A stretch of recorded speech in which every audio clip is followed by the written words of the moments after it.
got 2 minutes of my time, and I don't really break too easily, but I'm worth it, 'cause I'll slip into your dreams tonight. Oh, so give me your all. I'll take it to Mars. Oh, I'll stick like glue inside your mind. Oh, so give me your all. I'll take it to Mars. Oh, I'll stick like glue inside your mind. Just watch me.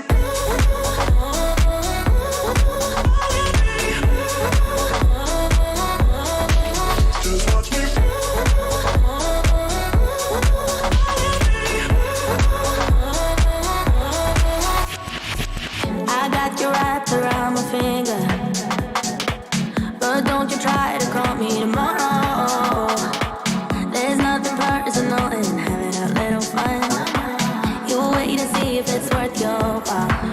Oh, so give me your all. I'll take it to Mars. Oh, I'll stick like glue inside your mind. Just watch me. Give me your all. I'll take it to Mars. Oh, I'll stick like glue inside your mind. Just watch me.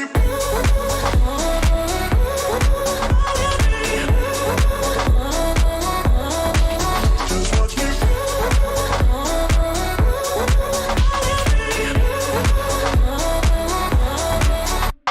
me.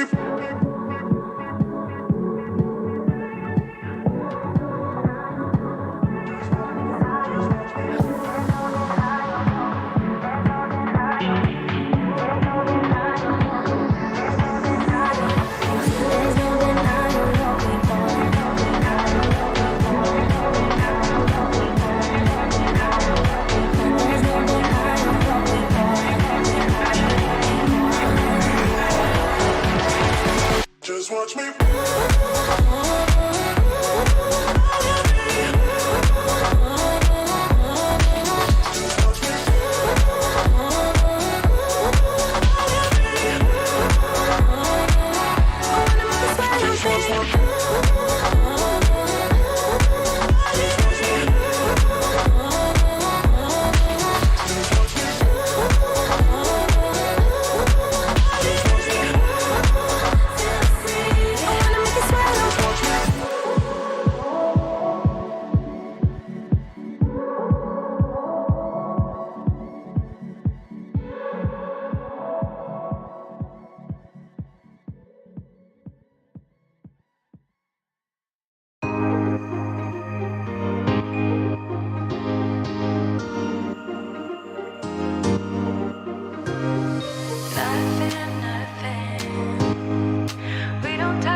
stolen.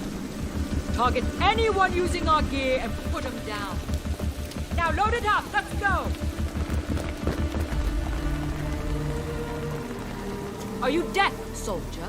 I said move! Sorry, Callie. Orders are to keep you grounded. And whose orders might that be? Mine.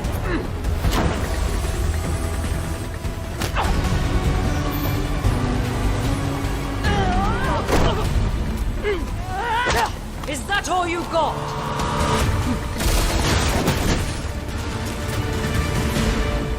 Damn it! I didn't kill Yahata! Someone stole Nighthaven Ordnance and is selling it, jeopardizing our operation. We know, but that doesn't mean you get to start a war over it.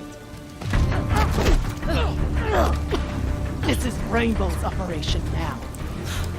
Not sure your butter knife will cut it, darling. You'll be up against very loud guns. We have a squad for that. Red Hammer.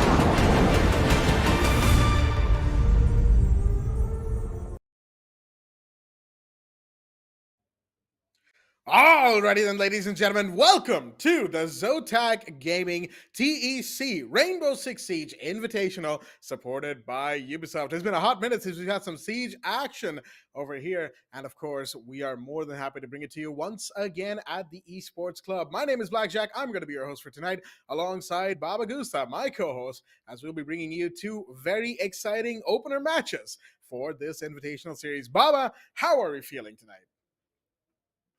Well, Jack, just to start off, it's been a long time since we casted together, right? Back Oh, yeah. back in the SA Nationals. And now, knowing that the SA region are going up against MENA region is definitely a big thing about it. And plus, we get to see some new Rainbow Six Siege, especially the introduction of a new character, just like we saw before, Solus. So the way how it changes, the way how the whole game changes all by itself when it comes to that one specific operator. So I'm very excited, and I'm also curious to know what kind of new strategies do we get to expect from these two teams here, Jack.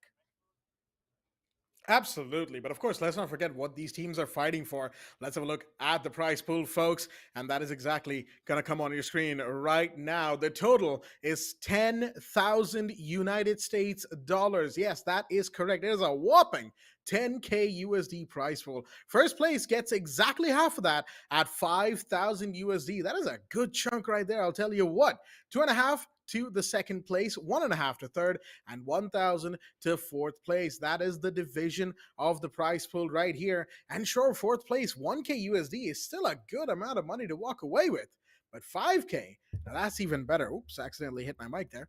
But that is, of course, 5K, even better than just 1K. I say just, of course. 1K is also pretty big.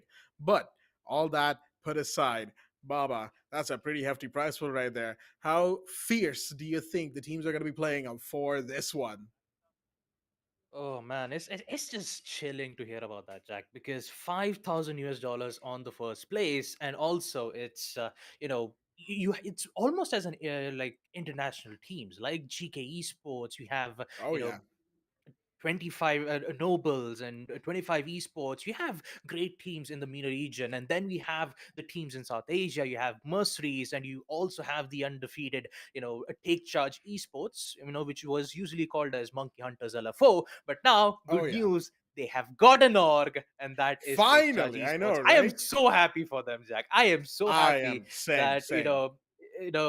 they've got themselves an org, but that should not stop them, because this invitational could be make it or break it for both the regions, both on SA and both on MENA region. So I am excited, I am thrilled, and I'm also quite nervous to say exactly what's going to happen in these next future days here, Jack.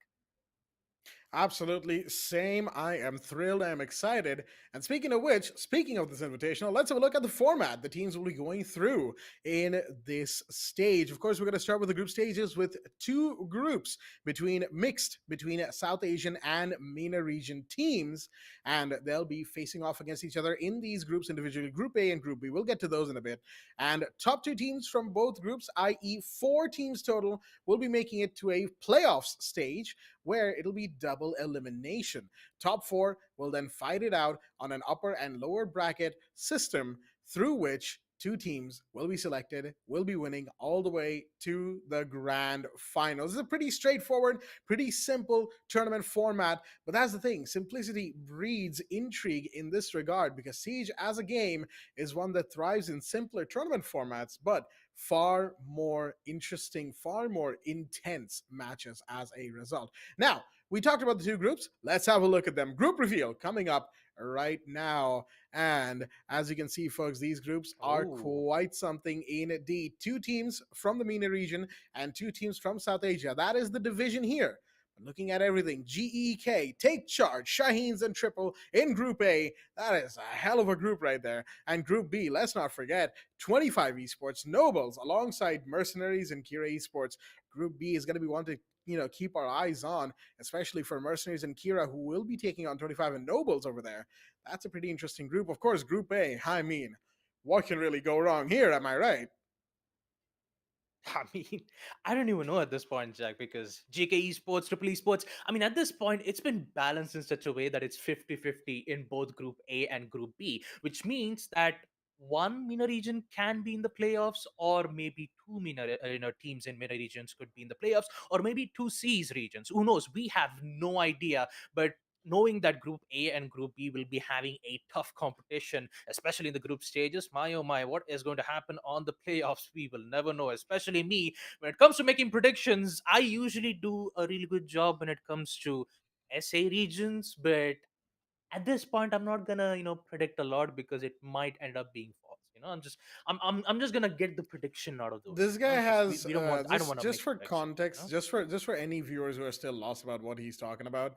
This guy over here, Baba Gusta, he predicted accurately who would be winning what was it, TEC Pro Series Spring Edition, the first one, and down to the T of the exact winning margin of who it would be and by how much in the South Asian National. So this guy, prediction master. So I would listen to him if there's any predictions that he has to make. Although mind in group stages, we can play it pretty safe, as it were. Anyhow, folks, enough about the groups, enough about who's there and who's what. Let's have a look at Mhm. the matches that you guys are here to watch, and we are here to cast. The matches tonight, it is a double Group A affair tonight, as GEEK Esports will take on Take Charge Esports, and Shaheens will be coming in later to take on Triple. Ooh, these are some very, very interesting matches. I'll tell you what. Take Charge, I'm so happy to see them with an org. Finally, they have graduated from being Monkey Hunters LFO as they used to be. Now they are Take Charge, and I do hope they'll be taking charge of their current situation. Much better, as it were. Of course, let's have a look at the lineups as well of game number one. GK Esports coming up right here in front of our viewers right now. And yep, we've got some very, very good looking players over there. Seriously, Hasham Mantkal, XKE, and Trixt are here to show us exactly what they are made of. And I am very excited to see what they have in store for us. Yep, GK Esports. I am very much intrigued to see what Mankal will do, especially up against Take Charge Esports. When it comes to the comparison, it always comes down to the fraggers, right? So seeing Sandy going up against Mankal, or pretty much so Chitri going up against either XKE or Hasham, will definitely be a sight to see. But the biggest question is, what kind of maps will both GK Esports and Take Charge Esports would go from? Because you have tons of maps, right? And also we'll take a look at the lineups on the side of Team Oh, Take Charge yes. Esports. We all know in the SA regions, Rattler, Jittery, Beat, Sandy, and Sparko.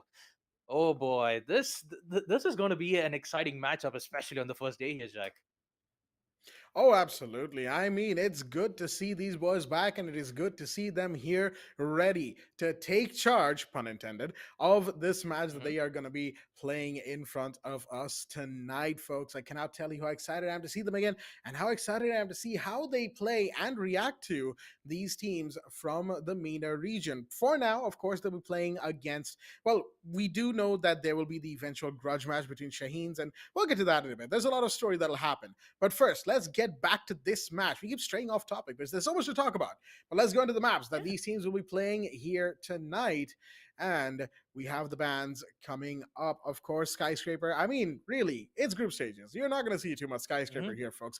Maybe Mercenaries, maybe Kira Esports, or maybe 25 Esports could be picking it up. Cafe, Bank, and Theme Park gone, all to be expected. Clubhouse is going to be our first map. GK Esports, excuse me, is going to be putting it up on the board. Then will be Chalet, taken up by Take Charge Esports. No surprises there, really. They've really been playing Chalet a lot lately, even though Mercenaries in South Asia, at the very least, were the ones to really bring that map up. Take Charge has since, well, taken charge of that map. Villa will be our decider. No surprises there. You can't go a day in Rainbow Six without seeing one of three maps: Clubhouse, Oregon, or Villa. If you see two, count your lucky stars. If you see three, well, you're in for a doozy.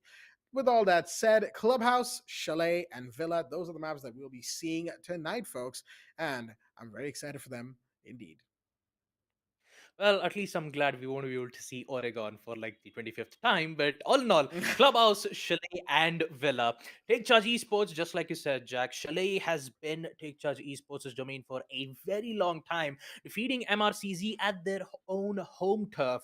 And they're making a decision to do the same thing up against GK Esports. So, GK Esports, especially going on map Clubhouse, it's basically like, testing the waters, to see what kind of, matchups are they going up against, like how would they respond to their aggressive play style, how would they respond to their defense, how would they proceed, knowing that like there are so many factors that it could end up being on the first map. So I'm guessing that GK Esports are trying to understand exactly how Take Charge Esports operate, and then maybe try to find a counter to it, specifically. And that's the main reason why we might be able to see them go on attack first, I believe. Yeah, I think they are going on attack first. So you could say that Clubhouse has been very defender favored lately, especially with Solus around, being able to detect any gadgets. So, I mean, at this point, anything can happen. And for both these teams, I wish them the best of luck.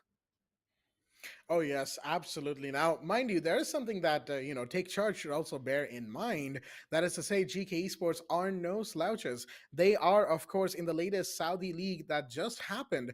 They were second place, runners up, so to speak. And while runners up might not be the winners, they are still very strong to have gotten there in the first place. Here we have the maps themselves, folks, in the order that we will be seeing them. Starting off on Clubhouse with GK Esports bringing us that map. In just a moment, I think it is GK Esports attacking on that map, Take Charge defending. Now that's interesting. Clubhouse, generally we consider it a defender-sided map, right? So the fact that GK Esports are going attack first there means that Take Charge, who got the side pick, were the ones who ended up deciding to go defense first. Now, it's pretty interesting. It's probably a common decision, all things considered. It makes sense, right? Defender side of map. There's 6 whole rounds to play in the first half, so why not take those defense rounds first and just dispense with what you know of, and then when you're in that risky area of the things that you might not know or don't know enough about, that's when you make the play, make the important decisions, and try to clear out the match itself, or the map in this case. We are all going BO3s here, folks. There are no BO1s in this particular endeavor of a tournament that we have in front of us. But with all that said, Take Charge defense first, GK attack first on Clubhouse. The bans are going to be pretty interesting. I do feel like, at least as the tournament progresses, we'll see more and more interesting bans. Right at the beginning, at least when these teams are first going up against each other, it's the first lock of horns, as it were, if you want to use that term. Then we'll see some pretty standard bans, some pretty safe bans, as it were. But as the group stage wears on, as we move into the playoffs, especially, that's when things will get really, really spicy. And I do hope everyone at home is ready for when it does, because oh boy, there's going to be a lot to talk about once we get into those top fours. And until then, will be group stages, right? Of course, there's plenty of matches to go through, as each team will be playing 3 games. If my estimations are correct, there's 4 teams each group, therefore 3 games per team. And when you add up each team, that becomes a lot.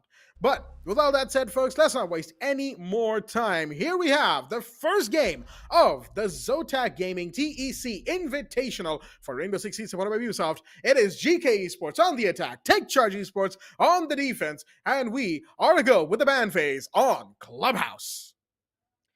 Well, let's go. Map number one, Clubhouse. And also, guys, if you want to take a look at the Arabic casters, you have El Conte and John Gon, especially in this channel itself. So go check it out and, listen to their casting too. They're great guys too. But for now, let's just focus on the match as we get to see our first ban for the day. In attack, it will be Thatcher nonetheless. Take charge esports. They really don't want the, EMP gadget Thatcher, despite having major bans, major nerfs, yet they don't want to play up against Thatcher. But what's interesting always have to be on the second ban. So GK Esports will definitely go in for an Osa ban, especially how strong she is, especially on the balcony side of CCTV. She is very strong when it comes to contesting those chokehold points. So with her being gone, you could say that on defense there might be some changes in the defensive bans, maybe a mute ban, but no, it will be Azami. Azami is very strong on garage catwalk. So with her being taken Hmm. care of, you could say that the attackers have easier control in catwalk here, Jack. Absolutely. Second floor CCTV and cash room is going to be quite the contentious site for any defender team now, with no longer Azami being a. Oh, Okay. okay. Take charge esports with a very interesting ban right there. Solus. Not what I was expecting, I'll be honest with you, as the ban phase has just concluded. We've got some time to talk about these because, of course, a game crash just happened. And while we get the player reconnected, we've got time to talk about exactly what we saw happen in front of us. Osa and Azami from GK Esports. No real surprises there, all things considered, with those two, as at the end of the day, Osa and Azami are exceptionally strong operators in this map. And I think nobody will really contest on that fact because Osa, with a deployable shield, the CCTV balcony is one of the more common areas that we see her played, but there's also jacuzzi balcony when you're trying to take on Jim and you get that wall breached. There's literally any other door or window in the map that she can just instantly open by kind of half placing her thing and taking it off, like the shield, right? And of course, just the fact that if you don't have impacts or any sort of explosive, and you don't have room to go and knife the Osa shield, then you're out of luck, because that is just a complete lockdown of that entire area. There's no way to contest it if the shield is already placed and someone's behind said shield. Osa is very strong, but in the right situations, and she has to engineer those situations to get to that point. Azami, a bit more straightforward, throws a kunai, gets a barrier, remote barriers basically. She's kind of like Castle, but a bit more portable, you could technically call it. And overall, again, most common sight we see Azami is second for CCTV, especially on Garage Catwalk. You get like three Kiba barriers in there, a couple of ADSs, a couple of Omai magnets, and that is an entire fortress. It is very hard to deal with. I speak from experience. But even without Azami, second floor CCTV is still defendable, very defendable, in fact. A Jaeger and Wamai will make that place very hard to get through, and rafters is still hard to clear because there's hard panels that defenders can just peek behind, right? So there's a lot of stuff there that Azami just adds to. She doesn't really create anything of her own. However, if you're talking about gym bedroom, now that site has radically changed since Azami was introduced. That site has become much more viable. And with an Azami in play, that site is basically contending for top site with CCTV and with basement. Speaking of basement, Azami, again, adding to basement in a way where she is just so strong. Hatch drop angles, she's got them covered basically, especially kitchen hatch. Good luck dropping kitchen hatch if there's a keeper barrier protecting whoever's towards the shelves area, because you're not getting down there with your life intact. You need to clear shelves if you're going to drop and you see a keeper barrier. You need to clear shelves anyway. Someone needs to be in dirt. But Azami makes that even more paramount. Blue, much more protected, much more reinforced with those keeper barriers. Deep arsenal, again, and of course, who can forget about church, the actual church room, when you're behind the the counter, the bar counter in church. I guess you could call that a bar counter anyway. That is Yeah, the one another with three big reinforcements point. on it. Yeah. Yes, the one with the three reinforced wall. That is such a hard area to get into anyway, because it's a tucked away corner of the map. And then you put an Azami on top of that. Again, just very strong operator because she adds to so much in this map. But the one I think we all want to talk about, the one I think we all want to really listen about individual opinions on, is the Solus ban. Now, for those unaware, for those who might not have been catching up with the current season of Rainbow Six, Solus is the newest defender who can, and verbatim, catch and see any, well, not catch, just see any attacker electronic gadget through walls, floors. It doesn't matter if it's running, if it's a drone, if it's a Twitch drone, if it is a zero Argus cam, right? If it's a Nomad air jab, if it's a thermite breach, anything that runs on electronics, she can see it. She Even can the inform diffuser, her Jack. teammates, even the diffuser. But that's a different thing. There's a bit of complication with that. We'll get to that in a bit. But the diffuser as well, she can see them all. Active electronics, she can see, she can call out. She's very good for intel gathering, very good for information. And information is probably going to become a meta. And solos bans, mute bans, those are going to be also very important going forward, I feel like. This is a ban I did not expect tonight itself, but it's Take Charge taking on a Mina team, a very new kind of match that they're probably playing. So I'm not really surprised that we are seeing the Solus ban. Thatcher is the only odd one out in that he's a general ban. Nobody wants to play Thatcher. And with the EMP, impact nades that have been introduced in this patch, it also kind of makes sense, right, that Thatcher would get banned because he has a wider area of effect. He's even better because it's his main gadget. EMP impacts can still be, fought against. You don't really have to worry too much about them. But Thatcher, now, oh, that's somebody you have to worry about constantly. So Thatcher being banned is just sort of like a quality of life change at this point to the game.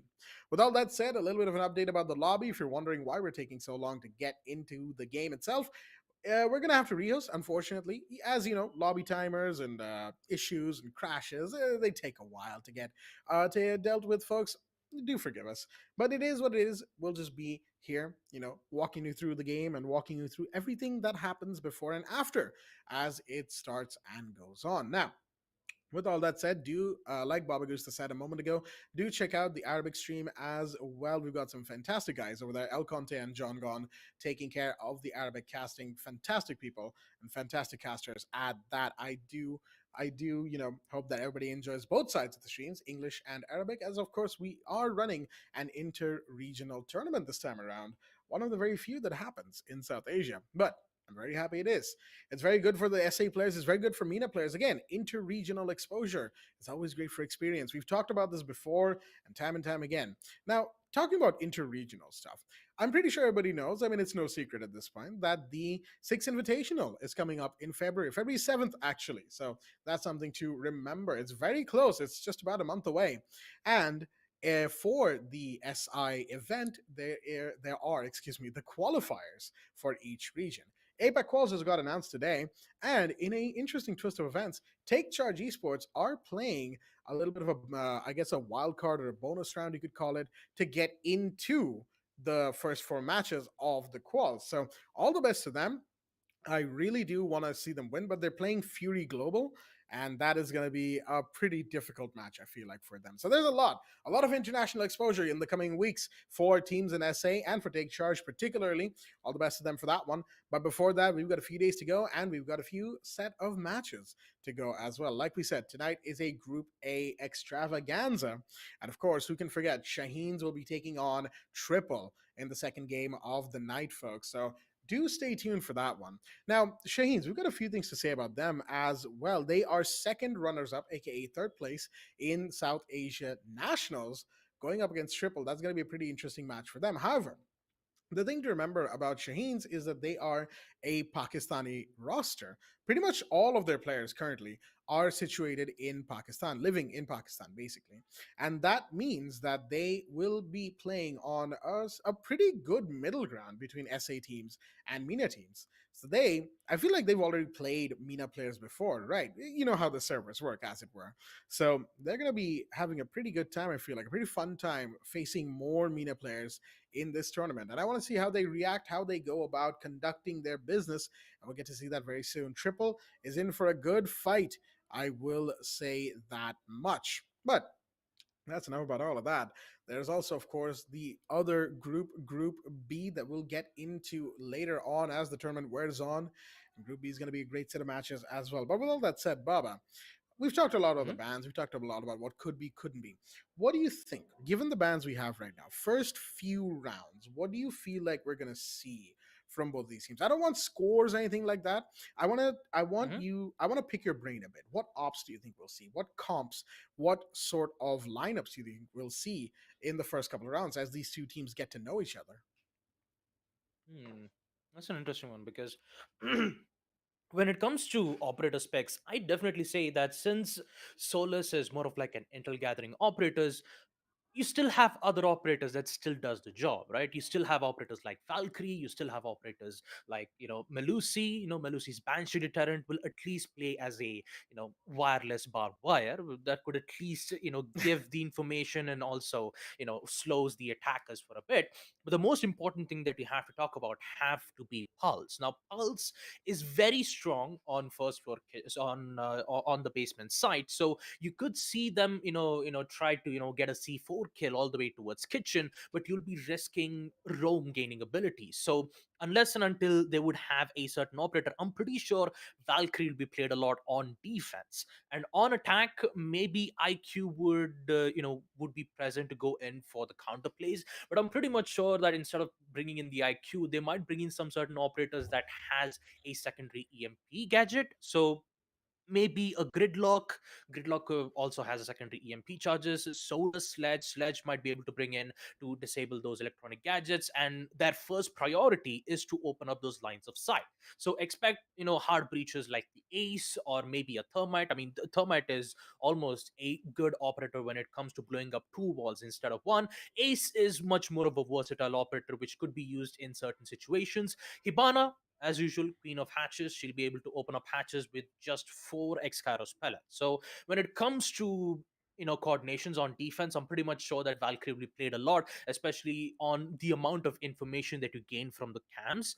And plus, you'd still be having smokes, you still be having Capcan. Capcan has been playing a lot quite often, really, especially with the EDDs. If the attackers aren't careful about their surroundings, they might get caught up on a total of 70 damage. So defensive plays, I'm pretty sure Valkyrie will be played a lot since Solus has been banned. They need a lot of information, so Valkyrie will be in play. On the side of defense, Jaeger is very much important, especially with the ADSs. And yeah, we might be able to see it, especially once we go ahead live, folks. Again, apologies for the delays. Unfortunately, one of the players on either GK Esports or Take Charge Esports had a bit of an issue, but we are back and we're going to resume round number one, where the site will be on basement church and arsenal room. No Pulse, but instead we'll be seeing an Echo and Capcan being brought in here, Jack. All right, Echo being brought into the fray. We've seen that more and more these days, right? The Echo being brought in for the site of excuse me, for the map of Clubhouse, especially on the bottom floor site. So all things considered, not too surprising that we are seeing this from them. However, I am still very excited to see how they how these two teams go about this particular exchange here. Of course, Take Charge are the ones on the defense, and aside from the Echo, we've got the Capcan, we've got the Mozzie, and the Mute. No Castle, though, so this is not your standard extended roam play that they're going for here. This is more along the lines of your usual extension that Take Charge is known for. They go for these roams, they have multiple, if not like nearly everyone above. It's the Echo who will be staying down in the site and, just holding down the fort in there. We'll just have to wait and see how that pans out for them, because we've seen that strat be a bit of a mixed bag, right? If you recall, Baba, they've tried against Mercenaries, they've tried against Shaheens, Kira Esports, and each team has a different reaction to it. Sometimes teams figure out, wait, nobody's in the site, we can just storm in, and they do, and it kind of works. And then, Take Charge then, retaliates by doing it again, but this time being more aware, retreating to the site more and more. They've done that more recently as well. So what do you think? Are we going to see them, be a little bit more aware about what's going on in the site this time around? I'm pretty sure that the way how the strategies are playing around, they're trying to deny some information, but turns out there's already a fight happening. Sandy starts things off with the first kill, so Hashom will do the same thing by removing Jittery off. Sandy's already in. He knows one of the players is currently playing all the way towards garage. Pings will be given, and so does the confirmation. Sandy starts things off with a double kill, with two of the players from GK Esports being taken down.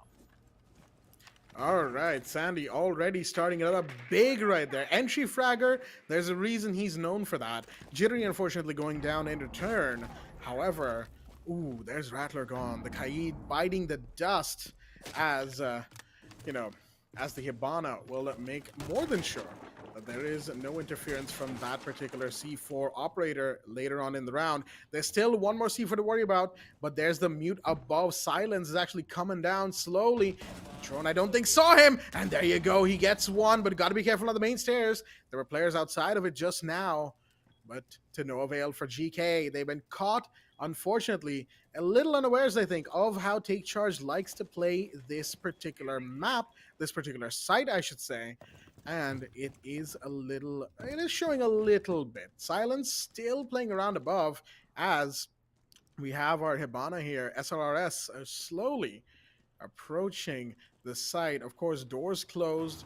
Gotta make noise if you want to clear it out. And they're just gonna bust straight in, but no, the Capcan trap! And there's Sandy to finish the job. Oh no, caught a little unawares. And they will go down in a blaze of, I wouldn't really say glory, but an explosion nonetheless, as Take Charge win round one. Yep, getting a kill from the grave, huh, Jeffrey? Round number one already at the hands of Take Charge Esports.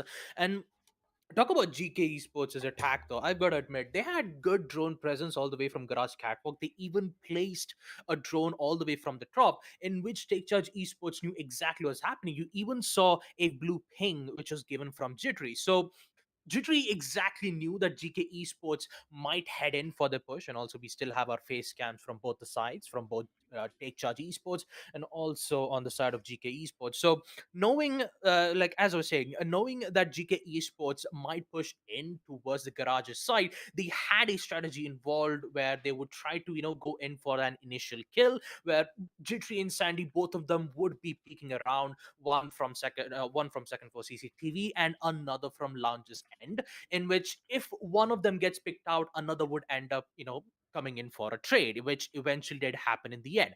And plus, I just realized the blue drone, the blue ping that we've seen, that was actually a Mozzie stolen drones, which means that Sandy already had information. I just realized. So I do have to apologize. The garage drone that we've seen there, Jack, it was Sandy's stolen drone. So no wonder why they already had information on place towards garage. I just realized that. Well, well, well. A little bit of a smart play going on from the side of Take Charge. Again, that Mozzie paying good dividend for them already. And, of course, now we're going to be switching it up. We're going straight to second floor now, folks. The site is, of course, gym and bedroom. It is, of course, normal, as we have seen before. Take Charge Esports does not like to go to CCTV and cash room right off the bat. They take their time with it, and now they are going to gym bedroom. Last, should they win this site, they will then go to CCTV and cash room. They've got the Mira in play this time, Beat bringing in that operator, and of course, a one we've seen be banned so often, but not tonight. Both Valkyrie and Mira are in play. We haven't seen Valkyrie so far. Mozzie was then round one. Not much in terms of intel for round two, but there's the Jaeger Wamai combo we've been talking so much about. Yep. Now on round number two, we won't be able to see any changes in the operator specs except from Take Charge Esports. Bringing in the Mira, again, trick from Rattler. Will this work out? I don't think so. It's definitely not working out, but at least one of the slits will be destroyed from the electro charges from the Kaid.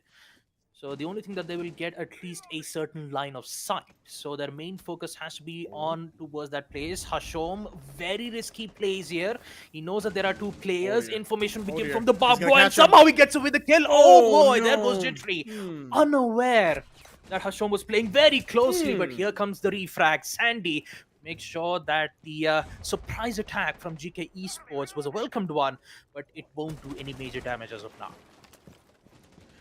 All right, then. Sandy once again back at it, but Rattler goes down as Manticore takes one in return. This time, it's Take Charge Esports who are on the back foot, folks, and they need to be a bit more careful about this. The site is still, still in their control. However, Montecall is already in logistics. This is a big loss right there. But Sandy is Okay. still active in the map. Punch hole on Garage Wall. That's one down, but Montecall finds silence in the meanwhile. Sight is now very much compromised. Downed, but Trix comes in to keep things going. Sandy is now off the board. Beat caught in the hallway. Can't exactly do much about his current predicament. And there you go. Crosses in. The Thermite finds him, and that is round 2 now gone to GK Esports. Yeah, good crosshair positioning and also good surprise attack from Hashom, pushing through the barbed wires. And Jittery, unfortunately, he was very busy trying to, find some information via the defender drone. But turns out that surprise attack really did cost Take Charge Esports a bit of a vulnerable state on defense. And even though Sandy was still there roaming around, getting those important kills, once they realized that the site was under attack, they had no other choice, knowing that they were fully cornered from those beautiful crosshair angles that had been displayed from GK Esports. A job well done. A good, a good attack followed up with, good control in towards second floor gym, opening up important lines of sight. He had all 3 players, one playing from main stairs, one from window, and he also had one more player playing in towards jacuzzi. So every single angle was covered, and there was no way that Take Charge Esports was going to get away, especially in a 1v3 situation like that. So round number 3, what other surprises do we get to see from GK Esports? I believe the site will be on second floor CCTV. The biggest question is, what kind of push would they go through? Would they go in for the usual CCTV push, or would they go in for a long push all the way from second floor gym, knowing that you have mirrors being displayed? And I gotta say, for GK Esports, if they secure one more round on attack, this would be looking good from their end here, Jack.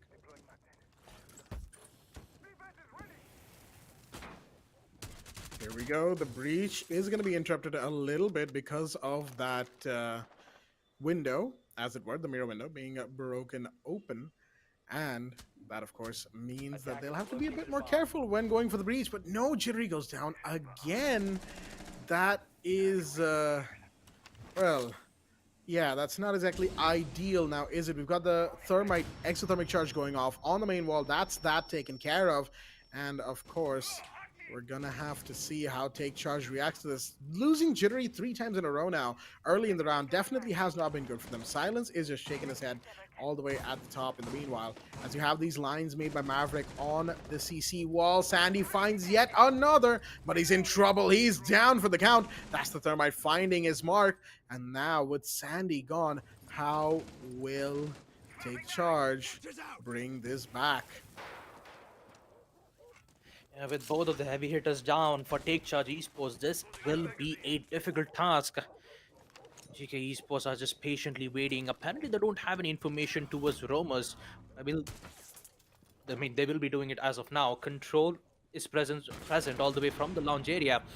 Information will be given. Cook nade from XKE. Will that connect? Yes, it does. Major damage, but you forgot about the vertical line of sight in which Beat will take one. Seriously will definitely come in with a good trade, forcing them on a 2v3 situation. A minute left, you still have 2 C4s, and that C4s would be crucial in these late games. The problem is they have launch control, except towards the cache room. So a single C4 from cache would secure a default plant denial. And we gotta see how GK Esports respond to this. For now, we're going to have another breach going off, this time on that reinforced wall on rafters, going straight into CCTV, which means, of course, plant is now possible. The thermite will need to go in. There's the Banshee that's been taken care of. Plant is now on the floor. Beat trying to go for the C4 toss, will do so. It does connect, but on the wrong person. Plant is now on the floor, and the thermite finds his mark. There goes one, but a C4 again from Rattler to get yet another. Where is the Maverick? Outside the breach. That flashbang has put Rattler into a bit of a position. He cannot get tricked outside the wall, and thus the round will go to GK. Unfortunate, as it were, for the side of Take Charge. But again, I feel like they were playing a bit too far on the back foot. They didn't quite commit where they really should have. And I feel like that's where they really fell apart. There were plenty of moments in the round where they probably could have advanced, probably could have taken things into their own hands and turned the situation around, especially after they got into Garage. Sandy is doing what he can, but one player can only do so much. Jittery going down early every single round, Rattler going down early every single round is not helping. Silence in the first round, fantastic on the room. Him coming down from second floor that late in the round, taking down the vertical players, great stuff. But they need to, you know, well, they need to bring things around from here. They need to do more of that. They need to try and take GK by surprise a little bit more and then try to improvise from there. I've said this before of them, and of course, we'll just have to see how, Take Charge brings this back. Yeah. Let's not forget, Jittery has been, getting picked out for almost 3 rounds in total. So even though Jittery gets picked out, another refrag will be made nonetheless from Sandy. So GK expects this to happen. So the only thing that they want to do is to just try to counter, see whether they can remove, 2 birds in 1 stone, in which they did succeed in round number 3. Talk about round number 4, we might be able to see some slight changes. Some breaches will be done. I believe that should be the secondary hard breach, or maybe no, it's not the secondary hard breach. It's the Ashes breach charges that could open up some certain lines of sight. You still have the Echo's yokai drones to give them vital information, but turns out Sandy will find one, interestingly. Not quite sure where was it though, but it will secure an important kill, and that is the Twitch gone. Actually thinking of going in for a run out. Very risky here, Sandy, but at least he'll be able to give some information saying that no one is actually present all the way towards Jacuzzi. Information will be given from Rattler. He knows that one of the player is going in. There comes the double push, and turns out XKE will win one. Will get refragged out by Sandy nonetheless. So a double peak will secure off with getting 2 kills, 2 important ones, as Twitch and Bug being removed out. They only have to focus on 3 more players. Absolutely. Sandy, once again, pardon the pun, but he's taking charge of the situation as much as he can. 8-2 going into the 4th round. Pretty good performance so far, as another bit of damage will be done to the Hibana. That's a C4 from below. That probably was Silence a C4, all things considered. I don't really think Jittery had any impact nades in him for that one. But regardless of that, Sandy still has his C4. He's all the way back in the site, which is important. Sandy has realized that he needs to stay alive for as long as he possibly can, and that will allow his team to break the tie here. Because again, GK in the last couple rounds on second floor really just seemed to have a good hold on everything, as an attempted cheeky breach right there from the Hibana, from Take Charge, not really working out the way they wanted it to. Sandy's in position for a C4, but no, he's going to fall back instead. Hatch will be open this time, I think. Yes, and he's got an angle there, but he's got to be careful. Main stairs will probably be pushed as well. There's 3 players from GK remaining at the 40-second mark who can push from 3 different angles should they so desire. There's 1 in dirt and 2 on the hatch, one of which could come down main stairs. Yep, a difficult situation for Take Charge Esports. How will they respond? They only have 25 seconds. All they could do is just play accordingly to time. C4 toss, will that connect? No, it does not.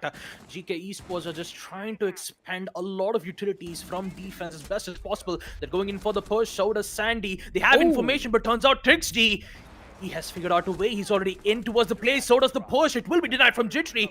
Jittery will be down nonetheless. It's a 2v2. Will get confirmed. Only 1 second remains. The denial was present, but no, it's not. Oh boy. It's post plant and it's Silence.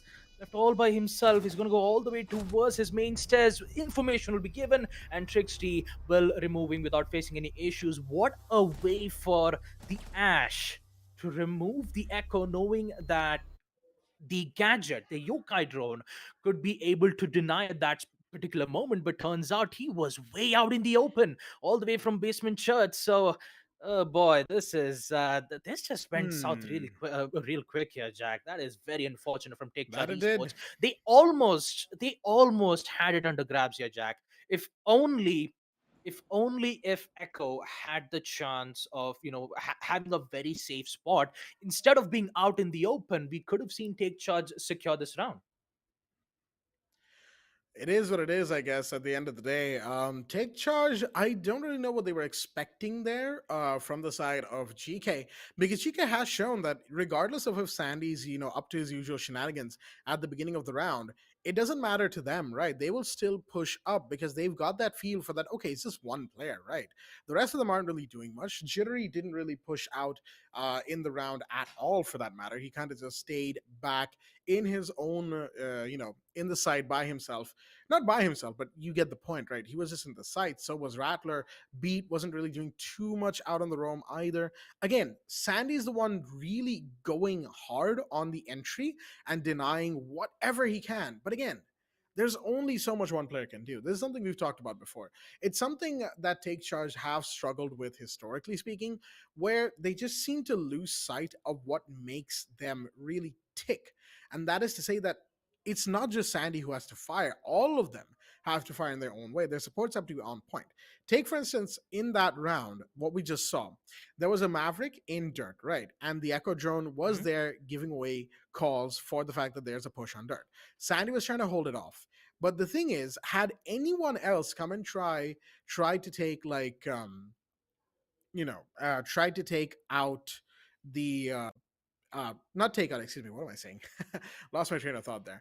But had anyone of the Take Charge side come and held a second angle, say through blue or something like that, then of course that push from dirt wouldn't have been as effective, I feel like, because somebody could have been able to call out that, hey, the Mavericks pushed in. We heard the Yokai Sonic Burst go off, right? And even then, the Maverick just pushed in. It did not matter, right, as things were, because again, they needed to get in the site and they were going to do anything to get in there and get the plant going. With all that said, again, another pause request, as we have, unfortunately, one disconnect, as you can see on your screens here, folks. There we go. Silence is back, and very shortly we'll be getting the ready confirmation going in. So, with all that said, GK, they've got a pretty good hold of this map so far. This is their map pick after all. Take Charge, they're going to need to step it up. Again, they need to anticipate these aggressive plays. They need to anticipate the fact that GK will do anything in their power to finish off the round if they have the manpower to do it. So how do they respond? Let's find out. Round 5, we're going to CCTV.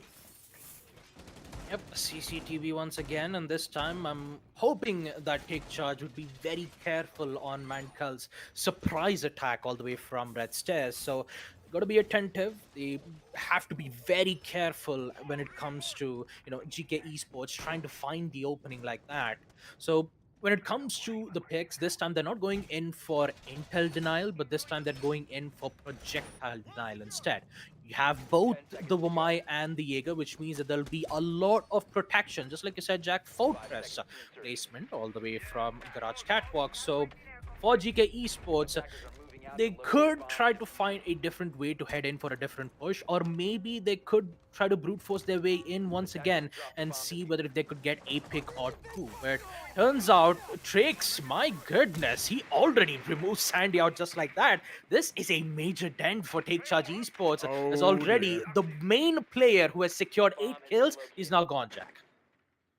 8-4 in 5 rounds. That was 8-3 at the end of round 4, mind you, folks.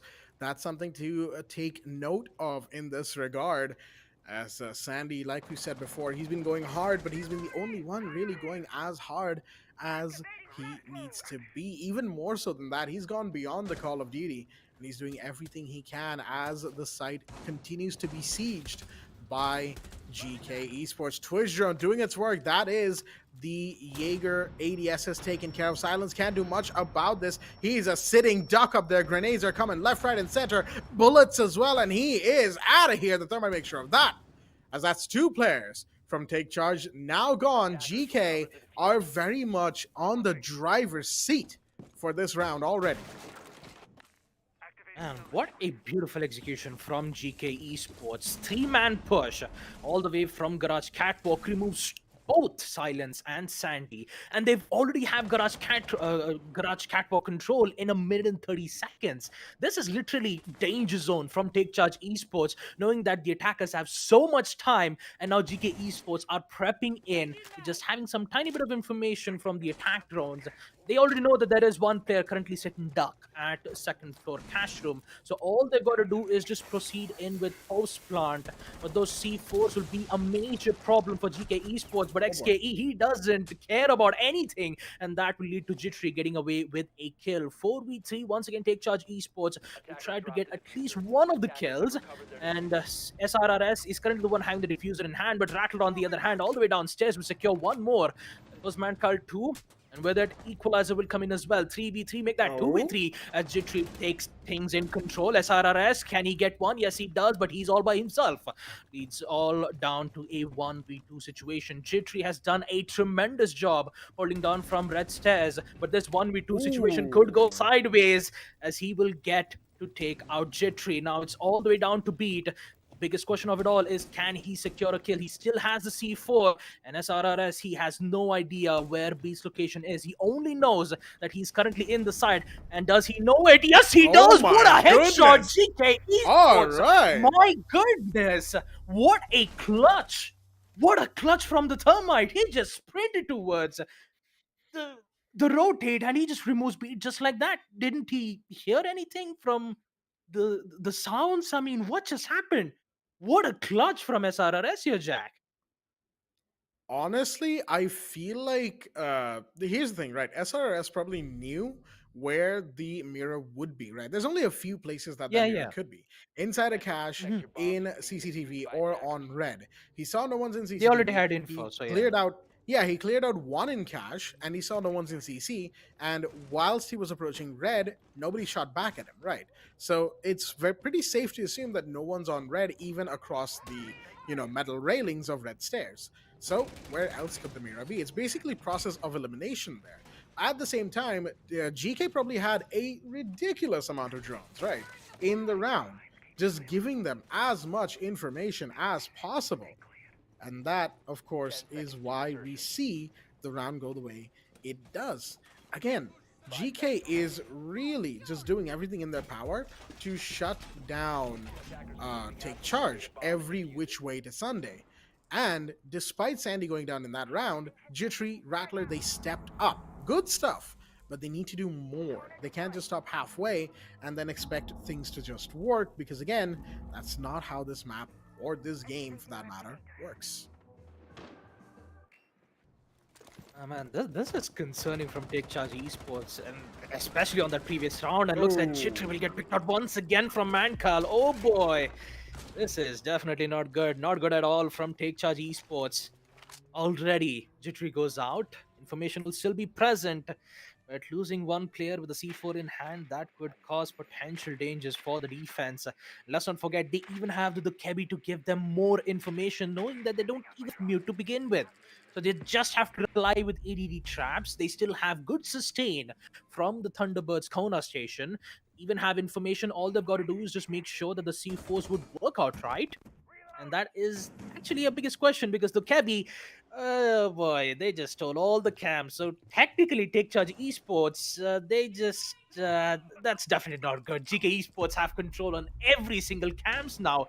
What are they going to do now, Jack? They're currently not doing good in this round.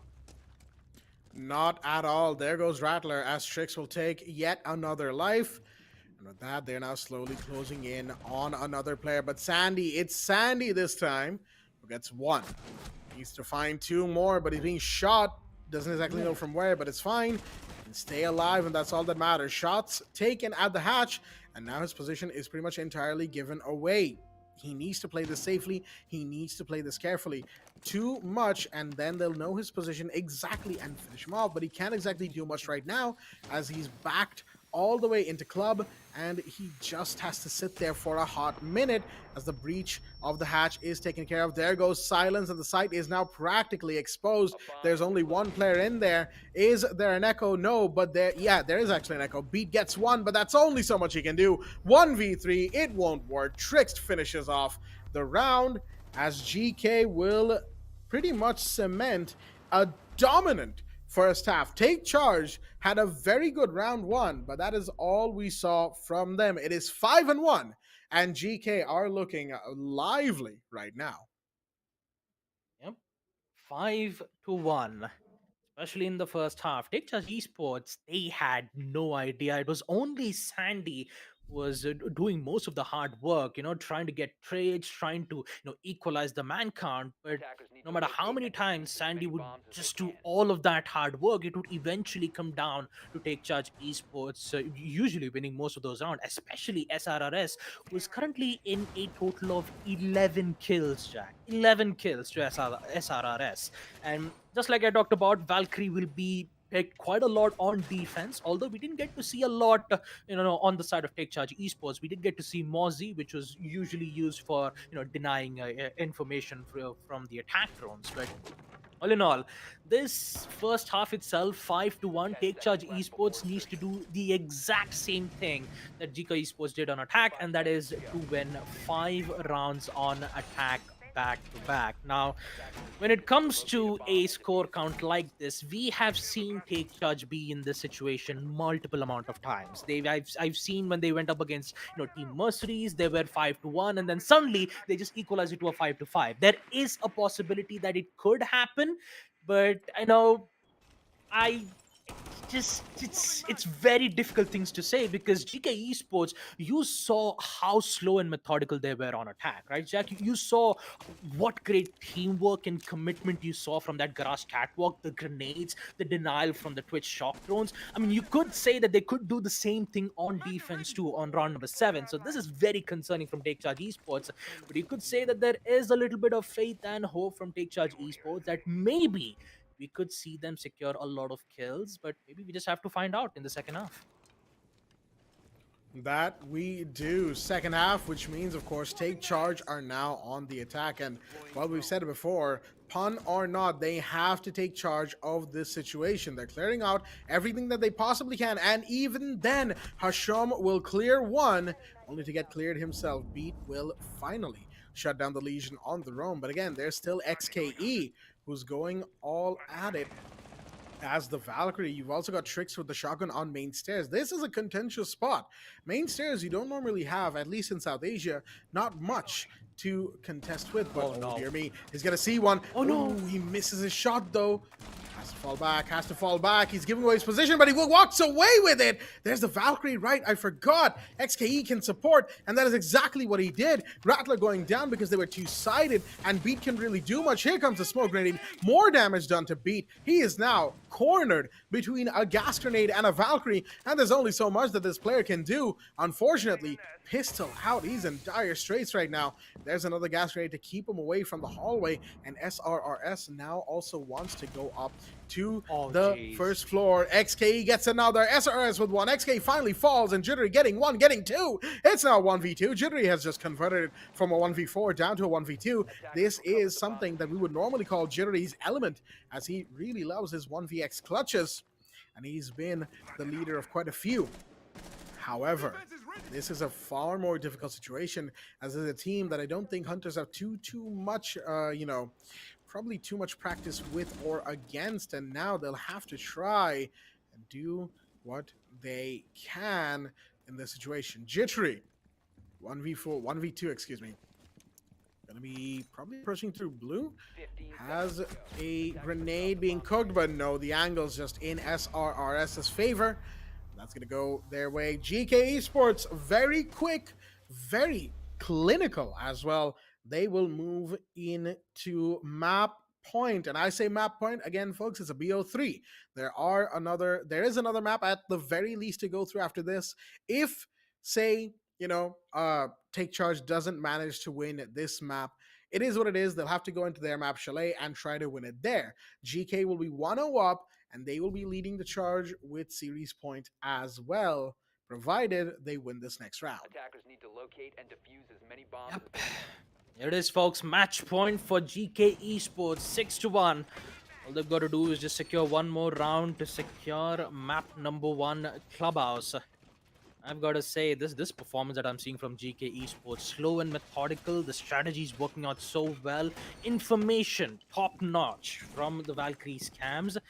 Now they're making a decision to head in towards second floor gym and bedroom with some slight changes. Aruni's Surya Gate, you even have Goyo's Vulcan Shield. This time, instead of playing in from information, they're gonna play it on a very heavy fortified playstyle. And I've got to admit, the Vulcan Shield having the possibility of denying the attackers for a total of 20 seconds, I believe, is a huge thing to have in hand. And if they cannot figure out a way to destroy that important utilities, that will be very dangerous in the late round. That could cause major disasters for Take Charge Esports. And once again, you're gonna see in the action phase as both Jittery and Sandy are very they have to be very careful about those spawn peaks from SRRS. Usually we did get to see GK Esports secure one of their kills and just get traded out back. I'm pretty sure that this could be a different case scenario, but information will be given nonetheless. It will be destroyed from the Wamai, and that Wamai will be XKE nonetheless. So they're currently just waiting it out. They're just waiting for the attackers to make their mark, see what kind of information that they could get from the drones. But Hashom is currently in a very good place. If he gets this one kill, this could be influential. There you go. There goes Rattler. There goes your Heart Breach. And now Take Charge Esports are down with one man. Make that two as XKE gets another one, taking out boy. Sandy. Again, massive drops here from the Take Charge side as they just are losing bodies where they should not be. XK going down, that is a big drop of its own, but Jittery can't quite seal the deal on the player on first floor that he is targeting. Beat is down, Silence is down. It is all over the place right now for Take Charge Esports as Trickst will find one. Jittery once again in this situation. Beat is on the floor, mind you. He's bleeding out, so he can't exactly help in this situation. And there you go. He will be confirmed on by Montecall. It's all down to Jittery once again. This time 1v3. It's technically a 1v4. He sees one. That's a down player. He finishes off. And there you have it. SRRS from the other side. Stage door will get the final kill. And that, folks, is that for map number 1. Very quick and a very clean. It is GK Esports with a 7-1 victory to start off their run in the Invitationals. Mind you, this is only map 1. There's still another map, at the very least, to go. Yep, we still have 2 more maps to go, and I've got to say, SRRS on a total of 14 kills. Sandy with a total of 9 kills, especially in the first half. Pretty much sure that Take Charge Esports might be having some major issues, but hopefully we might be able to see that getting fixed on map number 2, Chalet. But all in all, I've got to say a tremendous performance from GK Esports, all the way down to teamwork and their coordination. Playing against from side to side, having trust in their team's back, and ensuring that those trade-outs would work out well. That is some excellent Siege gameplay that we're seeing here, folks. And for Take Charge Esports, this will be a bigger challenge for them, especially on map number 2. Oh, absolutely. Map 2 is going to be very challenging for Take Charge Esports. Clubhouse is pretty much like Siege's bread and butter, right? So if you, as a team, know that map, if you as a team are proficient in that map, then it can be argued that you are very proficient, not very, but quite proficient in Rainbow Six Siege. Let's talk a bit more in the map recap, the highlights as it were. There you go, right underneath us as it were, in the whole graphical scheme of things, folks. GK Esports, they were the ones, of course, to win Clubhouse 7-1 to them, of course, and game and a half from them. I'll tell you what. Again, very clean, very efficient with their plays, their clears. It's just great stuff all around. I think round 1 and 2 were the only ones where they kind of looked uncomfortable. And even round 4, round 4, which was a defense for Take Charge on basement, right? Their second basement defense. And they did look a little uncomfortable until they just brute forced their way into the site. And then things just kind of went all over the place for Take Charge Esports. So it is what it is, I guess you could say at the end of the day. Take Charge will simply have to cut their losses and move from here because, well, they can't exactly do much after the fact, can they? But all things considered, Chalet, which is their map pick, is going to be very, very important for them. As after all, GK are the ones with a serious point now. They are 1-0 up. One more map, and that is it. They will win this entire duel, this contest, as it were, of these two teams. And of course, you don't want to start off on the wrong foot or on the back foot. Of course, Take Charge are no strangers to that. So we'll have to see how they respond in map number 2. But Baba, any closing thoughts as we slowly transition over to the second map, I should say? Well, second map, Jack. Although I have to say for Take Charge Esports, map Chalet, although that this is their home turf, they really have to be careful up against GK Esports because they clearly underestimated them on map Clubhouse, especially SRRS, winning a 1v2 clutch on second for Gym and Bedroom, in which Beat had absolutely no idea that the Thermite was just sprinting around the rotate itself all the way from red stairs, and Beat, before knowing exactly what was happening, he couldn't be able to secure that kill as best as possible. So let's take a look at the match summary itself and talk about exactly what had happened from both the sides, from both GK Esports and also from Take Charge Esports. 7-1, 13 kills to SRRS. Beautiful performance from this man right here. And also on the side of Take Charge Esports, you have Sandy. Very strong performance on the first half. The same thing can also be said to Jittery as well, where he almost tried to recover the round, but it always ended up in favor for GK Esports. They have good recoverability. They have good patience. You even get to see XKE and Hashom just playing side to side, and it's like they have given good amount of protection and also ensuring that there would be good amount of trade kills too. So I've got to say Trix has also done a tremendous job as well when it comes to giving them good amount of supports on the information game, playing as the Valkyrie, playing side to side. This was really good when it comes to information game. I've got to say GK Esports had won thoroughly all the way from attack as well as on defense. And Take Charge Esports, despite having good recoveries in mid rounds, turns out it really wasn't enough for them.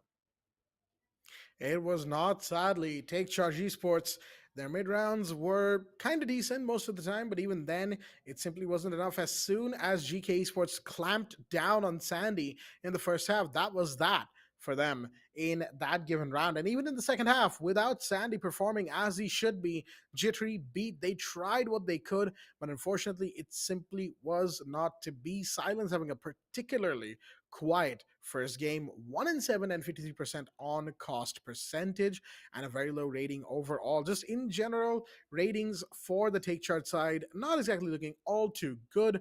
And for GK, of course, their cost percentages are high, their kills are stacking up. All of them are doing what they can. Interestingly enough, just as while we're still here, Hashim, look at that, 3-1 on entry, which is interesting because Hashim played on the back foot for pretty much the entire game, right? 4-10 and 80%, pretty much hard support for the team. And yet 3-1 on entry, that's something else. But Jittery will have to be mindful of that 0-4 that his first kill is currently showing, which means he died first in 4 rounds out of 9. That's a very high percentage of rounds that Jittery was taken down first on, something he will have to be much, much more careful on, of course. But yep, that has been the match summary, as it were. A bit of a look at exactly what these two teams showed us, as it were. And of course, we've got a bit more to talk about. So let's go into the highlights, talk about what we saw on the map, break it down. Or actually, not quite in that same way, as it were. Excuse me, I had the flow wrong. Haha, would you look at that? My notes are wrong. I'll go and fix them, as it were. And me and Baba will talk about exactly what we have in map number 2. But before that, a short break. Stay tuned.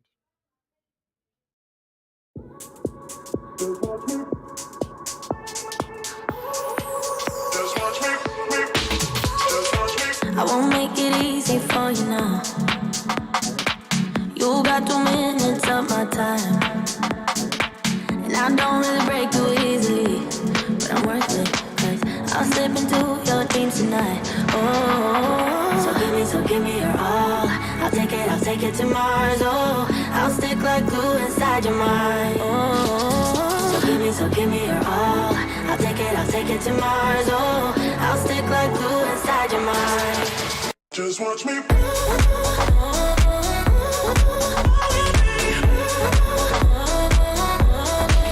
Just watch me.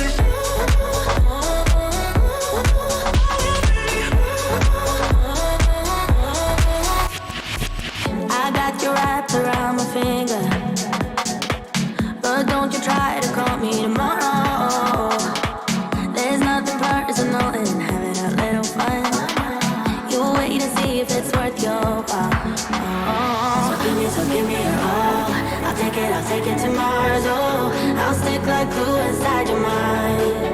Just watch me. Baby, so give me a roll.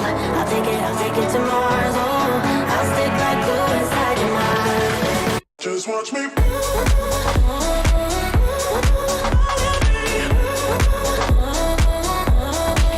Just watch me.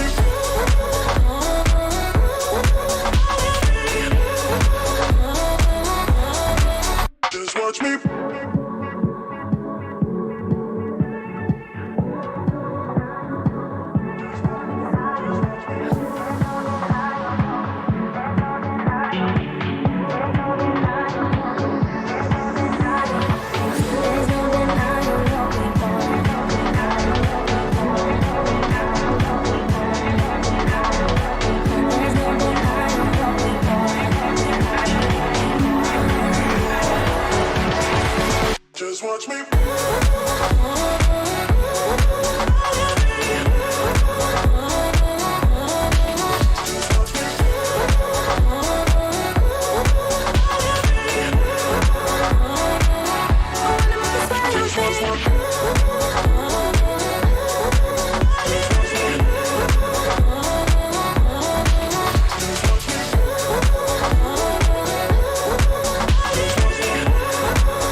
won't make it easy for you now.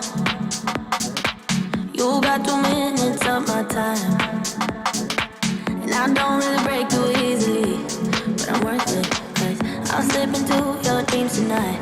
Oh, so give me your all. I'll take it to Mars. Oh, I'll stick like glue inside your mind. Oh, so give me your all. I'll take it to Mars. Oh, I'll stick like glue inside your mind.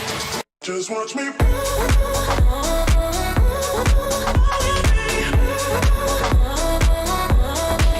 Just watch me.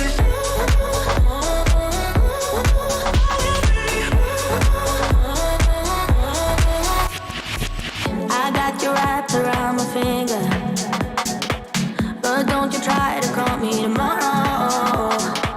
There's nothing personal in having a little fun. You wait and see if it's worth your while. Oh, so give me your all.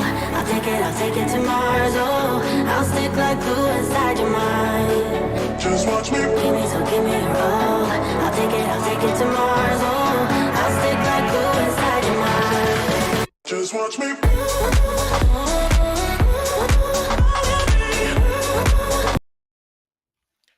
Alrighty then, ladies and gentlemen, welcome back once again to the Zotac Gaming, the Esports Club Rainbow Six Siege Invitational, supported by Ubisoft.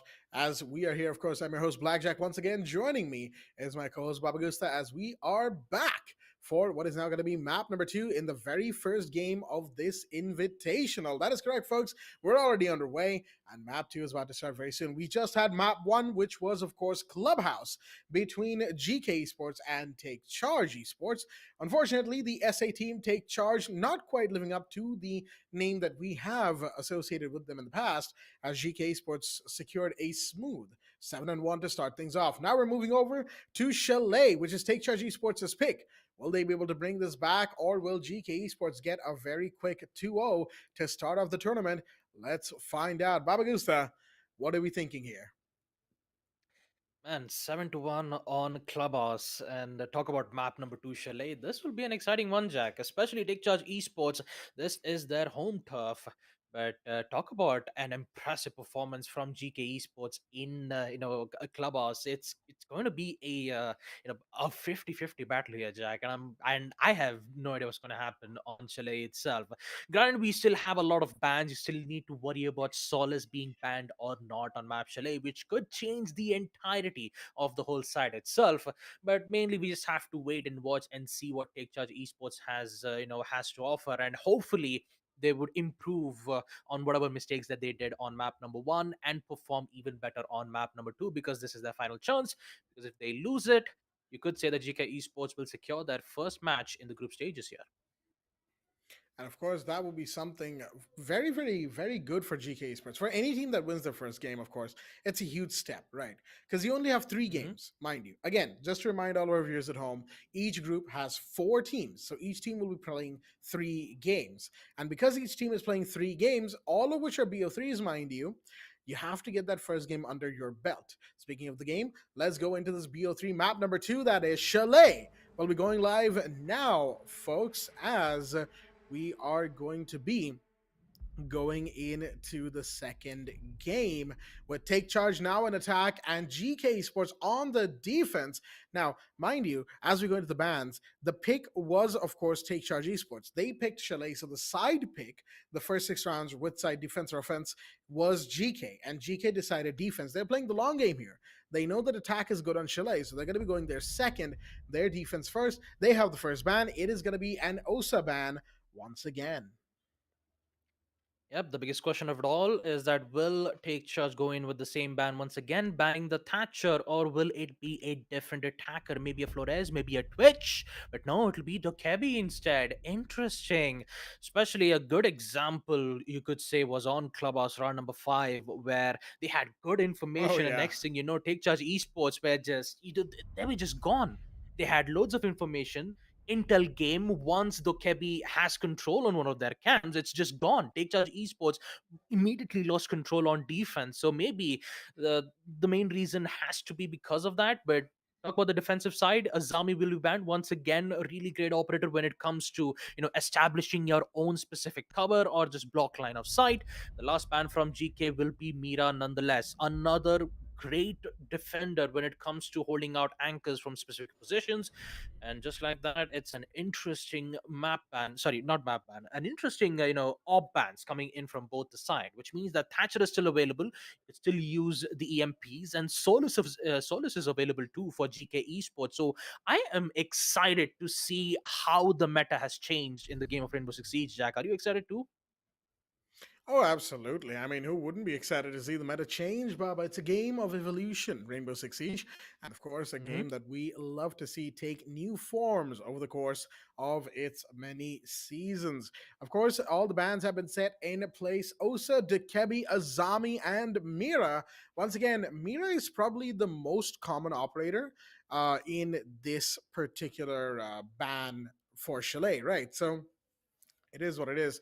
Unfortunately, it seems that Matical has been faced with a little bit of an issue, which means that lobby will probably need to be rehosted because, of course, the pig face timer is done. There's no way to pause the game once you're in the lobby, in the match, I should say, like properly in the round doing things. It's unfortunately not possible to pause it there unless you're on the land build of the game. Then you can.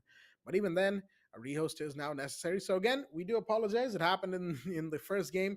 It's happening in the second one now. A rehost is in order, but it is what it is. We don't really have much control over this. This time, Manticore, hopefully, they can join in without any issues on their lobby, and we can get started with the game as soon as possible. Again, we want to bring you this game, and I'm sure the players want to play this game to its absolute fullest as soon as possible. After all, when you're having an exciting match of Rainbow Six, why would you want to stop the action prematurely? Am I right? So, with all that being said and done, where do we stand with these bans? Honestly, the one I kind of want to talk about is the Dekebi ban. Azami, we've seen quite a few bans recently. It makes sense. Those keyboard barriers are just really, really good, really portable, and just overall well built for this game for most maps in the game. Not just competitive maps, all maps, mind you. And of course, on the other side, you have the OSA ban. No real surprises there. OSA shields on this reworked Chalet have been a nuisance to deal with. I think a lot of people can attest to that fact. And Mira, I mean, one way black mirrors, we saw how strong they can be in the previous map, although not to the same degree that I think everyone was expecting to. But it was still there. There was a good showcase of it in multiple situations. I think that's what really matters. Dokkaebi, though. Now, that's not a band you see too often, but a band that makes a lot of sense. She's got a couple of pretty powerful guns, all things considered. The C75 machine pistol, or the other secondary SMG that she has, SMG 12, the cursed SMG, as it were, because that thing's recoil profile is just all over the place. We've had what? Yes. Ever since Dokkaebi was introduced, we've had 3 recoil changes since, like system changes, and it's still just Yeah, as I cursed believe as so. it was Yeah. on day one. Yeah, so that's a You know, thing, but it's still a pretty the powerful gun at funniest part short range. Hmm. the funniest part about SMG 13 is that no matter how many times you try to control your recoil, you can actually make some good drawings out of it. Just just spray at a wall, and next thing you know, you just draw yourself a Mona Lisa. It's that kind of a recall. It's very difficult to I, control. Like when it comes to a recall like SMG 11, it has low magazine, but it does have good recall control. But the same thing cannot be said with the SMG 12. Yes, Jack, I said it. I did. I tried to make a pun, but yeah, no, it just ended up being in the wrong place at the see, wrong time. here's the thing. Here's the thing. See, I feel like you're not incorrect to say that you can make drawings with the SMG 12. We can do that with any gun, right? I just feel like the Mhm. SMG 12 probably doesn't have enough bullets to make a drawing in the first place, let alone one as detailed as the one you mentioned.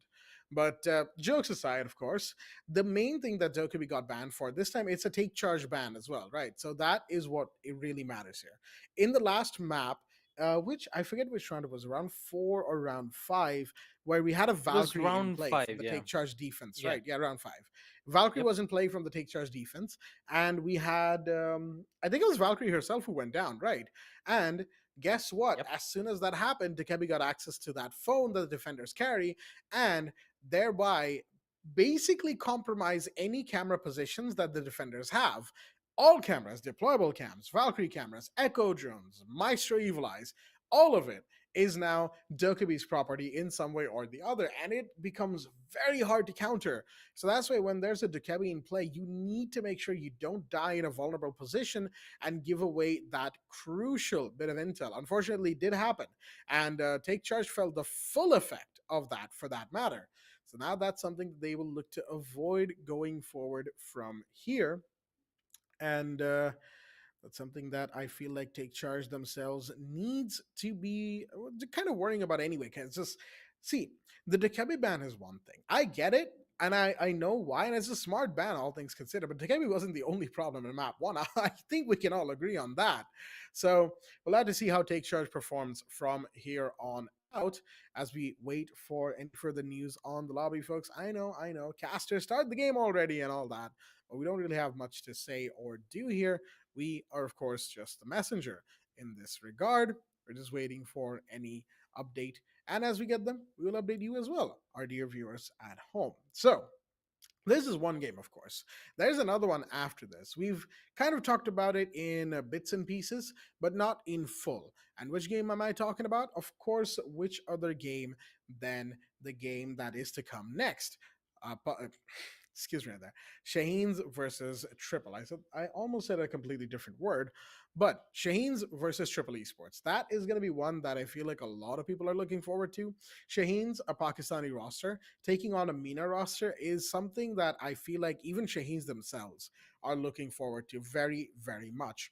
I want to see how Shaheens performs against Triple, and that will inform how they perform against other teams. More specifically, of course, against GEEKAY, who just in this first map alone have clearly shown us that MENA is not here to play around, and South Asia isn't either. But again, not exactly the best performance coming off the bat from South Asia's best. So, what do the others have to show us? That is what we now have to wait and see. Yep. For now, we just have to wait for a little time, mainly because of a rehost that's been asked around from the side of GK Esports. But all in all, gotta say, for currently we're just waiting for the last players on the side of GK Esports to join in, and then and only then will we be able to proceed to match number 2, Chalet. And gotta admit though, the next future matches that we're going to have. Like you said, Jack, Shaheens versus Triple Esports is definitely a site to be looking for, because when you have a very experienced player like Envy, who used to be in Kira Esports back then, he did go up against an international team called Cyclops Athlete Gaming. Back then, it was, I believe, it was Chalet. They did ended up on an 8-7 maximum overtime, which did ended up, Kira Esports winning their first international matchup up against Team CAG. And now seeing him be in a different roster, joining alongside with Caesar, Mighty Ali, Doctor, who are very heavy hitters on the side of Team Shaheens, is definitely an interesting one, knowing that they're going up against players like Dowakin, Guards, John, Easy Fares. So very curious to know how would it be the end game on the second matchup. At this point, the first match itself, sure, it was a 7-1 on map Clubhouse, but map number 2, surely we could say that Take Charge Esports might have a different strategy that could put themselves back, and maybe we could see map number 3 deciders come in play. But for now, we just have to wait and watch, because match number 2, we are resuming back right now, folks. No more delays, which means that we are proceeding to round number 1. GEEKAY Esports on defense, Take Charge Esports on attack. And the site to be starting off will be second floor master bedroom / office. And also don't forget to check out the Arabic stream too. El Conte and John Gon, the Arabic casters that are casting right now for this matchup. Do check them out. They're really great guys. But for now, let's proceed to round number 1. GEEKAY Esports securing their first map. Can they do it once again? We'll have to wait and see now, won't we? As we go into map number 2, round number 1, it is a go, folks. And the first site has been chosen, of course, second floor, bedroom, and office. No real surprises right there. Chalet, this site has been pretty popular, all things considered, for the defenders. It is, some could argue, it's probably the most defendable site, kind of tied with, say, Bar Gaming or Kitchen, depending on how you feel about each of these sites. But Basement, I think we can all agree, is current Chalet's worst defender site because there's just too many things to worry about, too much of map to cover and roam, too much of the map, I should say, too much area, surface area to cover constantly and keep an eye on, so on and so forth. It is just a whole mess. But with that out of the way, we're going to be moving into the attack phase of the round. The action phase is a go. We've got an IQ in play, and Sandy's already inside a trophy, going out into the hallway that connects Kitchen and West Main stairs. Jittery coming up on the rappel here, which is right outside of library window. Lots of things happening right out the bat, as is to be expected. Chalet isn't exactly as slow-paced as some would say Clubhouse or Oregon, but wait, XKE's on an interesting position here, crouched right on the double window. His position could be given away, by the window that is overlooking the lower main stairs, or a drone that could be on one of the rafters around him, above him. There are plenty of drone hiding spots after all. But none of that so far, as Silence is going to get the Selma rolling, and he's going to see one player. He sees the Jaeger. Can he take him down? Yes, he does. Manticore as the one to bite the dust right off the bat. Yep, Cook needs a C4 tossed. Fortunately, amidst all of that explosion, it will be Montkal who will get caught off in that crossfire, especially with an inverted, especially with a repel like that. SRRS trying to figure out a way to get one, but instead it will be Sandy all the way towards Kitchen. Trixie will at least try to minimize the damage, but it's still a 3v4. What a shot from a shotgun to remove Rattler in that too, completely taking control of the Solarium stairs. Still got to be careful of those inverted repels. SRRS, good timing and also good recovery, making sure that none of the players on defense would be taken out by surprise. But here comes Jittery. Here comes one kill. That to a headshot. Beat will be going down. Which means that it will be Jittery once again left in a 1v2 situation. It's going to be tough for him. Kill will be confirmed. Now Jittery, he's been in this situation a lot before. He's failed a lot on Clubhouse. And if he secures this miracle in round number 1, then that means this would be huge for Take Charge Esports. That it would be, but he's got to find his way around the situation placed in front of him. He sees one, can't quite land the shot. Mind you, the Warden is coming around him, but it doesn't matter. Trixt will finish off the round with the final kill, and that, folks, is once again the first round. This time going to GEEKAY Esports. That was a shot and a half as well. My God. As GEEKAY will start things off again. Mind you, this time Take Charge started things off in a pretty similar light to how they did in Clubhouse, which is round 1 was going their way, right? The difference is in Clubhouse, they were able to get round 1. This time, not so much, as Take Charge now have to deal with the fact that they've lost a round. And Chalet, we've said it before, is fairly attacker-sided. Not too much, mind. It's kind of like, 55-45 kind of, leaning attacker side. So it's kind of attacker sided. Defenders can still win on this map, and GK is clearly showing that, yeah, it's very possible for that matter. It just now depends on how DC teams decide to go on from here. Again, the ball is in Take Charge's court, and whether or not they're able to properly take charge of the situation. Again, we've been using these puns quite a bit, but the name is just so punnable. I'll think of some more for the next Take Charge game. But for now, all things considered, they really, really need to hold their fort down and try to just get a couple rounds, 1 round, 2 round, think on a round-by-round basis, get something going for them. GK, on the other hand, well, they'll just be happy to be continually winning rounds at this point.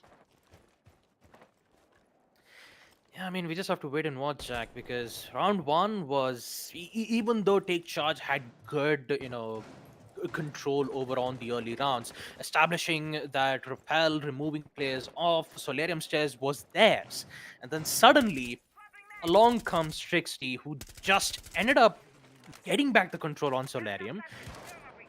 immediately, recovering back the amount of losses that they had in the early rounds and take charge despite them having the advantage. They just lost it immediately, and turns out Oh, it's looking like the same thing. SRRS and the Thunderbird XKE will take out both Rattler and Jittery. Well, they were very, focused on removing off those deployable shields first, but my goodness, SRRS is on a roll here, folks. 3 kills already as he secures a headshot as he takes out Beat, and it's just Sandy and Silence in a 2v5. Not a single player from GEEK Esports have been removed. Actually, sorry, GK Esports have been removed just yet. And let's not forget, you still have some of the certain places. Sandy, on the other hand, will secure one, but SRRS a quick refrag, which means that it is Sandy all by himself. A 1v4. This is definitely looking at the side of GK Esports' favor, because on defense, especially on a map like Chalet, which is heavily favored for the attackers, turns out GK Esports are doing a-okay, but is it though? 3v1, Trixie goes out, but here comes refrag as Mankal will secure the kill, and just like that, GK Esports will secure round number 2 as well. that's now a second round in their favor. GK starting off strong on Chalet yet again. They've come in very prepared. It is obvious to see, plain as day, as it were. Take charge. How do you proceed from here? We've asked this question so many times, and you said it in the last map, right, Baba? That we've seen take charge in one five down situations, even 0 and 1v5, yeah. 6. Yeah, no, like Yep. 5-1, and they've only won one round, right? That kind of things, and Yep. in the halves and all that stuff. We've seen them in pretty dire straits before. They managed to wiggle their way out of a lot of them recently. However, as each round goes, it seems to not really be doing much for take charge, right? They don't really seem to be gathering any momentum. They're like kind of going through the motions a little bit sometimes on some rounds, especially that in round number 2, just the entire attack, at least the first 3 who went down, Jittery, Rattler, and I believe it was Beat, all of them went down Yeah, it was trying to Beat, take library, right? Upper library, yeah. Yep. And Yeah. there wasn't like any contest from Take Charge either. They didn't try to take on the balcony, the mezzanine balcony. They didn't try bathroom window until way too late, I would say. So there's a lot of things that are happening that GK is just anticipating and seeing and reacting to. But this time, we've got a first kill, and a big one at that, as Jerry will take down Montecal. Well, here comes the breach, and this time the biggest question of all is, can Take Charge recover this momentum? Because it's still in favor for GK.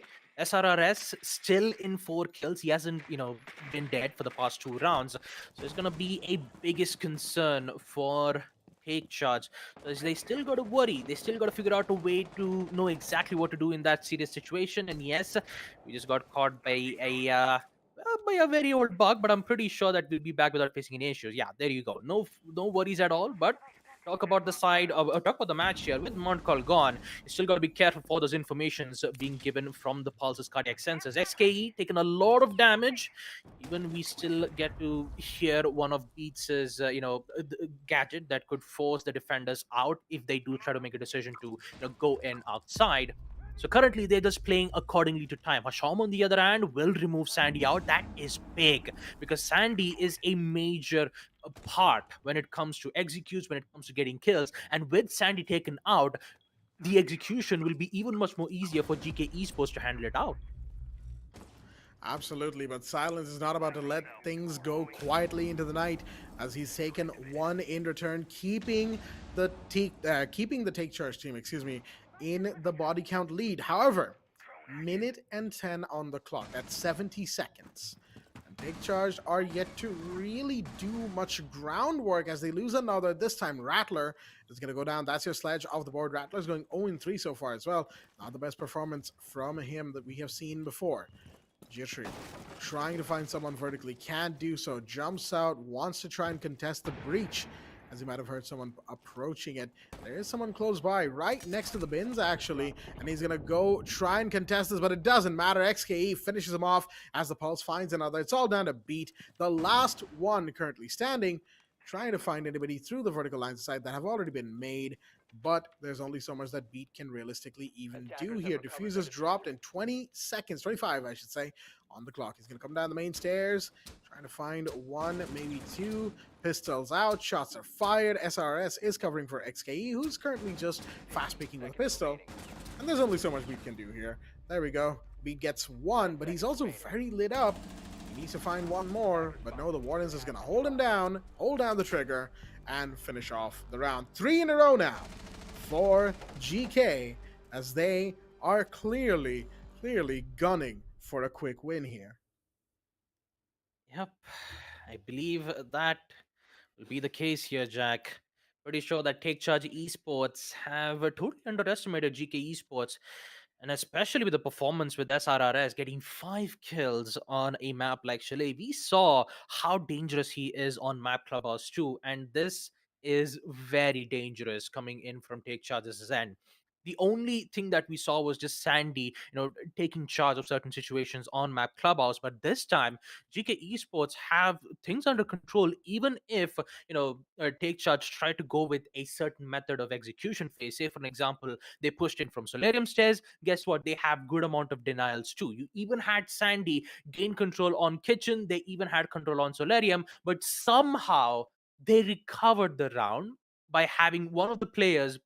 It's just that the amount of trust that GK Esports have. You watch my back, I watch yours, and they've been doing for almost the entirety of the round, and they have succeeded in doing so by not only saving lives but also securing trades too. And they need to be careful about this, especially from Take Charge, because Sandy, despite him being able to secure most of the kills and try to recover the round, if goes out, and if Jittery goes out too, then Beat Rattler Silence, being able to recover the round will be a difficult task for them to do so. Let's not forget, Sparko is currently not in the team as of now, but if Sparko was present, he might be able to provide good amount of supports from the team. But Silence, he's trying his level best. He has at least helping team with breaching the wall as fast as possible on map Clubhouse. He even gave vital amount of information from the drones, but unfortunately, when it comes to the supports that's been given from XKE and Hashom, it's been very useful for SRRS, who's been able to make a lot of changes. So maybe this time what being taken from Take Charge Esports might be able to help, but it can also help from GEK Esports, as they're currently sitting down in a tremendous lead, 3-0. Now, second from my first floor kitchen and dining room will be the side. Take Charge Esports. They are not looking good here, Jack, but I still have hopes for them. I'm pretty sure it's it's the jittery feeling that they're having in on map number 1 and map number 2. I'm pretty sure that they're currently a little bit nervous, but I'm pretty sure that they'll be able to make tremendous performance in this round here, Jack.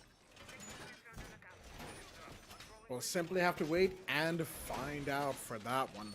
Sight has once again moved back to second floor office as GK look to take a 4th round now with pretty much the same lineup. Now, I do want to highlight the use of Solus that we've seen from the side of GK. They've been very insistent on bringing that operator, and I'm pretty sure it's worked quite well. As you can see, Hasham is currently going around the map, looking for those drones, looking for any drones that he can possibly find. That is exactly what the Solus does in prep phase. Everything else is going to be prepared by the teammates. The Solus goes out of their way to find whatever drones they can. If there's a drone close to any other defender, ping it and ask the defender to take it out, so on and so forth.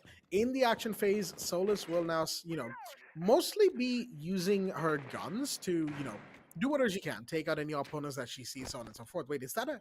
Huh. XK was really feeling himself there, wasn't he? We saw him on the drone, going out for a pistol spawn pick. There's somebody on library window as well. Not window, excuse me. Stairs as well. Trophy stairs, I should say. That Sandy is probably looking to contest the Ash right now on this first floor. As we have more droning about to come in, more utility about to be used by the Take Charge side. They need to get into site, but not just that, they need to set things up so that they can get inside, so they can execute on the things that they see in front of them. So far, we're seeing a little bit of that here and there. Yes. Ooh, that was a peek, but Silence couldn't quite take advantage of that. Shots fired again. The movement is good, but the grenades are even better. Rattler finds one, and that's Tricked off the board.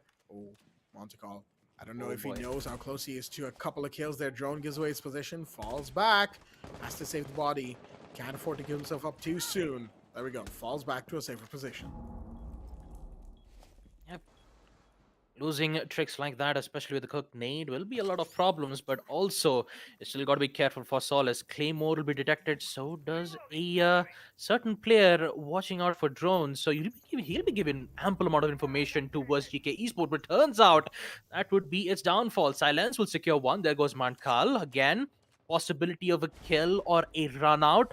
All they've got to do is just figure out a way. SRRS, on the other hand, will be downed.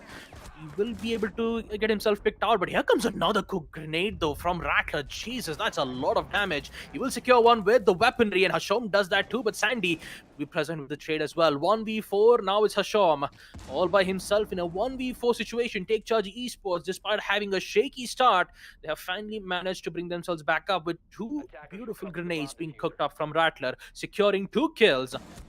And now, all by himself, he won't be able to secure that kill nonetheless. Jittery will be present, watching to the flank and also securing a round of attack at the hands of Take Charge Esports. Job well done for them. And now for round number 5, Esports, they might be feeling a little bit problem. They might have a bit of problems. That Take Charge Esports are slowly gaining their momentum. Better late than never. 3 rounds, I should say 4 rounds later. And finally, we have a round being taken by Take Charge. The attack working out for them as GK has to pull off yet another site change improvisation. What am I seeing here? Baba, I don't think I can quite believe my eyes on this one. It is a Rook in play from SRRS. Not the most surprising thing, I think we can agree on that much, because Rook has been buffed, of course, this season. His armor plates now allow for a withstand property to be bestowed upon those who wear it. So it's a pretty good change Basically, for 5 Rook. Zophias. I mean, yeah, you could Back say then, that back that's then, just yeah. five Zophias. Yes, you could say that. But here's the thing, right? Regardless of whether how you feel about the change itself, it cannot be argued that it's made Rook a very viable pick, right? For Absolutely true, yeah. competitive Rainbow Six. Not the most viable, obviously, there are other operators that still take precedence, but if you want to change things up and really go hard on peeking and taking care of opponents with a little less worry, right? Rook is actually a good pick these days because he gives you a boost in health, as of course armor and health are not calculated the same way. It's just one number that you have to worry about. So it gives you a boost in health. I think it's a plus 25, right? And it gives you a withstand because it guarantees you to be downed instead of getting killed if enough damage is done. What would normally kill you will only down you with Rook's plates involved. So that's another thing to take note of. With all that said, we'll have to see how GK plays around with the Rook. You've got the armor plates in play, of course. I think the last one has been picked up just now by Hasham, the Solus. And there's Tricks on the first floor. Wait. Where are Take Charge going from? That's my question here. I'm thinking that SRRS, the main reason why he picked Rook is mainly because he needs to take out the grenade, but whoa, a shotgun range and close range to take out Jittery, my god. That is going to hurt a lot, but here comes Sandy once again with the refrag. He's still got to be careful with the shotgun blast that Hasham really dealt. My goodness, that is a big damage. But yeah, as I was saying, the main reason why SRRS picked Rook, mainly because to counter a cook grenade, because usually you still get down, but you can still, withstand ability, so you can still stay alive and give that crossfire angle. Maybe that could be the main reason why they picked Rook in the first place. But it's just my I'm just thinking it out at the moment. But for now, Ashom, good information. But Rattler is still here, taking things under control by taking out XKE, an important one of that, because that is the smoke gas canisters. So the attackers, though, they're having easier access to get in towards the side, and you don't have to worry about getting towards Piano because that is taken care of. 1v4, and it's now in the hands of Mankal to figure things out. Plant will be given so low on HP. He's down, but with the power of its stand, he'll be able to get up. But Sandy just says, no, you know what, just go to sleep. Might be able to see you in the next round itself, as we will see Team Take Charge Esports secure this round And round number 6, once again, GK Esports are currently facing a very difficult situation here, Jack. Take Charge seem to have picked themselves up off the ground as the last couple of rounds have been pretty good for them so far.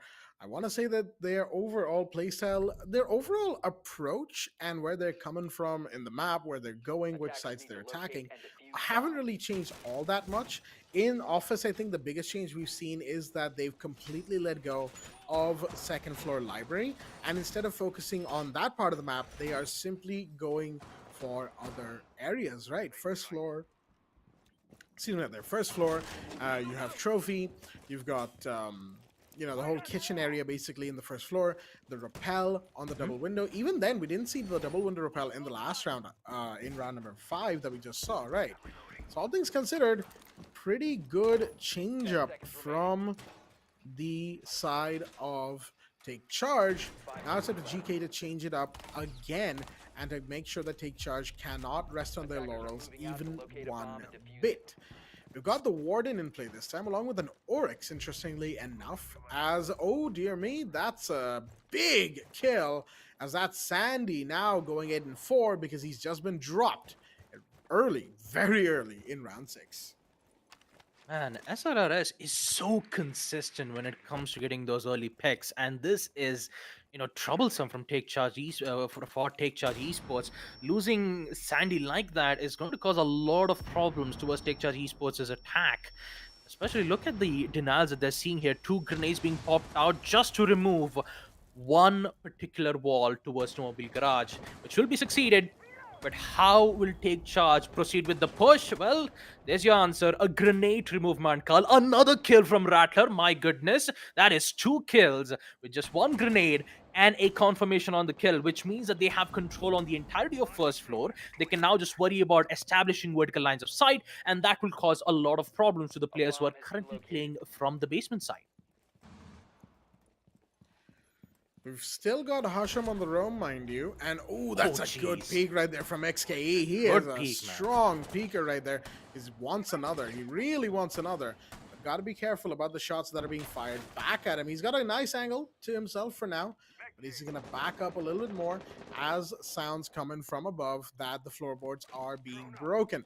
Rattler's position should be given away as Trix is going to use the cardiac sensor to give whatever info he can based on what he can see of these attackers so far. Let's Take Charge have pushed back. They've pushed back a little bit. And is that going to be a C4? No, shots are fired instead. Silence takes a bit of damage. Oh dear me, that C4 is going to work. Beautifully done. Oh, excuse me, beautifully done. Rattler finds XK in the meanwhile, but beat goes down to Hasham. That's a Legion who's been just so out there in this round so far. Rattler does kind of know where Hasham is, tosses a grenade towards the lower floor, but there's only so much he can do here. Where is the sledge on the main stairs? Shots fired. Rattler's now low on HP. The Pulse will also be given the info that, hey, he's up here by the main stairs if you want to help your buddy out with a little bit of shooting, a little bit of gun action as it were. But no, Sledge is in the sight. Who's going to win this gunfight? He's really fast peeking this, but a quad kill for Rattler. Wait, he's on for the ace. Does he have the diffuser, though? He does not. That's a bit of an issue. Hasham, all he has to do is stay safe, but Rattler really wants to contest this. He hears the Legion falling away. He's going to chase. He's going to chase. Can Hasham hide in time? He's going to go for diffuser. He doesn't have the time to go for the plan properly. He will have to find some cover, but no, he's going to go for it right by the stairs. And here comes the Legion. He's going to bait with the sounds, but no, Rattler has to stick it. And there you go. GK, unfortunately for Take Charged, the ideas were there, but they again fell short, this time to something that they themselves did in round 1 of Clubhouse, which is where one of their roamers was left unattended until later in the round. And this time, Hasham really proving why he's here and why he is going to be a valued member of this team. This C4 by Trix, I have to say, it made my throat do a double take. I almost coughed. I think our viewers heard that one. But that's the thing, right? Because that, I thought that, he was shooting just to try and get rid of the thermite. But as he broke the floorboards, I think it just sort of clicked in his head that, wait, I'm shooting, so the thermite doesn't have to plant the exothermic from this side. So he kept shooting. He opened the floorboards and got a perfect needle through. Excuse me, there, like right ace in the hole throw of that C4 to finish the breacher on the hatch. That is some beautiful stuff. Now, GK on a 4-2 advantage going into round 7, second half, are going to be on the attack. And my goodness, this is going to be quite the second half if Take Charge are able to, again, I'm going to say it, take charge of the situation. We've got the Solus once again, Jittery this time, manning this particular operator, trying to find whatever drones he possibly can, whatever intel gathering pieces are there from the enemy team. They need to go, because GK, man, they love their intel. Oh boy, GK Esports once again winning a 1v1. That too with Rattler, who was almost on, on fire, especially with the quad kill. But now the roles have been swapped. Rattler has been taking quite a lot of damage, and Jittery, on the other hand, is just trying to figure out a way to get a kill or two. Here's one. Oh, no. Information's being given. Oh no, Jittery is in big trouble. Wide out in the open, no cover, but he still gets away with the kill. An important one as Hasham goes down. There goes Diana again. Apologies if I'm butchering the name, but still.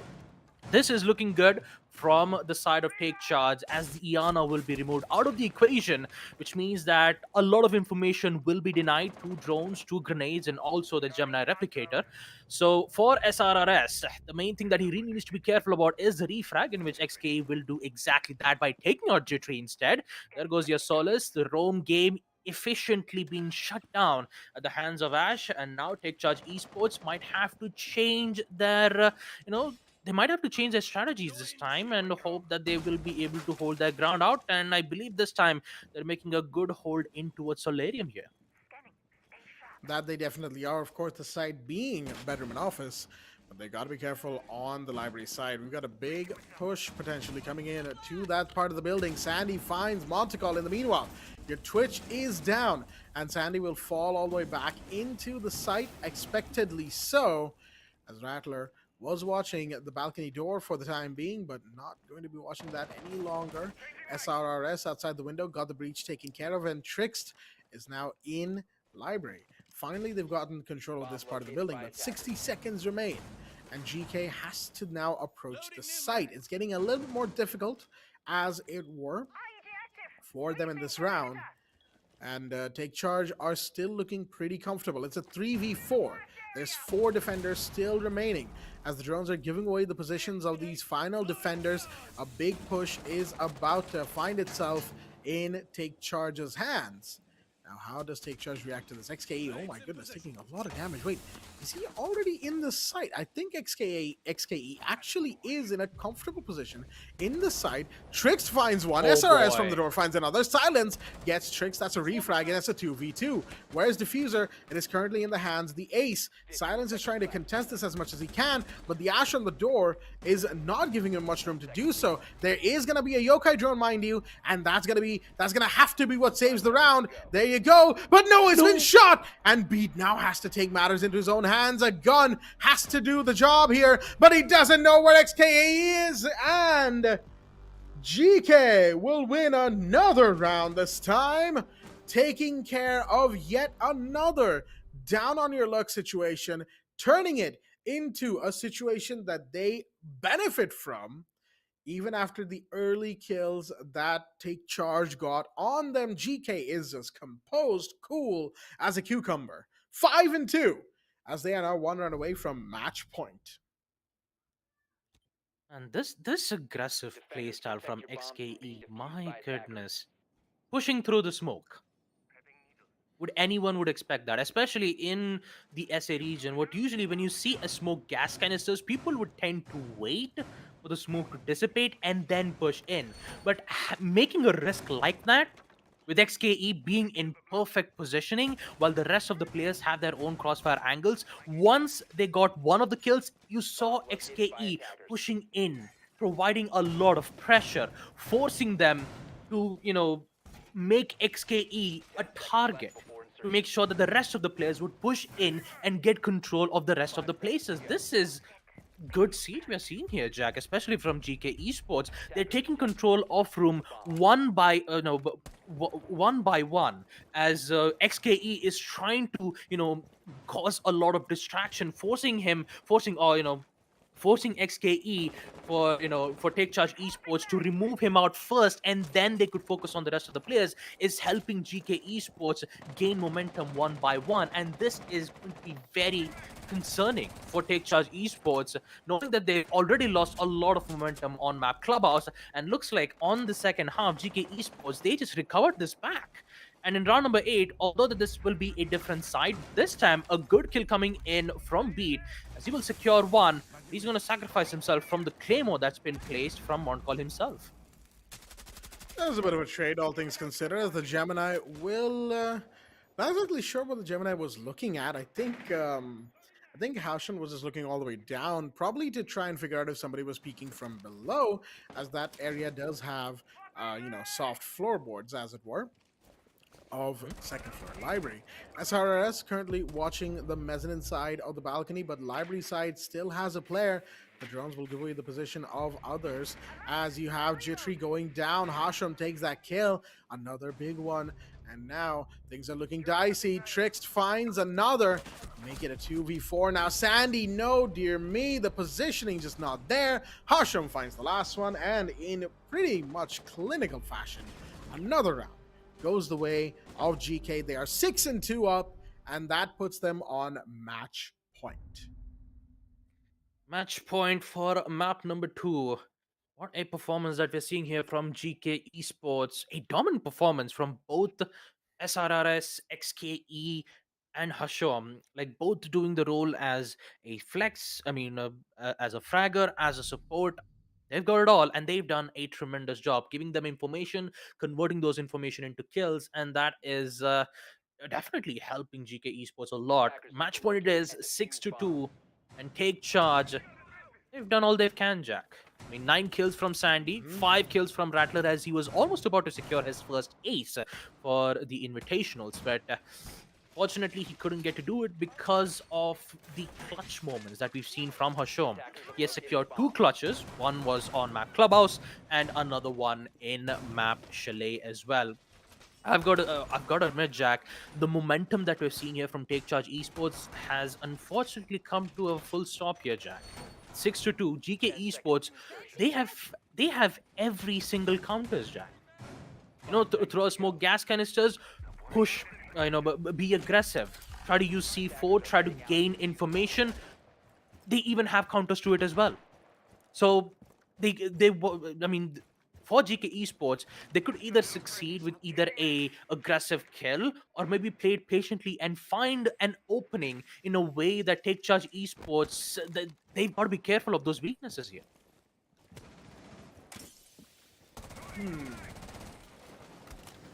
How does one proceed from here? Beat is taking a bit of a beating as the shots are being fired left, right, and center. There are players on the first floor that the side of the attack has to be careful of. The fish run going in will find the deployable camera. No real issues with that one. As, oh dear me, Jittery has found a big one, and that is XKE. The Ash on second floor, taken clean off the board. Big drop, that one, but they need more.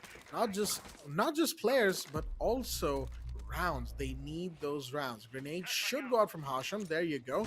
Flashbangs are going to clear out all ADSs, so on and so forth. And Manticore is going to get one, but SRS goes down. In the meanwhile, Sandy taking that. Shots fired again. Hasham has to be super careful about where he could get peeked from, and he will get peeked as Sandy comes in. Now it's down to the 1v4, 1v3 make that, as Trixt is now the final player in this in the GK side for this round. You've got plenty of things happening above him as shots are fired, but do they know this Lion's position? I don't think so. Trixt is very, very patiently watching this hatch, still watching, observing every single detail, memorizing every particle, every pixel. Never mind, he just moved away. But the point is, he held that angle for a really long time, and he still managed. That's such an odd angle to get a kill off of, but Trixt, he does these. He's got one more, two more to go. There's one right on the stairs. He knows exactly where that would be. Shots are fired. That's position given away. Jittery's watching the hallway door for that side as well. Flashbang came out, not really too much done by it, as Trixt is just slowly approaching. Again, the approach is slow. He's not going to, overexcitedly peek every single angle he possibly can. He does do a bit of a run. That does give a bit of a sound cue. Did he see him? Yes, he did, but Jittery is still alive, and that's what matters here. Trixt, there we go. Doesn't know exactly where the Jaeger was. Silence will finally take it down. Take him down, excuse me. That will be Take Charge Esports putting finally what is their third round on board. Yep. Or Take Charge Esports. They're not done just yet, folks. They will secure a round as they will win the defensive round. 6-3. GK Esports are still in match point, folks, which means that one single round attack win is more than enough to secure their first matchup against Take Charge Esports. And I've got to admit, there was a lot. There were a lot of bumps and bruises along the way for Take Charge Esports, especially on the early rounds. We even saw how impactful SRRS's performance was when it comes to those early peaks. Those spawn peaks were very crucial to remove either Sandy or either Sandy or Jittery most of the time, which really did hindered a lot when it comes to their attack push. And now on defense, GK Esports, they still have things under control, especially when you have players like XKE and Trix being aggressive, especially when they want to, having information with their attack drones, you know, forcing Take Charge Esports to get detected every single time. It's definitely going to hurt a lot when it comes to losing a lot of information. So they have to challenge these situations. They have to secure these 1v1 gunfights and ensure that they would secure without getting traded out, mind you, because if they get traded out, it would still be a 4-4. None of them would be an advantage, and especially for GK Esports being the one on attack, time is of the essence. And when it comes to time, they're just playing to it accordingly here. So match point is still in. Sandy gets picked out very early from the hands of XKE. I believe Sandy was trying to contest the main entrance, which it did ended up being its downfall. And turns out SRS was about to get picked out, but Beat on the other hand will secure a kill nonetheless. Jittery wants to contest the main angle once again. Not quite sure if it's a good idea, but if they secure one more kill and maybe in the mid rounds, they may be able to survive. Again, it all comes down to how they particularly behave themselves in this mid round here, Baba, as you said, because of what they've done before this. Their mid rounds in Chalet, I will say for Take Charge, have been a little sloppy, a little helter-skelter every now and again, but they could still probably walk away with a round or two in their favor should they, again, pace themselves properly. Trixt is really approaching on blue stairs right now, top blue that is, pinging away at upper library, saying that, hey, does anybody have clearance on library? We're going to need that if we want to approach the site itself. And the hallway, mind you, is exposed to a broken wall from inside of office itself. The breach has also happened, so there's big, long cross angles that are currently available for the defenders and the attackers. After all, any angle is a two-way street, no matter how thin. Here comes the IQ's RED scanner, flipping away, getting flipped by her wrist, as it were, trying to find electronics. Maybe somebody's on a cam that a position could be given away on, so on and so forth. Jittery's still on the first floor, mind you, and he could be a big contention point here. But no one's on the big window of bedroom. That's interesting from the Take Charge side. Another Selma comes out as Beat will find Manticle. That's a huge drop as the Twitch goes down. However, Beat can only do so much. He's been taken off the board as well. Shots are being fired as Rattler takes one. There's another on the floor. It's all down to the ace SRRS. He's going to enter. He's going to get shot because the Banshee gives away his position. Silence takes him down. Now then, we've got a game on our hands. Take Charge with 2 rounds back to back. They are slowly bringing things into their favor. Yep, 6-4. Take Charge Esports, I believe they finally understood exactly how GK Esports operate on attack. This time they've been put to a halt. They know exactly at what time would they go in for those aggressive peaks. They played accordingly to time and they ended up securing another win on defense. They still need to win 2 more defensive rounds because Take Charge Esports, they are still in the danger zone.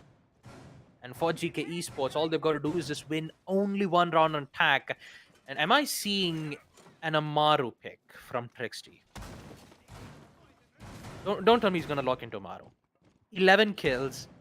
There is high likelihood chances that we might see an aggressive push. And if Take Charge Esports cannot anticipate an aggressive push, oh boy, this is going to hurt them a lot. But hopefully, let's see how it would work out in the hands of Take Charge Esports. I believe this Pog match could help them unless and until if GK Esports have the proper information of those gadgets' whereabouts. But we'll see. Action phase it is. And Amaru has been picked from Trixty. Oh boy, what is going to happen? We shall find out, especially when the Lions EDD scan comes in. You might be able to hear the Amaru's Gara hook just swishing around from the Windows side, maybe on Solarium or maybe on the other Windows on Library. Let's see how this goes here, as that Amaru pick has me very, very intrigued. Just like you, Baba, I want to see exactly where the Gara hook goes in through. The site itself, of course, is on the first floor. No surprises right there, as Take Charge have historically not really liked the bottom floor as a site. I don't remember if they've ever said anything about it particularly, but the bottom floor just isn't something they particularly like to go for. Instead, they would go for kitchen and bar instead. As for now, wait, is that a run out? What? Sandy? That's okay. That's a run out and a half, and he walks away with a kill and half HP. I'm sorry, Alrighty. what?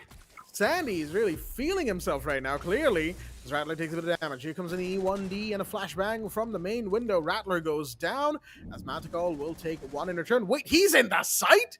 Alright, then things are kind of happening all over the place, as XKE can go for the plant. And wait, is anybody going to be able to stop this plant? They were all playing off-site. Trix is taking damage, but the plant does go off. Sandy and Jury find 1 each, but Beat is now on the floor. It doesn't matter. It's a 1v3.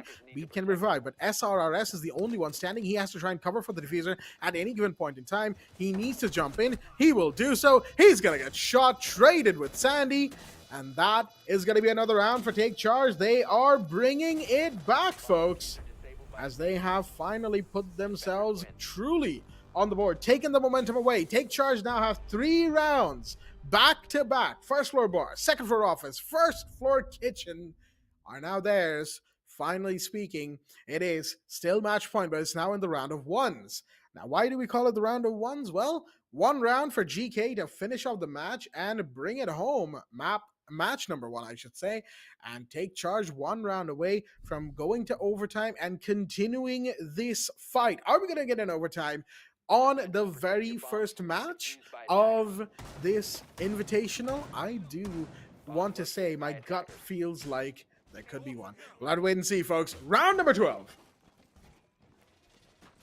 Oh man, things are heating up for both the sides. Take Charge Esports, knowing that if they lose this, they will lose the matchup entirely. But my god, Sandy, what a way to bring this match back up. I mean, how, in God's sake, would you just run out in the open and get away with a kill while entering back in the window? He was just at a vulnerable state, and somehow he gets away with the kill, gets back into the site, goes to second floor, and he gets another 2 kills. And also, let's not forget, he ended up with the final kill. 14 kills to Sandy, folks. 14 kills to Sandy. 6-5. GK Esports, what once we thought that they had this match under control, it's slowly slipping away from them. And I've got to admit, the pressure that we've seen, the pressure that I'm seeing from GK Esports has unfortunately comes under a halt. They can't do anything about it. And Sandy once again, my goodness, there goes Montcall. There's no trade outs. And this time, it's not favoring for Take Charge. Can you believe this, Jack? This is certainly something, isn't it? We've got our Match on our hands. yeah, quite the match on our hands. I think we can all agree on that front. Slowly but surely, Take Charged is finally standing up to the name of Take Charge. They're taking charge of the situation. And I know we've goofed around with the name quite a bit tonight so far, but hey, it's a goofable name. It's a punnable name, So we'll have to just wait and see how they live up to the actual meaning of this name of taking charge of something, which is, of course, as the name implies, to take charge. As Trix goes down, that's Rattler with another. That was a run out. He sees the upside down repel. Oh He my gets God. another. Rattler's all over the place right now with a double, as he has just completely pumped the brakes on any potential momentum that Take Charge could have had. There's silence to find SRRS. And XKE is the last one, no longer standing. Sandy finishes him off. A flawless round 12 for Take Charge. As folks, we are indeed going to be having it. So say it with me now and brace yourselves. Ladies and gentlemen, are you ready for overtime? Oh man, it's been such a long time since I've heard that, folks. Overtime it is, 6-6. And guess what?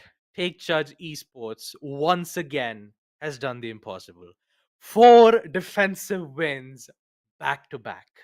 How can you make this up? How can you make this up? I cannot. At first, I thought GK Esports had things under control. They were doing such tremendous work. SRRS was just all over the place on defense and attack. And then suddenly, we see Take Charge Esports on defense. Runouts from Sandy, runouts from Rattler, a desperate attempt to get back the match. And now they've got it. It's 6-6. It's overtime. They've secured 4 defensive round on defense, which means that on attack, it's GK Esports now. If Take Charge Esports secures this, high likelihood chances that this would end up being in favor for Take Charge Esports, mainly because they have high win rates on defense, right, Jack? Because you have defense on this round, and then on maximum overtime, Take Charge Esports will be on defense once again. So for GK Esports, all they've got to do is just win 1 round on attack. And I'm pretty sure that on the side of defense, they're not going to pick a snowmobile garage. They'll just either pick first floor kitchen or second floor master bedroom site. In which GK Esports, they have to figure something else out, because the explosive aggressive playstyle that we've seen from GK Esports is in fact a tremendous job. They have done a terrific job when it comes to executing on those sites. They've secured the round. They even had removed a lot of players from their end, but suddenly something happened at the end. It felt like Take Charge Esports adapted to the situation. They exactly knew how GK Esports would operate when it comes to their aggressive play style, and they just played to it accordingly. And turns out, once they understood the methods, once they understood that, hey, in the early rounds, there'll be, they might be able to, spawn in from this certain location, they might push in from that specific spot. We know that we might be able to go in for the run out. And since you still had I'm pretty sure that they didn't even bring in Solus, right? Did Take Charge Esports bring in Solus? I don't think so. Without using Solus, Take Charge Esports have ended up winning 4 defensive rounds, and they have secured overtime, Jack, which means that Take Charge still has a chance to secure map number 2. They very much do, because overtime is kind of like a reset, right, of the entire situation. Now it is a first to 2 or a best of 3 from here on out. A team has to win 2 rounds, and it could be 2 straight rounds, it could be 1-1-1. It really just depends on how they play it, but the thing is, Take Charge have a lot of momentum for themselves right now. They have truly been, well, really just going at it in these last few rounds. They've been giving it everything they've got. We've seen some fantastic siege from them so far, and I really want to see more of this Take Charge. I want to see more from them right now. I want to see if they're able to take us to map number 3. We've got the drones coming in slowly from GK. They need to up their game as well, as they've been caught unawares in multiple situations, as Take Charge has just been all over the map, relentless in their aggression, and absolutely swinging wherever they see an opportunity. Trish Drone will be taken care of. Montcall will lose, unfortunately, that utility But he's got another one, which of course means that Twitch can still be effective in the round. But the question is, all these crossfires, all these angles that are being held, which is the first team that will lose a body here? Because that's what really seems to have determined how these rounds will go. Flashbangs are out on the second floor. Grenades will go, as well as a set of Excaris pellets have been thrown. Grenade goes out, but no dice so far in terms of actually killing a defender. Yeah, this will be the concerning part though, because GK Esports, they're taking way too much time just to enter into us library, and now they've succeeded in doing so. They will remove beat with the help of the vertical line of sight, which means that one of the players into us first floor kitchen will be taken care of, and so does Rattler at the hands of Mount Carl. Wait a minute, he's already in the site? Oh boy, this spells dangers, because GK Esports, they just found an opening and they're just tearing things apart. Look at that SRRS headshot to remove silence, and now Jittery goes down too at the hands of Mount Carl. Flawless round win from GK Esports. All they had to do was just find one weak point, and once they had it, oh boy, did they get a win nonetheless. Round number 14, GK Esports will secure this round. And now it's overtime match point. GK Esports, one more round win to secure map number 2, and for Take Charge Esports, my goodness, they just fell apart just like that. Yeah, unfortunately, that seems to have been the case, as we are now going to be moving towards kitchen and dining room. First floor site from the side of, from the side of GK, as they are once again on match point. This time, overtime match point. Round 14 will be in play. We've got a castle coming in from them. I think this is the first castle play we're seeing from GK Esports. This should be very, very interesting as to how they play this operator, play around the barriers that he can put up. I feel like it'll be what we've seen before from other teams on this site, as you know, there'll be a castle barricade obviously on the hallway door of kitchen. There'll probably be one on a couple of the windows, maybe the double window on second floor, although that's a bit too much. Bit too many barricades used up just for one line of sight. So something else, maybe library window or lower trophy window, I should say, something like that, will probably be where the castle barricades are used. And of course, second floor will be very important. Castle barricades are really, really good for utility, like just eating up so much utility. Now that's an interesting breach. Sandy is looking at a break in the garage wall, and the rest of the team are also, this Take Charge are being really careful right now, because they know that GK love to just spring on to their prey whenever possible, just pounce as soon as they can. However, this time GK are not doing that. Take Charge are being careful, which is advisable, but they also can't afford to be too careful. 2 minutes and 10 on the round, and slowly we're going to start seeing a little bit more action by the second. And it always comes down to it always comes down to which player goes down first, and turns out SRRS taking quite a lot of damage, especially with the line of sight that's been made from the attackers. He'll be blinded, but he'll still stay alive nonetheless. A lot of times been wasted around. Take Charge Esports have no control of the situation whatsoever. Information will be given and destroyed both at the same time. Sandy knows exactly his positioning, but unfortunately he won't be able to get the kill.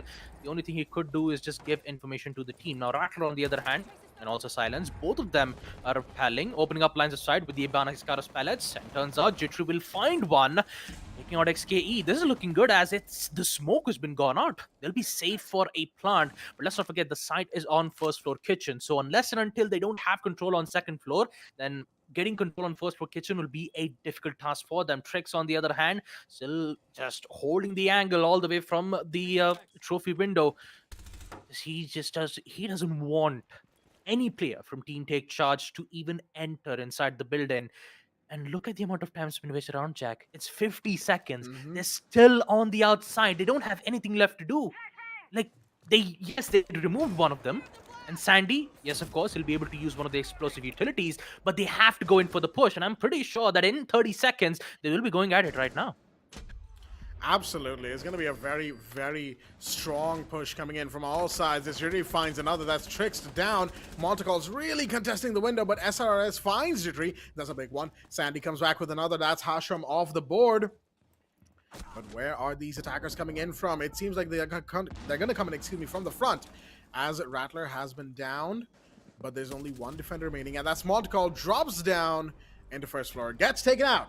And we're not done just yet, folks. If you thought that, either team would take 2 rounds in overtime straight and finish it off, no siree. We are going to round 15, maximum overtime, or overtime match point, regardless of who wins or loses this round.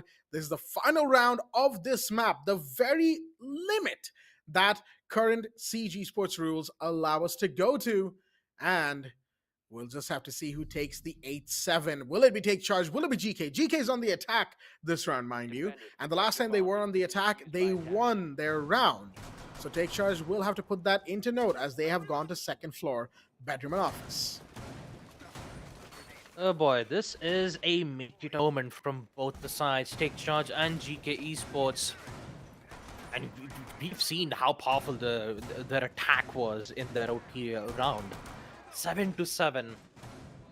It's interesting to see Jittery bring in the Mozzie this time, denying a lot of information on the side of the attackers. But this time we won't be able to see any Amaru this time. Instead, an IQ will be brought out from Trex. It's actually a good one, because in order to able to find the exact gadgets, it would be best to remove some of the important ones, like the Capcan's EDDs, the Wamai's magnets, and even more so the C4s, which it might come flying around. So having an IQ in play would be good, but turns out it's been switched quite a lot. I mean, Trix actually just switched back from IQ to Lion. So he decided to, get information from the EDD drones instead of trying to remove gadgets in the first place. So they're heavily relying on finding players' whereabouts, play to it accordingly by establishing lines of sight, and then remove them. So now we have the information via the shock drones. Again, wall bang from SRRS, hoping to find the player off from the kitchen, as you see one of the players, but turns out it gets denied from Jittery. Beautifully done. That's a headshot, and there goes Hasham, which means that SRRS needs to find a trade. Cook grenade all the way from kitchen once again to try to contest Jittery, but turns out it will not work at all. Pings will be given. They have the information, but unfortunately they cannot figure out a way to remove this one particular player. Now Jittery has been fallen back. They know that they have gained a good momentum. They've removed one of the players. All they've got to do is waste time. But for GK Esports, time's of the essence. All they've got to do is just remove one of the players and just push in and go for the plant. That is probably what they're going to try to do, is Take Charge, Rattler, that is. Just throwing out those gas canisters and doing what needs to be done. After all, the smoke has a lot of work to do. Interesting use of the Excav spell, as we saw there. Using them upside down, right? On the ceiling above, or the floor of second floor. As not sure exactly how much that's gonna give, but we'll have to just wait and see. That could also be just taking care of the hash from below, but Montecall will go down as Beat comes around, finds another. This is not looking too good for GK. They've lost a couple of bodies, and these players of Take Charge are now very much poised to take away any potential push. Could be XK. He might find one here. Yes, he does. And he dropped the diffuser just behind the door, just to keep it safe in case he went down. Tricks with a DMR on Lion. All right. We've seen it a couple of times, but I've never really made note of it. A DMR on the line. That's an interesting combination. Trying to find another one on the bomb chassis, not quite able to do so. Where are these defenders is what GK are probably thinking. They've taken one down, but that was one roamer. And there's probably another on the first floor, or at least preparing to come down to first floor. They've got less than 30 remaining, 25 on the clock, and they have to go and get things rolling here. Rattler taking some damage as the line approaches hard, and here we go. Shots are fired. Sandy finds Trix. That's a big one. XKE can't exactly find his way into the site. Even though he tries, it doesn't work. And here we go, folks. Take Charge, after what seemed like a down and out 2-6 down, will turn things around, win map number 2, and keep their hopes for game 1 alive as they win 8-7 after a long bout. Wow. Just wow. I don't even know what to say, Jack. Like at second half, first half, GK Esports, and I've got to admit, the way how good that they were going on, both on defense as well as on attack, only to go down all the way to overtime and lose the final one up against Team Take Charge Esports. My God, they're at this point they're popularly known for making plays like this. I kid you not. We've seen so many situations where Take Charge Esports are always at a disadvantage, be it at a 5-1 or a 4-2, and then suddenly they just pick it up and making runouts as we saw from Sandy and Rattler. My God, unexpected plays, and it did ended up favoring for Team Take Charge Esports. What a way to bring this map back up, which means that we are heading to map number 3, folks, to Chalet at the hands of Team Take Charge Esports. And for GK and for GK Esports, I've got to admit, they have done a fantastic job. That C4 toss was absolutely amazing, though, and I've got to admit the play style that we've seen from from the Ash on attack, pushing through the smoke, establishing proper line of sights, removing players off one by one. It is a job well done from GK Esports. But yeah, I believe it's going to go all the way to map number 3, folks. So let's just take a look at the map recap itself. Clubhouse 7-1, the hands of GK Esports. Chalet 8-7.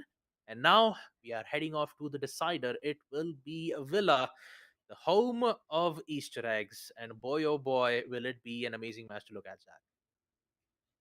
Oh, it will be. That I am absolutely sure of it. Decider on Villa, like you said, home of Easter eggs, but also home to some fantastic matches. I'll tell you what, Baba. 8-7 on Chalet, and that is a comeback and a half. Another one in the Take Charged books. They are really, really looking to continue paving the way for whatever wins they can possibly get. This is now a game that has been basically punched wide open. And we'll have to see how the floodgates further open out from here, as both teams are just going to be brawling on Villa. I feel like, on Clubhouse, it was clean clinical from GK. Right. On Chalet, it was the rebound from I almost said Hunter's LFO again. Too used to their old name. But it was the Yeah. rebound from Take Charge, and now it's going to be an all out brawl on Villa. We'll have to see who wins that one, folks. As Siege brawls, they can be very, very intense and in some cases oddly comedic as well. Not to, speak ill of any team. I'm just saying, like, just all out brawls in Siege have been historically a little bit funny as well. Anyway, let's go into the match summary. Enough about jokes and all that stuff. Let's see exactly what the performances have been from both sides. 8-7. And look at Sandy. This is what we were talking about in Clubhouse when we were saying that Sandy is a player that you absolutely need to watch out for. That is why 18-10 across the map, Jeez, while man. maintaining a 67% cost and 2-2 on entry. Insane stuff. 1.33 rating. Fantastic play from Sandy. Way to pick it up after a little bit of a dull first map. But let's not also forget Silence was really just doing a little bit of flex support, 73% on the cost, the highest one in the Take Charge roster there, 9-8 and 1-0 on entry. But Jittery, look at that entry on Jittery, 5-2, which is one more Oh than my God. XKE's entry for GK, who was 4-2. 10-10. He broke even with his KD as well. Rattle 11, 9, 47%. Beat 8, 10, 67%, 1-1. And speaking of GK, let's have a look at them. Excuse me. Seriously, okay, SRSLY. I just realized that's actually seriously, Yeah, but but I in just game realized it's seriously, not SRS. SRRS. Yeah. Yeah. Seriously, going 12-11 and 60%. Pretty good performance, all things considered. XKE, pretty much top performer. One less kill than seriously, but that really is neither here nor there. 11-12 and 67% cost. 4-2 on entry, by far the standard performer for them. Unfortunately, it wasn't quite enough. Trickst and Hashim also having 11 kills each, 53 and 33% cost, respectively. Mantcall having a slightly quiet map, 7-15 and 40% cost, and unfortunately being 0-4 on entry. So, unfortunately, he was the entry kill a lot of the times for Take Charge Esports. So, that's something to keep in mind. I feel like a lot of that probably happened in the second half. But regardless, folks, Mhm. that is the map summary right there. We are, in fact, going to map 3. I mean, let's be real here. It's a take charge game, and they're playing against probably one of the best in the MENA region. So, a map 3 game was probably to be expected, and we'll be getting into map 3 Villa after this short break. Stay tuned. Just watch me.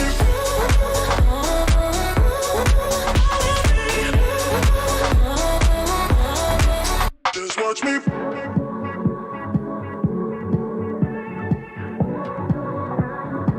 There's no denying what we want. There's no denying what we want.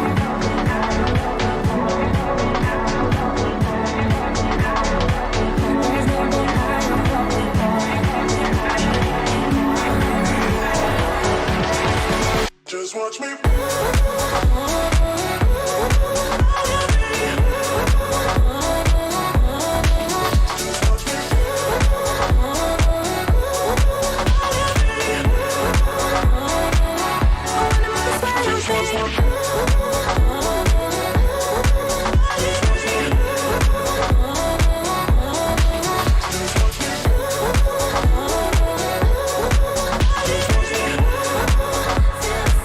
I wanna make it sweat.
Just watch me,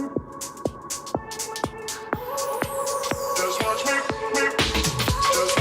I won't make it easy for you now. You got 2 minutes of my time, and I don't really break too easily, but I'm worth it, cause I'll slip into your dreams tonight. Oh, so give me your all. I'll take it to Mars. Oh, I'll stick like glue inside your mind. Oh, so give me your all. I'll take it to Mars. Oh, I'll stick like glue inside your mind. Just watch me.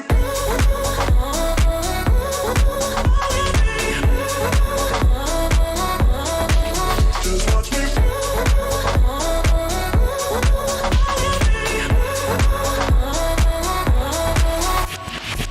I got you wrapped around my finger, but don't you try to call me tomorrow. There's nothing personal in having a little fun. You wait to see if it's worth your while. Oh, so give me your all. I'll take it to Mars. Oh, I'll stick like glue inside your mind. Just watch me. Give me your all. I'll take it to Mars. Oh, I'll stick like glue inside your mind. Just watch me.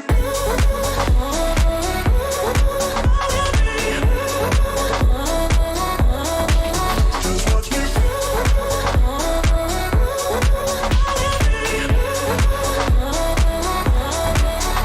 watch me.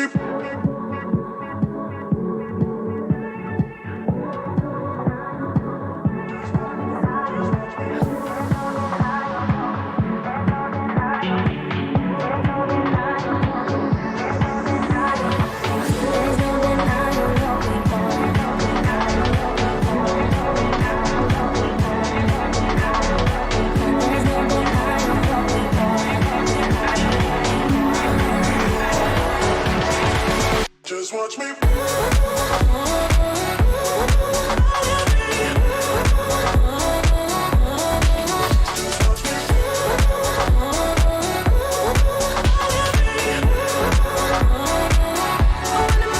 Just watch me.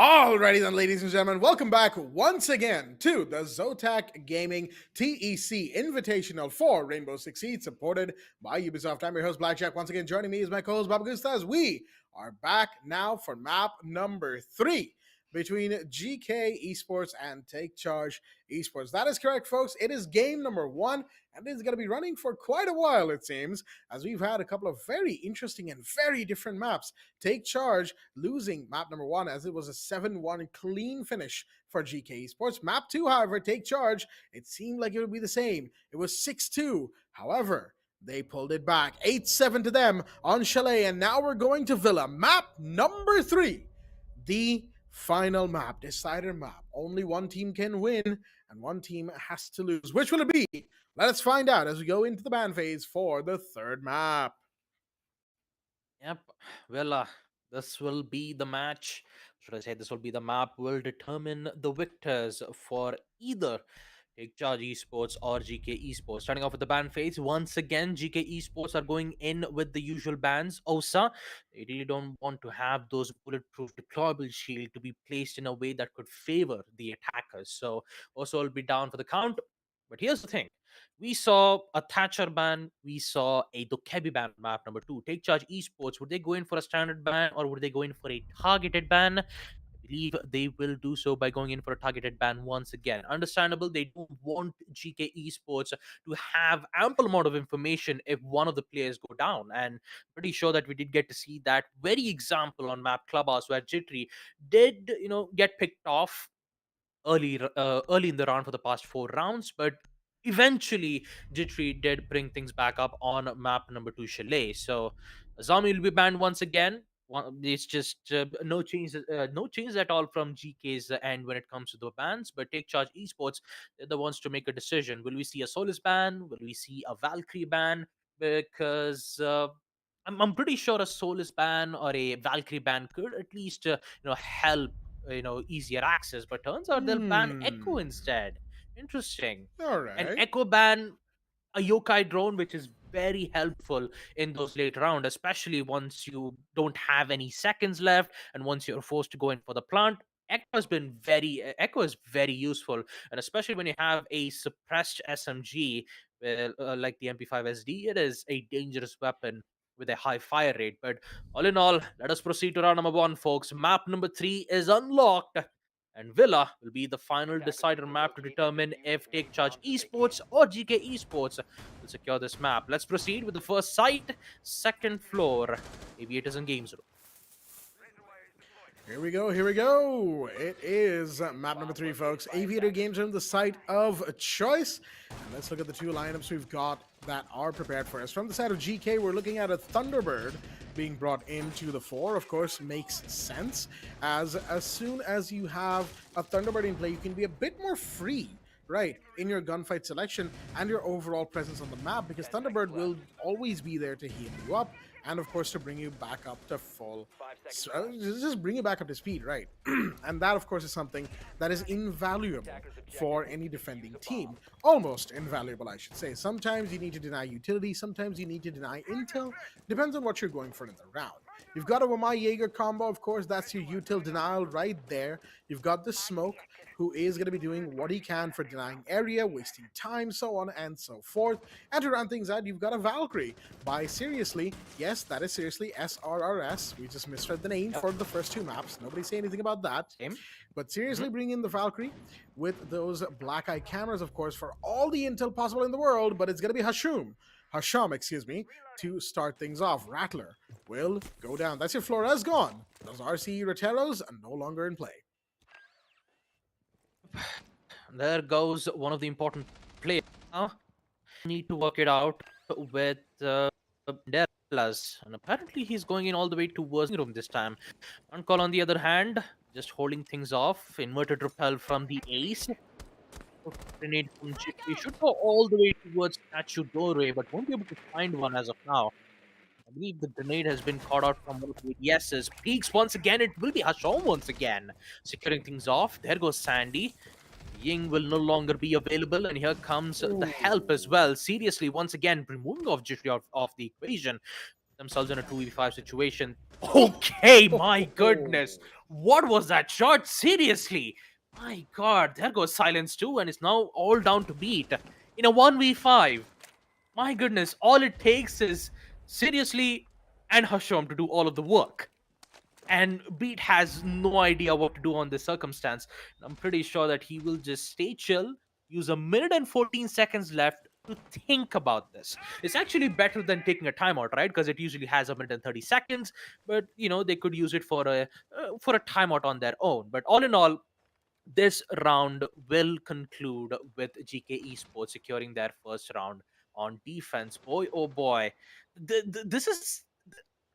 To be honest, Jack, I'm not gonna lie. I actually like the aggressive playstyle that I'm seeing from GK Esports, Jack. I mean, the playstyle that I see from Seriously, Hashom, and XKE, who is so good on Ash on attack, it kind of reminds me of a different team in the SA region. I believe it was I still remember the name. Was it Divas Force? Yeah, Shiba Goat and Senpai. Yeah, there you go. Headshot from Trix to end things off, removing Beat, and just like that, we will see a flawless round win at the hands of GK Esports. Man, what an explosive start. And it really did bring me a lot of nostalgic memories too, man. Look at that shot. Look at that. A peak headshot and just peeks it back just like that. Now that was a round and a half to start for GK Esports, and Take Charge are gonna have to be a lot more careful and a lot more. I would say they need to drone a lot Attackers need to more. I feel locate and like defuse the the bomb. Yeah, way they were absolutely. approaching the site adjacent rooms and the roam clear, the way they were approaching it seemed like they were just preparing for what is normally expected in South Asia, right? For a roam clear, which is the usual stuff. Somebody's probably going to be in statuary with one in like Astro or Games Room. You're going to just drone them in, clear them out as soon as you see them, grenades and the usual. Thing is, GK has shown time and time again that they are not about that. They are going to peek you. And they will make sure that there is next to 10 nothing seconds you to can do insertion. about it. So you have to be careful in that regard. There is no 5 way seconds to go. that Take Charge from this point onwards can think, oh, we can expect the standard Attackers from need to locate GK, and defuse what the we're bomb. used to, and play accordingly. No, GK are a team that can and will be aggressive. You give them any opening, they will let their aggression show and they will let their guns do the talking. It has been the theme for pretty much a majority of this match so far. And I say a majority purely because it was a 7-1 on map 1, something that is worth remembering. Now, the IQ in play, of course, is giving away the fact that Closet has been turned into a little bit of an impenetrable fortress. 3 ADSs, probably one Wamai Magnet, you have a Mute Jammer, probably, I don't know, Mozzie Pest for good measure. All are in there as Beat is giving away positions of every single one of those gadgets that he can see. C4's out. Jerry takes a ton of damage, but the Mozzie will fall back into first floor through the open hatch in bedroom. As Montecal, there's an interesting Oh, window. Oh dear me, shots fired immediately. Somebody was taking pot shots at that same window in study. Montecal just happened to be there. Still alive though. That's what matters. As flashbangs are out and the entry is in. Oh, but Sandy goes down immediately, trying to take the refrag. Yes, he does, but wait, Closet is not clear. And Asham takes the refrag again. Beat goes down. yep. They forgot about that specific spot, the closet, and Hasham will make sure to get that trade nonetheless. Beat and Sandy, both of them down. They still got to worry about that line of sight. Downs and confirmed, with seriously being the last man on the board. And once again, we will see GK Esports securing round number 2. Take Charge Esports, they had the momentum first. And then suddenly, once they, went in for the push, they actually forgot that Wamai was currently present from the closet side. Even though they'd removed some of the, ADSs, the magnets, it still wasn't enough to secure that specific spot nonetheless. They tried to go in for a brute push. Actually, it didn't work out. Attackers yeah, need to speaking of locate that, and right? Yeah, defuse no, as many speaking of bombs as that, they I want to can. add to that is that Mhm. they had the IQ pretty much give away the fact that there's like multiple ADSs in closet, right? Or at least close to closet, Yeah. adjacent to closet. Was it a It bait? should have been known. No, I'll tell you why. Oh, okay. Because I feel Okay. like that was Take Charge making a pretty honest mistake. I don't think there was like any big brain happening there. I'll tell you what I think happened. Is we saw whoever was playing Ace, I think it was Silence in the last round, right? Throw a Yeah. Selma at the closet wall from inside a bathroom. 10 seconds However, left. at the same time, two people jumped in, a Flores and then Silence 5 afterwards, seconds left. to try and take out the Mute, who was on Astro, who would have probably taken out the Summer Breach, right? Now, here's the thing. While trying to do that, they lost their Flores, which was a big issue, because Flores would have been able to flush out the Wamai from the breach that was being made anyway. And at the same time, Silence going in to take the refrag, the Ace, excuse me, going in to take the refrag, unfortunately, wasn't able to get back out in time as the breach was now entirely formed. The Wamai was still in there. I think what happened was that it was an oversight, more so than anything. They thought they'd be able to get in, get the Mute, get out in time, but they unfortunately ran into heavy resistance from the Mute, and eventually that wasted just enough time for the breach to open and for the Wamai to take a shot, which I think is what ended up happening. It was a little bit of an oversight and no more. There would have been ways to play around it, but it is what it is for Take Charge. They'll simply have to cut their losses and move in what is now round 3 well underway. Sandy has brought in a Nook. I want to see how that goes. Yeah, this is interesting though. Site, though, on the other hand, will be on first floor kitchen and dining. So getting control on second floor is a must for the attackers. So having breach charges is exactly what Rattler will do. And still got to be careful for the Nook, who might be lurking around all the way from the red stairs. Yeah, currently in red stairs. He might make a push and might meet one of the players all the way towards that spot, and that is seriously taken out all the way towards the games room. And now he needs to focus on the statue. Beautiful distraction, though, as Beetle confirms it into a kill. 3v5. Good distraction, as Sandy will ensure a 2 kill with the loss of no one. Another one is Trix TCSG. My goodness, it's been a while since I've seen that weapon. A headshot Yeah. that will confirm the kill on from Jittery. A 3v4 situation. Sandy's location is compromised nonetheless. They know that there is heavy resistance from the red stairs. They have tremendous control on second floor, which means now they can open up lines of sight. Exactly. There's one C4 remaining, and that is, of course, Trick's C4 that can be used. And there we go. It's been tossed up. Unfortunately, will not pay any dividends. There is another breach on pantry stairs, so to speak, but that breach is not going to be utilized just yet. They're waiting. Take charge are... Well, they're looking to take charge of the situation by finding where these defenders are. You have to see that big leg. phone book of a suppressor that TCSG has, but no, the Kaid Run manages out. to jump out and will be able to get back in safely Oh, not or good. not, as Silence was just right there to take the kill back. 2v4, but they have to get into sight. They have not made sight headway yet. 13 seconds, 12, 10 now. They have to get in there as the XK is in a very powerful position. The Malusi goes down inside the site. Silence taking that. The plant is now on the floor. It is happening. XK just needs to deny it. He just needs to find the angle. However, not quite. Walking in slowly. Shots fired. Position given away. Sandy takes a ton of damage right there as he is just doing what he can. XKE, that is, grenades out. But that is almost uncooked. Did not lead to any kills. Was that another one that just got tossed? Maybe. And there you go. Sandy was lurking right at this, covered in white cloth. I don't know what it actually is, but gets the kill nonetheless. And here we have it. Take charge will put themselves on the board. Yeah, that was a good initiation coming in from Take Charge. All they've got to do, they just waited for Sandy to make its play. Unfortunately, GK Esports, they were very much concerned on all the way to a statuary, because that was they were making a lot of noise on that particular spot. And the second problem was that seriously was in Aviator's room, so he was the one who had to be careful around the red stairs. Unfortunately, since Nook has the ability to be invisible from the default cams, seriously thought, no one's actually on red stairs, so maybe there might be some players all the way from, not from main stairs. I'm sorry, I was talking about red stairs.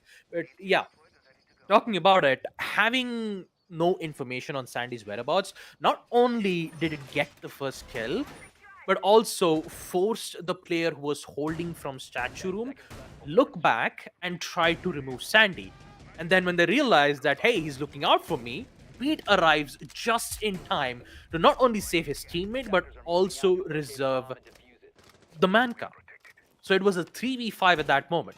Although the late rounds, it was a bit risky, though. I'm not gonna lie. It was a 2v4 nonetheless.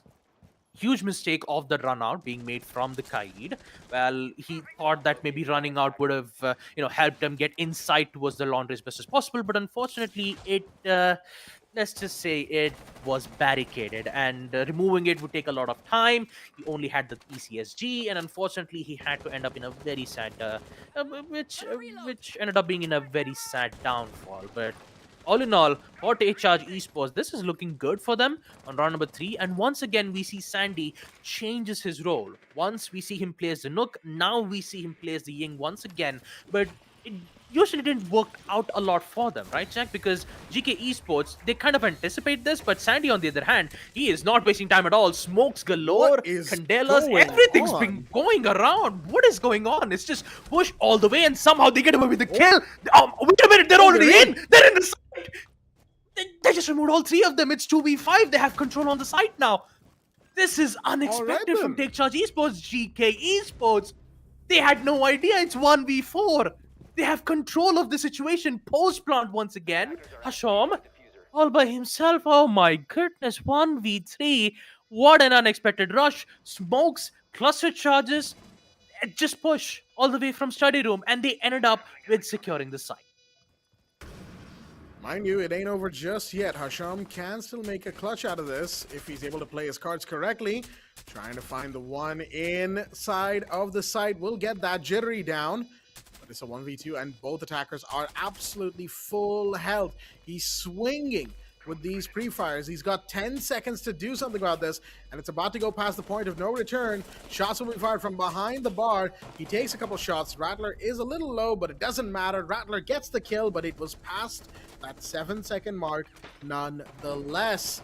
Second floor AVG goes to the side of Take Charge, who clearly seem to have read into how the side of GK plays, and they are bringing it around. That was a rush and a half. I will say that much. GK was not expecting that.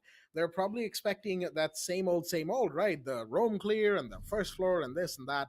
Except this time they said, you know what? We're breaking down the door FBI style, and you're not going to stop us. And, well, they didn't. 2-2.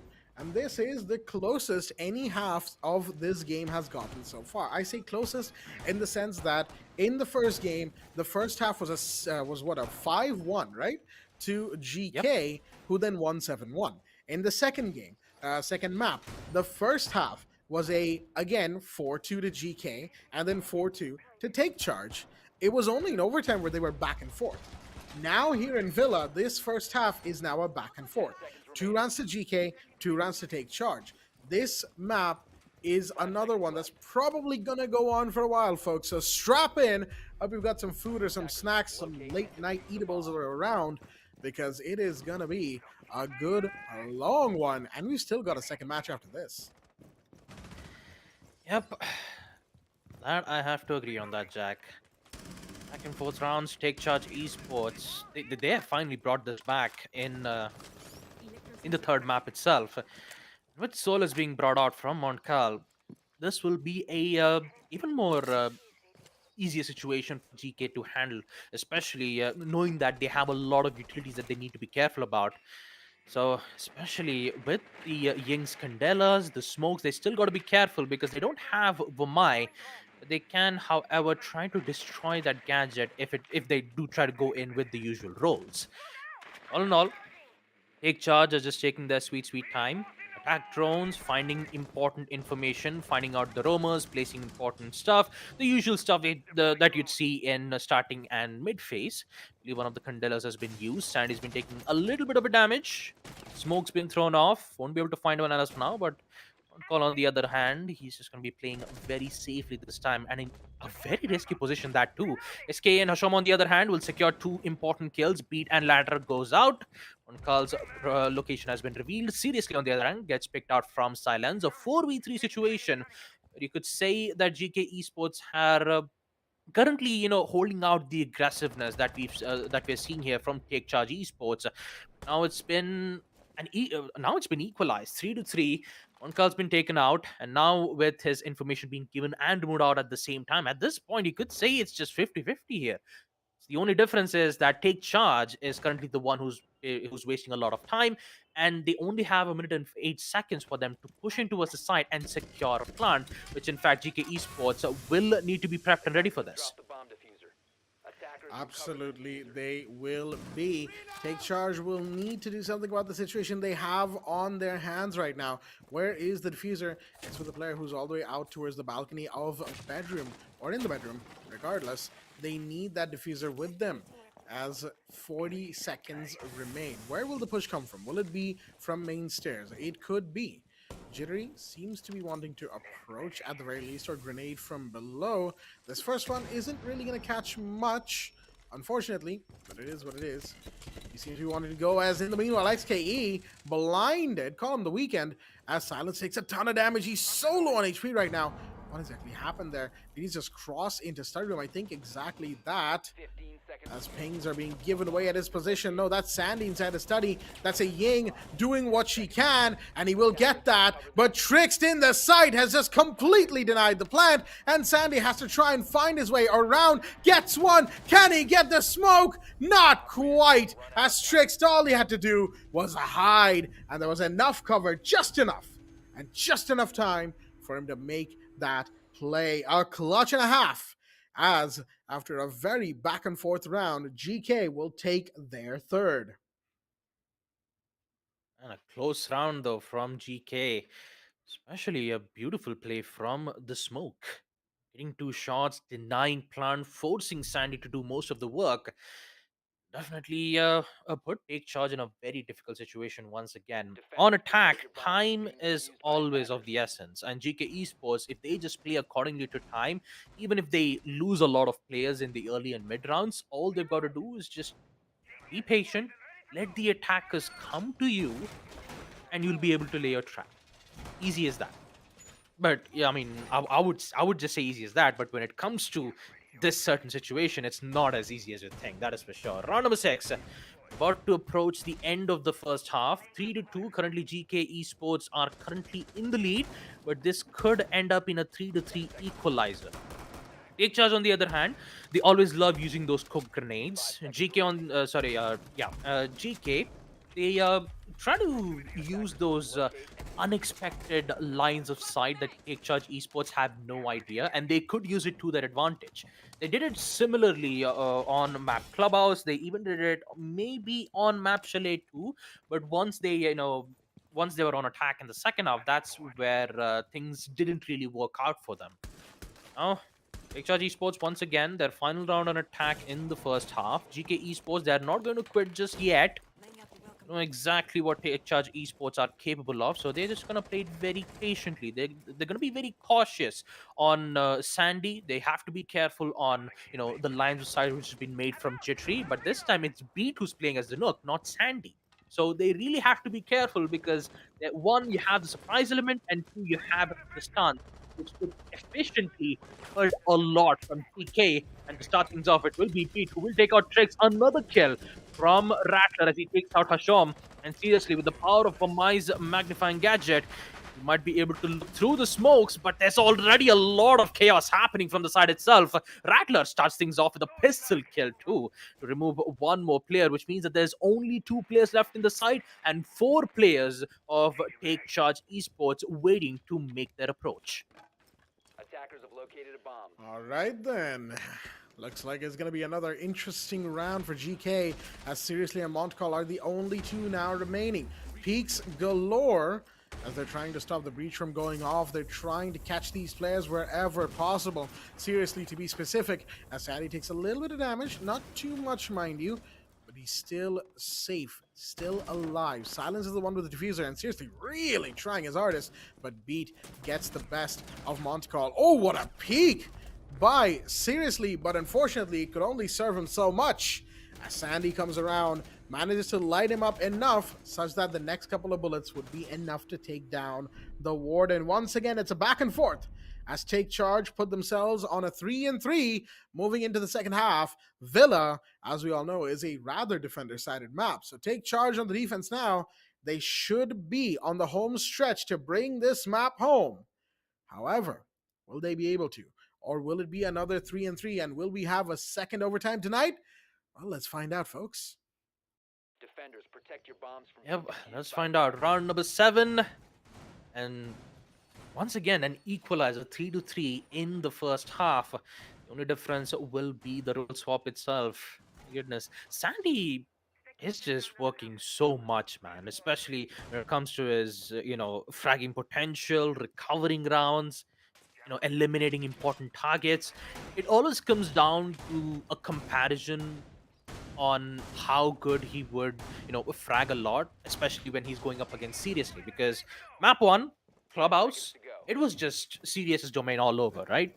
They had the entire site on lockdown, and they had no other choice but to give that win to Take Charge. Now, once again, Sandy My goodness, a fountain spawn peak, a very risky one to make. But all he needs to do is just hear at least one of the defenders camp being removed. But turns out it's been too late, so he's just gonna barricade and just fall back without facing any repercussions. But on the other hand, he still needs to be careful on those Twitch drones because Montcal's Twitch drone has a lot of serious effects. And removing those important gadgets like the Jaeger's ADSs will cause major damage to take Charge's defensive hold.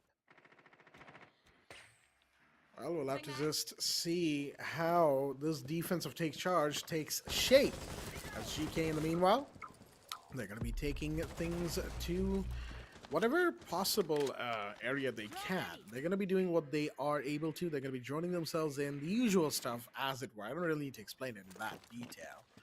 But for now, jump in as XKE will slowly approach Statuary. Shots are fired towards this door. That's all the way from landing of red stairs. There's another player possibly approaching from the other side as shots are fired towards game room. Trixt is watching the entry window outside of games room. Shots are going to be taken, but it's going to be Beat who finds XKE and Beat who finds, seriously, two huge drops, and it's a 2-for-1 deal as Beat finally does go down. But is it too little too late? They've lost two very important players, all for the cost of just the Malusi, who was out on the roam anyway, fully expecting to not make it out of that alive. I think that's the way Beat took that gunfight, knowing full well that, yeah, I'm not going to make it out of this. It doesn't matter. I'm just going to do what I can to slow these attackers down. And he's done that. As right now, GK once again has to regroup and reorganize their efforts, pick up the diffuser, and try again. Yeah, difficult circumstances being displayed here for Team GK. Losing two at the hands of Beat is seriously going to put them at a lot of halt. They wasted a lot of time too, and that they only have like a around 40 seconds. Sandy once again headshot. Shom goes down. It's just a 2v4. Make that 1v4 as Rattler secures that kill too. And the only thing that you have to worry about is Strix on the site. It's taken care of from Rattler. And just like that, Take Charge Esports will secure one more round on defense. Actually, the first round on defense in round number 7. My God, what an amazing the skills that we get to see here from Take Charge Esports. One thing or another. Sandy, an impressive performance that we see here. Seriously, on the other hand, first half, although on map number 1 and 2, he's been doing a tremendous job. Same thing can be said to Mankal and Trix, but somehow something feels, something feels like GK has been shut down for some reason on the first half itself. Yes, they did, however, ended up in a 3-3 equalizer. But Take Charge Esports, although that they win their first round on defense, doesn't mean that they might be able to win one more round, right? GK Esports, they are good when it comes to adapting to the situation. So unless and until if they cannot, focus on removing the main targets first, especially in the early rounds, you could say that Take Charge Esports have complete control of the situation, and that could end up being in their favor if the, things ended up being in their favor in round number 8. 5 seconds to go. Let's just see how Take Charge continues here. They've won the last couple of rounds, right? So they could continue to win rounds and continue to build that momentum. They've already got a good chunk of it. I still hesitate to say that they've got full momentum yet, but they're almost there. They're almost there. A little bit more. One more round. And in the meanwhile, oh my goodness, Sandy, wrong position, wrong timing. Could have been a drone that gave him away. Could have just been that Montecal wanted to open the art room window and just happened to find Sandy in a happy little package. It is what it is. Sandy's off the board, and that's a big one to start things off in the 8th round. Sandy would have been an invaluable asset as the Solus once again. The Solus we could see, right, doing her job, finding drones and taking them out as and when required, as and when she could see them, so to speak. But Sandy, unfortunately, not quite able to, continue on that train, as Montecal will lose a Twitch drone, unfortunately. The one that was thrown in on Astro Window. Still going for another one. That's going to be... Oh, look at that. That's a nice, cozy smoke who's just chilling, as it were. Gas grenade is thrown, but there's the grenade to the face. There he goes, and there's two more as players are dropping left and right. It's all down to Jittery now in a 1v5. How do you even do this? He's going to come up the red stairs, but the Barbara probably gave his position away. That's the Gemini. His position truly is given away now, and he has to fight for his life in this post-plant situation. And this is going to hurt, man. 1v5, post-plant is already in, and GK Esports, the info game is just looking so sweet, man. Swap will be made, I mean, the refrag will be made nonetheless. It was a quick kill. Just like that, we will see GK Esports securing round number 8. Once again, we will see that back and forth win coming in from both the sides. A timeout will be requested from Take Charge Esports. Now, what could be the main cause here? First things first, Sandy. With Sandy being removed out of the equation in round number 8, especially on the early rounds, gave away so much control in the first floor itself. And I kind of like the placements of Montcal's shock drone placements. You know, you had one shock drone which was placed near the near one of the attack drones from the drone hole, and the other one to just check things out to see whether if he could find some certain information. The second one, on the other hand, not only does he get to confirm that one of the players, but having a nade being thrown out has got to be one of the most unfortunate events that Rattler had to endure. And plus, he had no idea, you know, he had no idea that the drone was just there. You know, if Montcalm would have just used a shock drone just to try to tase him, he would have given away the information. But instead, he held it, which is when it comes to gaining information, this is a really good a teamwork coming in from GK's end. And I believe Take Charge Esports, they have to be careful when it comes to gaining information, and they really need to be careful when it comes to getting picked out on the early rounds. For now, we'll just have to see if Take Charge can stop losing bodies in positions where they simply do not need to. As right now, GK Esports, they win that round that they just won, right? Honestly, the way Take Charge lost it, it was just a complete collapse of the site. It just seemed like they tried just too many things, something went wrong, and they all just fell to the wayside. We'll have to see if that continues from here on, or if Take Charge are once again able to change things up. We did see that in Chalet, a couple of timeouts did allow them to really take the game back in their favor. Will this timeout be the same for them? Let's see as we now load into round number 9. 4-4 equalizer is in play, and we've got a couple of interesting picks here. We've got the Legion coming in from Sandy. I mean, no surprises there. Legion is a pretty good operator, but Sandy was the one playing the Solus before, which has now been passed on to Jittery, who will be taking up that role of drone and basically utility and gadget hunter.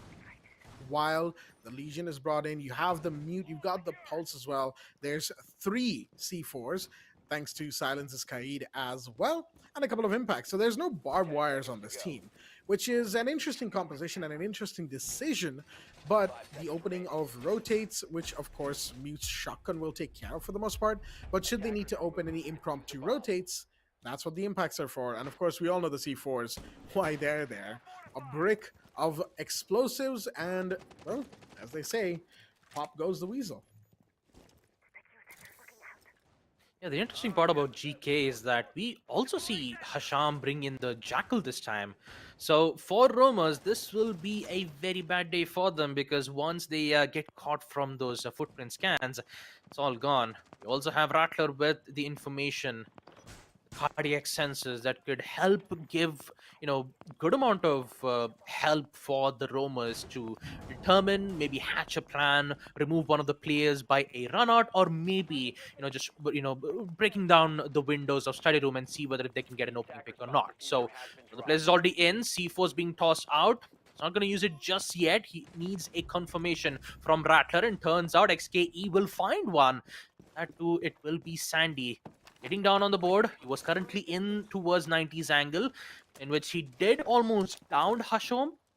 But instead, he will get revived, and XKE will make sure that his teammate will stay, his teammate will stay alive. Unfortunate as it is that Sandy goes down first yet again, they will simply have to cut their losses and move on. I've said this a couple times for this roster of Take Charge, and oh my no. goodness, where are you going, Rattler? XKE just runs into Library in the meanwhile, and Hasham finds silence, but there's Jittery. He's gonna find one. Beat has to be so careful right now. He could get him, and he does, but it's a 1v3 right now. Beat is in a precarious position, as some would say, as vertical angles are going to be opened up in front of him, around him. Shots will be fired, and there you go. Seriously comes in, takes down the mute, and this will be another round going this time to, excuse me right there, to GEEKAY Esports.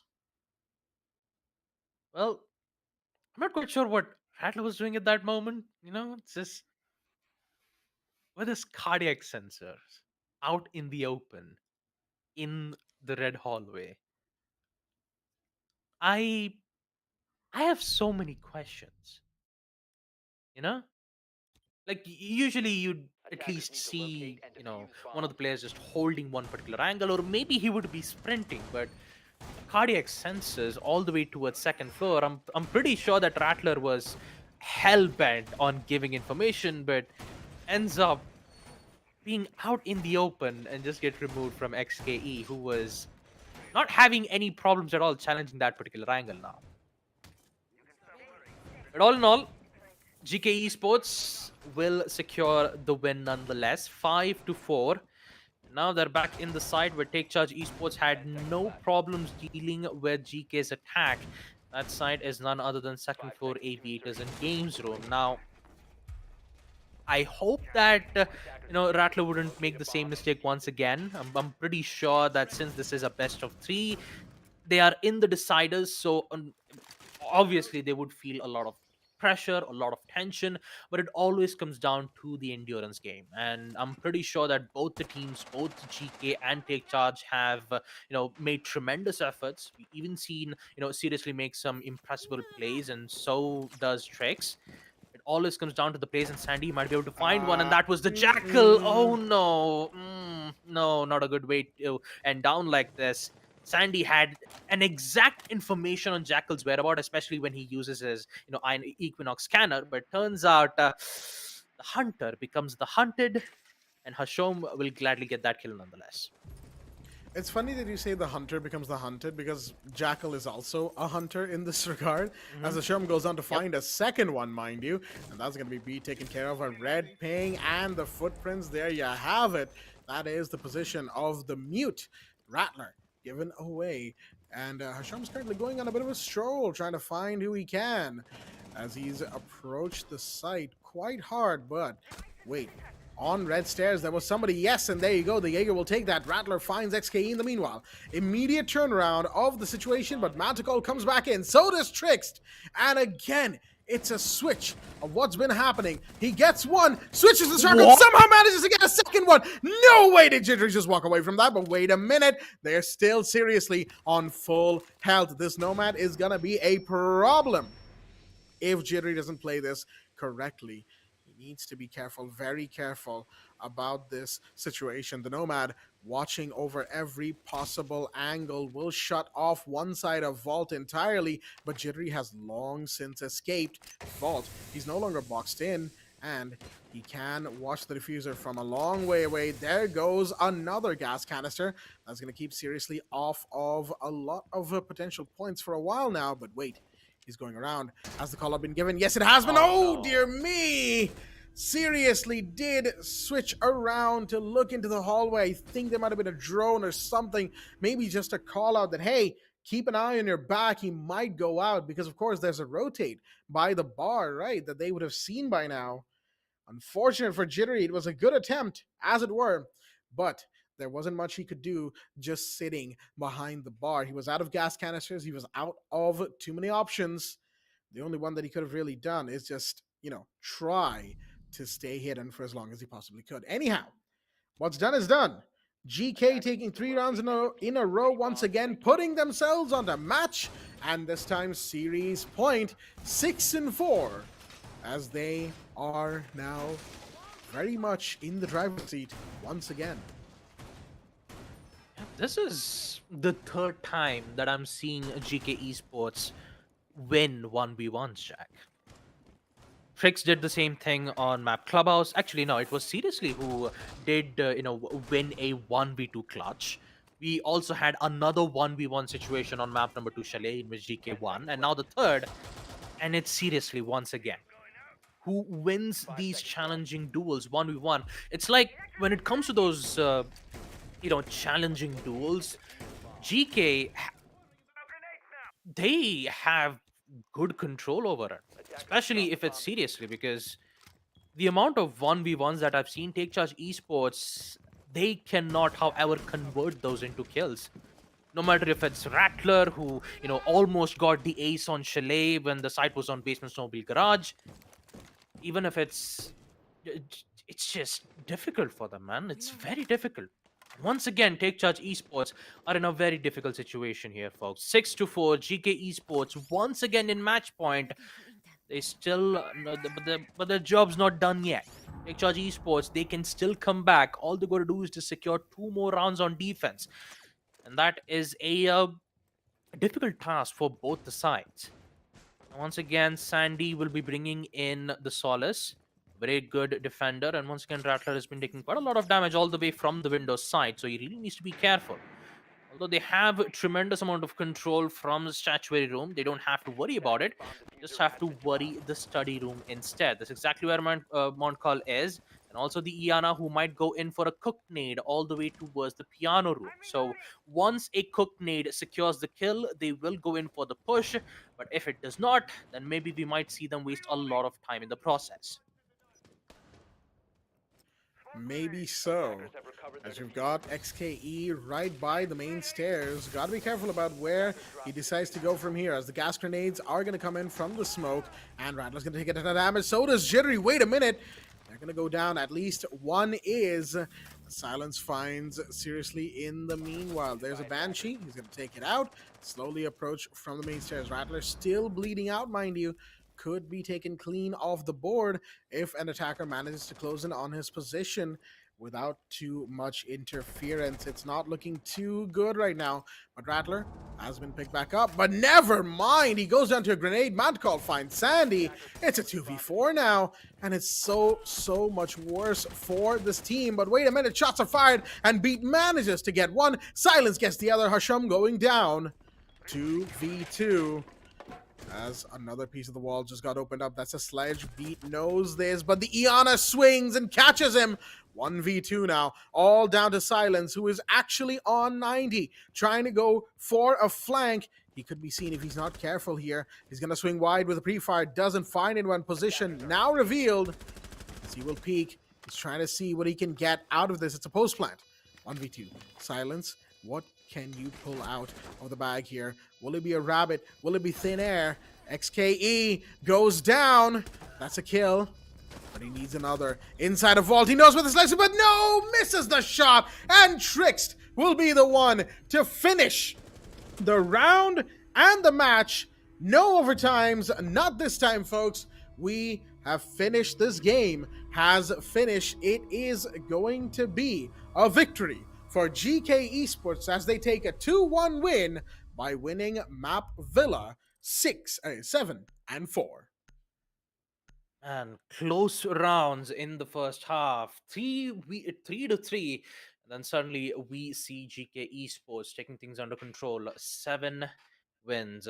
My God, I've got to say, for Take Charge Esports, it was nonetheless. I could say that GK Esports were just patiently waiting for them to make a mistake. And once they did, they just pushed in so heavily, man. Especially the last round. You even saw the Iana, the Gemini replicate Iana, that is, who was pushing all the way from main stairs. You even had smokes, you even had barbed wires, you also had the Banshee deterrent giving so much information. And Jittery, who had the deployable shield, somehow just decides, you know what, I think it would be best to just check towards the main stairs.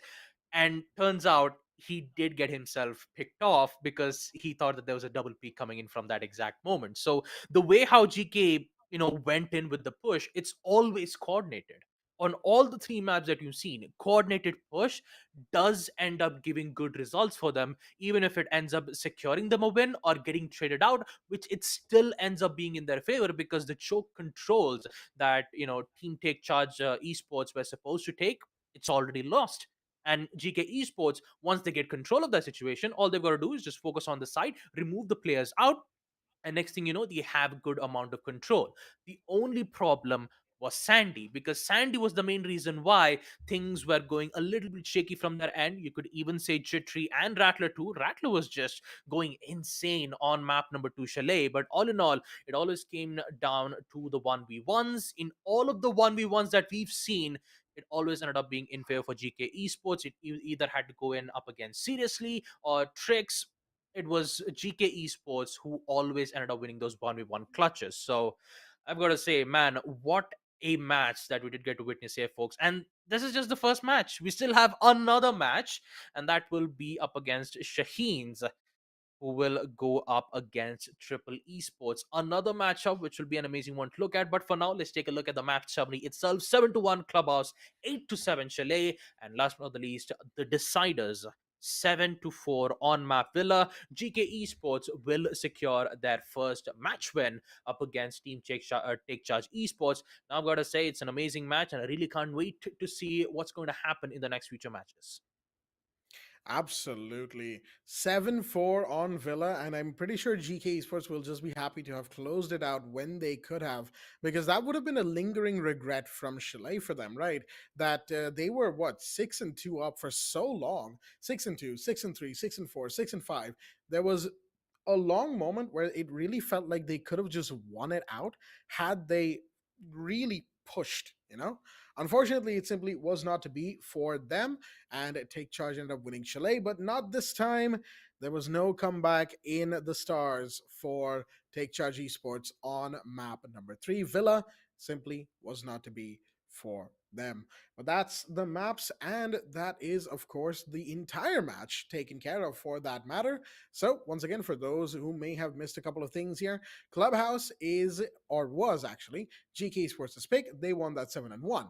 Take Charge picked Chalet. They took GK to that map, and when it looked like they might lose, they pulled off a spectacular comeback, 8-7 to them. Villa, final map, decider map, really the map that could have gone either way. GK Esports were the ones to walk away with a victory, 7-4 in that map. And that, of course, concludes game number 1. We still got a couple things to talk about, and then we'll, of course, move over to the second game that I know that there's going to be a fair number of people waiting for. So before that, let's go into the match summary, see the statistics of which teams' performances against each other, both teams, I should say. And look at Hasham tonight, 14-10 and 82%, 2-0 on entry, the best stats out of everyone. And it's not even really close, I would say. 1.45 on the rating as well. Second best, of course, is Trickst at 1.35, 10-8, 82%, and 1-1. Seriously, and XKE 8-8 and 64% cost, doing mostly flex and support roles, as it were. But you gotta say, Hasham and Tricks having the highest cost percentage is pretty wild, right? Because they were getting kills and doing utility work and getting diffusers on the floor and denying diffusers. It was all there. And really, just a fantastic performance from GK Esports. Unfortunately, not the same for Take Charged. Sandy not quite living up to his map to self, 7-7 and 45%. Jittery, 6-11 and 36% cost. Really having a quiet map, as it were. Beat and Silence trying their hardest, but unfortunately not quite being enough to steady the ship and right the wrongs that Take Charge unfortunately ended up making. It is what it is, folks, but Take Charge will simply have to take the loss, cut their losses, and move on. That's like the fourth time I'm saying it tonight. And they will simply have to look forward to the next game. They do have a game against the Shaheens at some point in these group stages, and they will also have a game against, of course, the other MENA team that we have in this particular group, which is Triple Esports. So a couple of games for them to still try and make their way into the top 4. In the meanwhile, GKE will be our winners for tonight. So let's look at the player spotlight, or what you might call the MVP of the game. And of course, it is going to be seriously this time around 33-24. Overall, great performance, I would say, over the course of the 3 maps. Pretty very much in the lane of, yeah, I'm going to do whatever I can, whenever I can. I'm going to stay alive. Mozzie and Ace, pretty good operators to play. Mozzie especially, right? Ace you see a lot of. He's your standard breacher with a really good gun. Kind of like Thermite, right? But Mozzie, active information denial, active information gathering. If he gets a drone, he's got a really good gun, really good 2 guns. The pistol is solid as well, and he's a speedy little guy, right? So all things considered, Mozzie is a fantastic operator to play, and I can see why seriously would be playing that particular operator. And of course, overall, a cost of 67.65%, same headshot ratio, interestingly enough, and a rating of 1.24 across 3 maps. That's really good statistics there for seriously. Hats off to the player. That has been your player spotlight for game number 1 of the Zotac Gaming TEC Invitational for Rainbow Six Siege, supported by Ubisoft. So, Baba, before we, of course, inevitably close off and go for game number 2, I should say, any final closing thoughts about the match that we have just had? Oh man, closing thoughts. Man, I've got to admit, I mean, this is just the first match, right? GK Esports, you've seen their amount of potential, right? The teamwork, the Yeah. coordination, the new strategies that even me as a caster did not expect that you could actually do that. There's a lot of lines of sight that's been created in such a good way that it even left the side of Team Take Charge Esports speechless. And I'm pretty sure that in the next matches, I mean, this is just the first match after all, folks. We still have much more matches, and I'm pretty sure in the playoffs, 2 on Team Group A and tier 2 on Team Group B will be selected, and the grand finals will be a best of 5. So we'll take a look at the players comparison here once again between Team GK Esports and also on the side of Team Take Charge Esports. Sandy, 34 kills and 24 deaths. And I've got to admit, he has been making a lot of work for the team on all the 3 maps, if I have to say about it. On map number 1, map number 2, although map number 3, Villa, we didn't get to see him, show a lot of presence. But all in all, I've got to say a tremendous performance being made from this young man right here. Sandy has been popularly known to be the best player in this region, especially in the India region, followed up with Chitri. But if you see the comparison between them, I've got to say, when it comes to higher chances of challenging those 1v1 gunfights, it's usually GK Esports who did ended up winning it. And Take Charge Esports, despite having a lot of opportunities, some of them were missed and some of them were unfortunately ended up being in their own demise. But all in all, this is just their first match. We still have a lot more matches for Take Charge Esports to go. But all in all, GK Esports, man, I just love their performance all the way from map number 1 to map number 3. There are so many things that I have to applaud, and I'm pretty sure the next matches will also be the same with the matches that's going to happen between Shaheens and team. I believe Shaheens versus the second team in the MENA region that's going to happen as of now, and I believe that will be Triple Esports. Yeah, Triple Esports Yes. up against Team Shaheen. So all in all, I've got to say the first match itself is looking really good, Jack, and especially at an invitation like this with a huge prize pool of $10,000. I'm pretty much speechless to know exactly what's going to happen next year, Jack.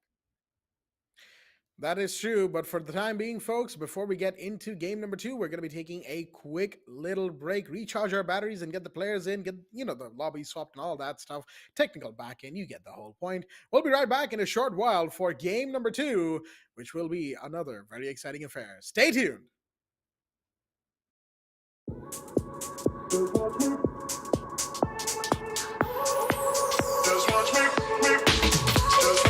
I won't make it easy for you now.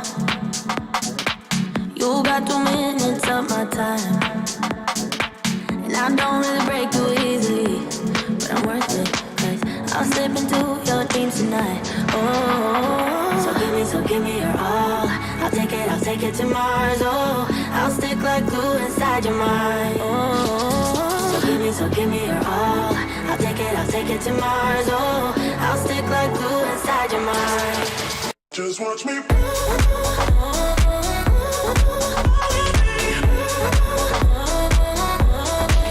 Just watch me.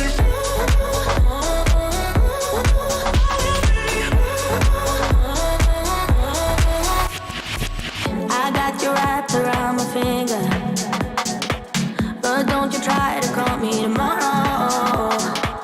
There's nothing personal in having a little fun. You'll wait to see if it's worth your while.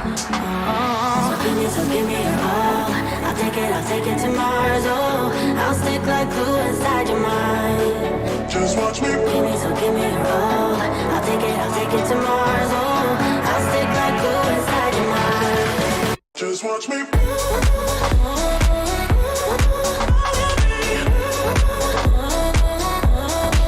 Just watch me.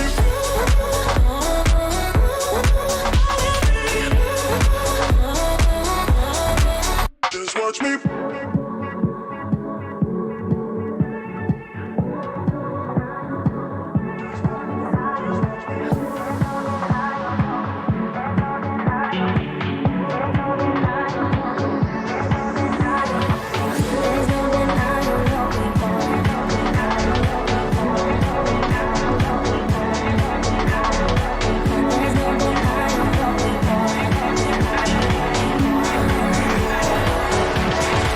Just watch me.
Say something, something, 'cause we don't talk about nothing no more. No, nothing, nothing. Do you not care about nothing no more? It's like we're fighting. Do you even want it? Do you feel you need this? Do you even feel it? Fighting for a lost cause, or am I fighting for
I won't make it easy for you now.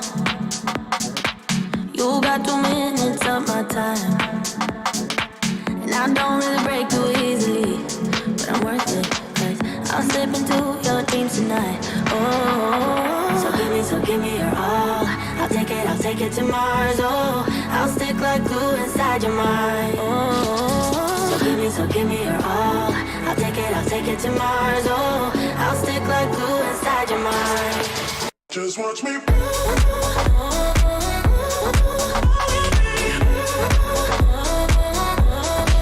Just watch me.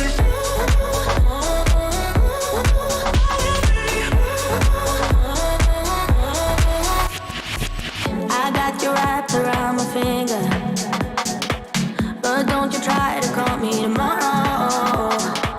There's nothing personal in having a little fun. You wait and see if it's worth your while. Oh, so give me your all. I'll take it to Mars. Oh, I'll stick like glue inside your mind. Just watch me. Give me your all. I'll take it to Mars. Oh, I'll stick like glue inside your mind. Just watch me.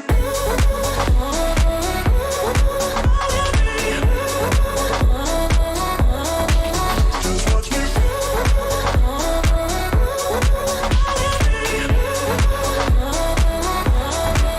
Just watch me.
Target anyone using our gear and put them down. Now load it up, let's go! Are you deaf, soldier? I said move! Sorry, Callie. Orders are to keep you grounded. And whose orders might that be? Mine.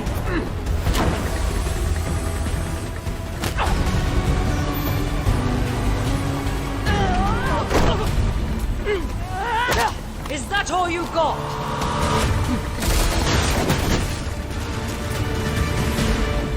Damn it! I didn't kill Yahata! Someone stole Nighthaven Ordnance and is selling it, jeopardizing our operation. We know, but that doesn't mean you get to start a war over it. This is Rainbow's operation now. Not sure your butter knife will cut it, darling. You'll be up against very loud guns. We have a squad for that. Red Hammer.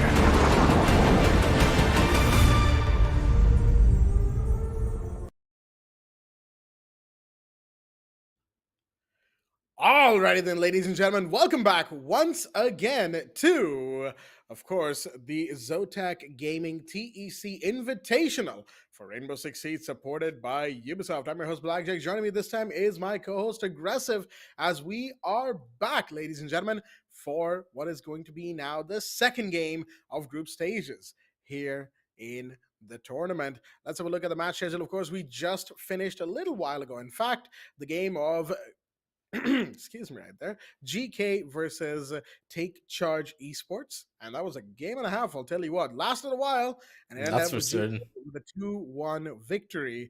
And now, of course, Shaheens taking on Triple Esports will be the match that we'll be going into in just a short while indeed. I know that there's probably been a lot of viewers who have been waiting for the change to play, and a lot of viewers have been waiting for Triple to play. Well, you're about to get your wish. It is time for these two teams to lock heads, as it were. So with that said, let's have a look at the Shaheens lineup. Yeah, the Shaheens, in my eyes, they've been that rising star for our scene that we've been hoping for the longest amount of time that they would reach their truest potential. And they did so. They put up a really good showing back in the fall edition. Come on, No, they did, being able to yes. take down Hunter's LFO, now their Take Charge Esports, they did wonders. Then came the SA Nationals. They finished with a strong top 3 finish, going up against Mercenaries, losing up against them. It was granted, Mercenaries, they wanted that win really badly. But Shaheens, they just didn't have the same drive that they did in the past, back in the fall edition. You'd expect the team to just go and take that extra little bit of a step and finally be able to reach the top once again and cement themselves to be the contenders to go up against Hunter's LFO at the time. But that's not really the case anymore. Shaheens, they fell back. They're in the top 3 still, of course, but do they have the drive to take down these MENA teams is the real question, because Take Charge Esports, they've already been taken down. And that was a game and a half, remind you. Yeah, of course, the match scoreline was pretty close. All the maps were pretty much down to the wire from top to bottom, other than, of course, the first one, just 7-1 on Clubhouse, but it could happen. The members of the SAR16, they always have to consider that, hey, there's competition in the other regions that we cannot always expect. And if the best team in the entire region, arguably, have been taken down in such a fashion, the other teams, they need to start picking up, and hopefully the Shaheens, with this roster in front of our screens, can do exactly that and rise up to the challenge. We'll have to wait and see how Shaheens respond to the way that Triple Esports will be playing. Speaking of which, let's have a look at their roster. Guards, Fares, I guess, John Dovtakeen, and I3Z. Is that supposed to be IZ or Easy? Or I don't know. I'm not entirely Easy. certain. We'll have to get some yeah, it might just be easy, all things considered. It feels like it's meant to say easy. So with all that said, yeah, that is the roster for Triple Esports that we're going to be seeing in a short while, folks. And interestingly enough, I did actually have a bit of a chance to catch these guys in action some time ago. I think it was last year at this point. A couple of the players have changed since, I remember, but they were a very good roster to watch, a pretty entertaining roster overall, at least from what I remember. I want to see how they've improved and updated themselves since, as we go into tonight's game. Again, it's the Shaheens. They are third place from the Nationals, so they are not going to be any slouches to go up against. That much is True, for true. certain. And Triple, they've got a game and a half on their hands here and now. Yep. They can't really underestimate the Shaheeds whatsoever. They are pretty much one of the rosters that can be that X factor in any form of a tournament that they play in, but at the same time, they have a tendency of dropping the ball a little bit more often than not if they are not able to get themselves started on the right foot on any particular map. They're a very momentum based team, and they're not always able to pick up that momentum where other teams they have a lot more of the adaptability under their belt. We're going to be heading on down over to the maps, which will play a pretty massive role throughout this entire matchup, because the Shaheens, they're quite map dependent. If you remember what happened back in the Oh, SA yes. Nationals, if they did not have a map that they were comfortable in, the Shaheens just completely lost their feel for the entire game, and that best of three just went sideways in a matter of seconds. But Hmm. with Theme Park Oricon, and at the very end, which was the map going to be picked up? Hmm. And that's going to be Villa once Ooh, again. Yep. okay. Villa I don't decided know how I that's feel a about map. this. I mean, yeah, that's a very interesting map. Villa will get to for the Shaheens in a while because Villa means a This is lot. It's a bad. very mixed bag for Shaheens. Yes, theme park Yeah, Shaheens are very good in. I absolutely expected strong. that pick from them there. Attack first there as well. Oregon, in the meanwhile, from Triple. Now that is again an odd decision. Oregon is basically bread and butter for Rainbow Six, right? And Shaheens, whenever they're Mhm. playing, any one of the SA teams, they always seem to like to bring out Oregon, regardless of whoever they're going up against. Take Charge, Oregon. Mercenaries, Oregon. They bring Oregon constantly. So now they're being taken to Oregon by a team from a different region. I want to see how they fare on that map that they know so well and they've won so many times in.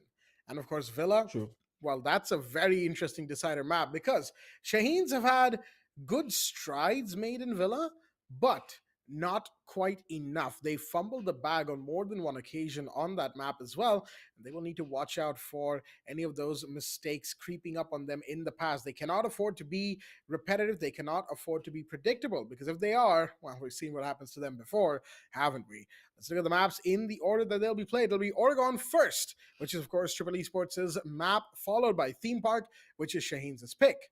And okay, apparently we might have an issue with the map order.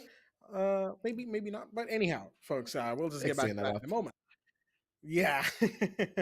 Oregon, Theme Park, and Villa. At least those are the maps that we know have been picked. So we'll have to Yep. just see which map comes first. It kind of depends, right? The outcome of the game, which map comes first and which map doesn't. It really will set the tone because a team will have to True. end up winning the map, right? And a team is more likely to win the map they picked than the map that they didn't, unless, of course, take charge in a standard SA tournament, because then you just win everything, as evidenced by the Nationals, where they didn't drop a map until the finals. That was uh that was quite something, wasn't it? But regardless, folks, yeah. Shaheens and Triple, I really am very excited to see how these two teams perform tonight. Considering what happened in the first game, I do believe that the MENA region, they have a lot to offer. And Oh whatever we yes. know about South Asian Siege, we might need to throw it out of the window because of how strong a couple of these teams are coming out of that region. Because now with the competition being even more heated than it has ever been, I'm pretty sure that the members of the Shaheens, they had to have done their homework. There's a lot of VODs that you need to go through. And if the Shaheens are very confident thinking that, hey, we're going to be able to beat this team because they're not from our region, maybe it's a little bit more less known. Maybe we haven't scrimmed them as often. But for the Shaheens, I do believe that that's not going to be the case. Because as you said before, when we were talking about it back on the back end, the Shaheens, they have faced off against these MENA region teams quite often because they are from Pakistan. With most of their players coming from there, they actually have a much more solid understanding of how these MENA players actually play on their respective rosters. and maybe tapped into their strategies, especially with the first initial roundup. Because with Oregon now being the opening map, which was correct on this end, that means that the Shaheens, they're starting off on the right foot. They now have a solid chance of closing out this map on a possible 2-0. Sorry, this best of 3 on a possible 2-0. I mean, yeah, but it is that the point with Sands, right? That Oregon is a map that Shaheens know very, very well. And I feel like Triple will definitely have to bring out their A game on that map if they want to secure map number one. And that's not True. saying, notwithstanding the fact that Theme Park has been brought up by the Shaheens, they're not holding back, at least not by much, at the very least, here in the group stages. And even then, with teams like these, all 8 teams for that matter, there's always something hidden up their sleeves, right? Always something more that they can do with each map, with each play. So we'll just have to wait and see how these maps end up performing for these teams, folks, as we are inching closer by the second to this match, to the beginning of this game, and it is going to be an absolute doozy of a game. I know that for all of our viewers here in India and Bangladesh, the South Asian viewers, it's probably getting a little late, as it were, but do stay with us, folks. This is going to be an absolute humdinger of a match. Of course, all of our Arabic viewers, especially those who are checking out the Arabic stream, yes, do check them out. After all, Al Conte and John Gon are doing a fantastic job over there for the Arabic viewers as well in that language. So do check them out, as their effort should be seen. Anyway, back to the point. That is to say that this is going to be a long game, most likely. I'm not going to say too much about that because we all know that Aggressive will absolutely not let it stand if I get another prediction wrong. So I'm not going to. Let's go into the game, Nah, folks. Not wasting you were any not more. saying a damn thing. I'm not going there. Thank you very much. With that said, ban phase of map number 1 is a go, as Shaheens and Triple are about to take each other on. Now comes the bans. Loris ban, pretty standard. Come on. It's Oregon. Do you Yeah. really want to have a slow start on the defensive side? I don't think so. Not gonna happen. The Shaheens, arguably their defense side is one of the strongest that we have ever seen on Oregon coming out of any of the other teams in the SA region. Getting that Flores out of the way will give them a pretty slow start, but for the side of Triple, of course, it's completely fine and dandy. Ace getting banned from the Shaheens. Now that is a little bit questionable. What's the game plan here coming out from that side? Because banning out the Ace just cuts their options a little bit here, but it also forces Triple to play in a lot more, let's say, in a much more linear fashion instead of being on the other end of this. Triple, what's their answer to the bans? Because they need to put up a strong ban for the following one, and it's going to be a Whoa. castle. Okay, this is interesting because we know how strong Castle can be on Oregon, but for the SA region, there's not many players who have utilized the Castle on this particular map and made him work out properly. I mean, the only 2 sites, I should say, on Dorms. Oregon where Castle really comes in handy. I mean, Dorms is one of them, yes, if you're going for a Castle and, barricade heavy play. But on the other side, the only other site that Castle really is brought into the 4-4 is first floor, kitchen, and meeting hall, right? So really, that's 2 sites worth of cover. And one of those sites is like a situational thing. If you're going for a full utility eat up type of comp with your operators, then maybe the Castle makes sense. But even then, it's a bit of a niche on Oregon, I will admit. But we'll have to see as we continue on to the proper round number 1. The site is on first floor, mind you. And we're looking at a couple of interesting picks already. Of course, the Goyo, very, very common in this map. Goyo on Oregon is just a very strong, yes, absolutely, operator. But from the side of the Shaheens, we're looking at Doctor playing the Zero, interestingly enough. So going for a bit of an intel gathering type of role. And you've also got Mighty Ali playing the Dokkaebi. So we've got a lot of intel that'll be gathered. And you've got the Gemini replicators and drones. So they're really fishing for intel here. As, yeah, there's no mute from Triple, which is probably going to be a little bit of a hindrance for them. Yeah, and the no mute is something that might hurt them down the line. Oh, Yeah, but at the there's same one. time, if you're able to win out on your gunfights, it's already going to be the Shaheens opening things up in a pretty hefty fashion. Zero camps have also been set up on the side. The drone's picking up a couple of the players. They already know their exact positions are now triple. They need to give up so much space over the entire map because now the problems will start to arise. If they start turtling in towards the side, that's where the Shaheens, they're going to have all of the advantages because again, they don't have a mute. They cannot stop these drones from catching them out on their lurks. How are they going to even try to stop them? Because if you're not able to slow down the attackers even a slight bit, this bunker-sided hold is not going to work, not against the Shaheens. We have seen Shaheens being able to break through any form of a bunker strat because of their team play and coordination. But just because I said it, I'm pretty sure that they're going to fail horribly if I don't shut up soon. The curse of predictions, as it were. It's always a coin toss, isn't it? Either it's going to go exactly the way you said it, or it's going to go the complete opposite way in probably the most extreme way possible.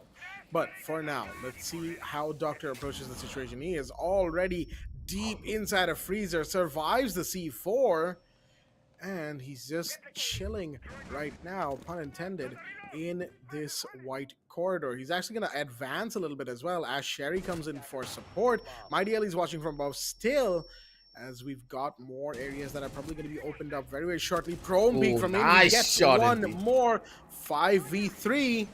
As we've got a gas grenade coming in, Envy's just gonna power through that, but no, it's a complete collapse on all regards. Guards comes in with 3 as Dovtakin finds one of his own, and suddenly it is an absolute nil situation from the Shaheens. How did they collapse that badly?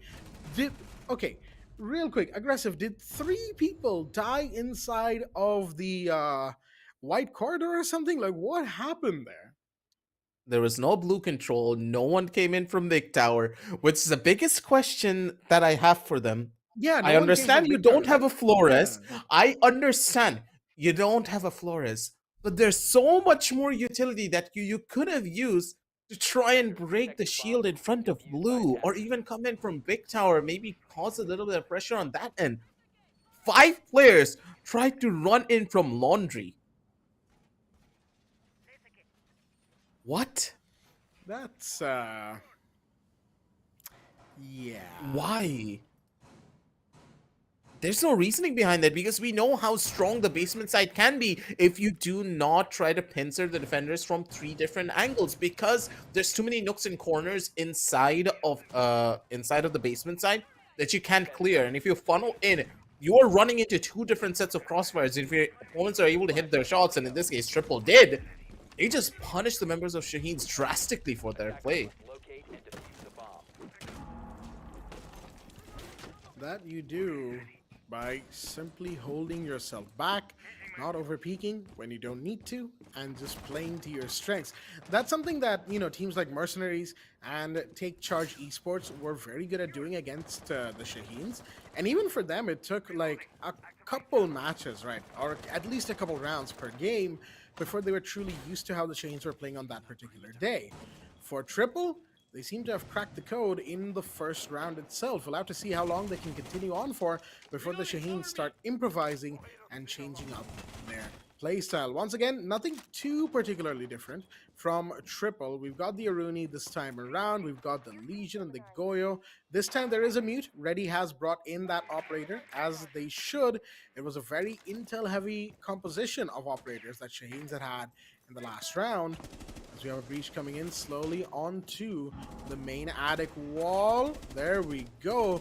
Bulobasor, okay, interesting name, has gotten the first one. The first kill, that is. That is easy off the board. Drop the bomb diffuser. Ooh, that's going to be a trade, though. Guards just being consistent with it. Domakin's going to be able to come in from the side, taking out the Doctor. Envy. The trades are just going in back and forth. They know exactly where the attackers and the defenders are going to be playing all around. And I love the fact that they're causing pressure all across the map. That's the most important part here, Jack. You need to create pressure on multiple different areas so that the defenders cannot just funnel you through one. But the Shaheens, they have lost a little bit of ground. They are getting portions of the map under their control, but they're losing a couple of their important players. They lost out the Iana and also the Hibana in the process. Now they don't really have that strong hard breacher to try and get their way in, or also an intel gathering tool. They're relying completely on their gunfights and a little bit of utility that they have left to break their way in. And maybe that's Buck. He's looking for the first kill, but he's not going to be able to get it. The trades are good, and it's going to be Novocaine just surviving and living through the turmoil. Gets another kill, but Velosaur, he still has the timing and he still has the HP to make things work. He just needs one kill. He already knows it's a 1v1. He just needs to live the dream and make sure it works out for him. Just one bullet is all it's going to take for both of these players, mind you. It's a one-touch situation, quite literally, as you're going to have these Goya canisters going off. But where does this Ash want to enter from? Goes into the hallway, has to be so careful of the flames, but there you go. Beautiful shot right there. Finds Dovtakin, and that is going to be a very, very well taken round right there by the Ash, mind you. The rest of the team, that is to say, the rest of the Shaheens, again, they need to do better in that mid round.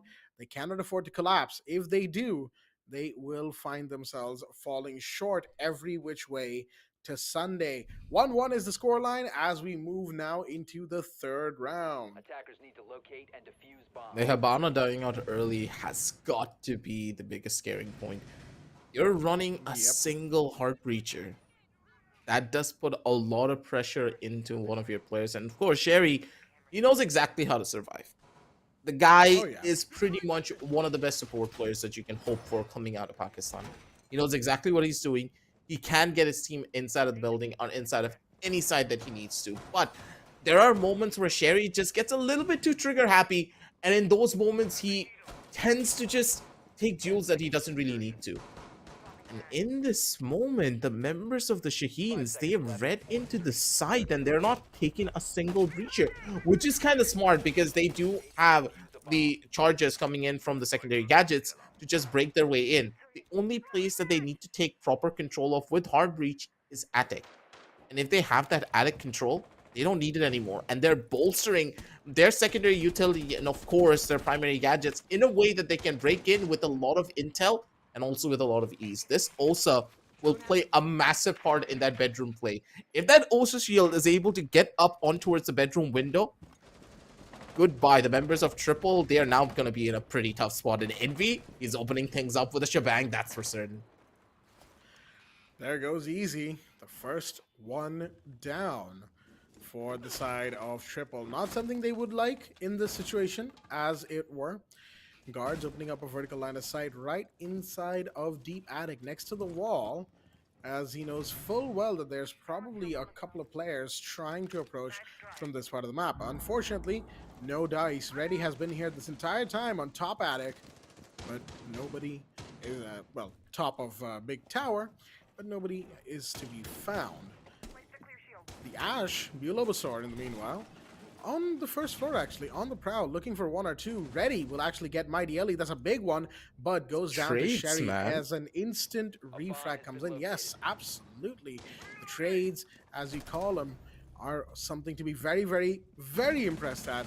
There goes another one. The Ash claims a life, and with that, we've got ourselves another 4v2. But we've been here before, haven't we?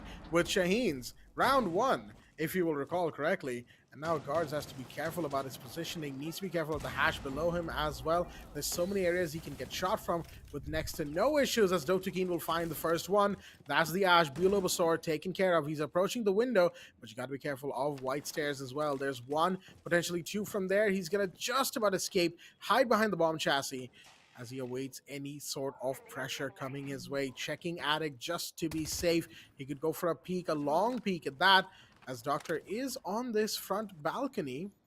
But again, no dice on this one. Dovtakin in the Attic, Guards inside of the dorms is still safe, as the Legion is doing everything he possibly can to keep his team in the running. Sherry taking a ton of damage going through that barrier, as Envy finds Guards and comes in and finds Dovtakin. There you go. He comes in and makes sure that his team doesn't get stuck doing anything that they aren't supposed to be. Keeps things flowing, as Shaheens will rise in the third round to put themselves on the lead. I love the fact that Shaheens, they read into the most biggest and the weakest link coming in from Triple when they hold their dormitory site. I'm pretty sure you caught on to that as well. They almost have zero lurk presence. There is almost no one lurking Yeah. across the map, and even if the members of Triple are lurking, they have a tendency of taking peeks through windows, and the members of Shaheens, they put their drones out in the most common positions, and they're able to A catch lot those of lurks out so early. Yeah, a lot of face checking. I feel like Triple is Yeah, doing. exactly. They need to use the default cams that they already have, play upon that information, get themselves set up in powerful positions inside of the building. You do not need to face check everything. And the members of Triple, they're just falling flat because of it. Their gunfights are pretty strong, but they're just putting themselves in the most unfavorable positions where Shaheens, they're just punishing them for the mistakes.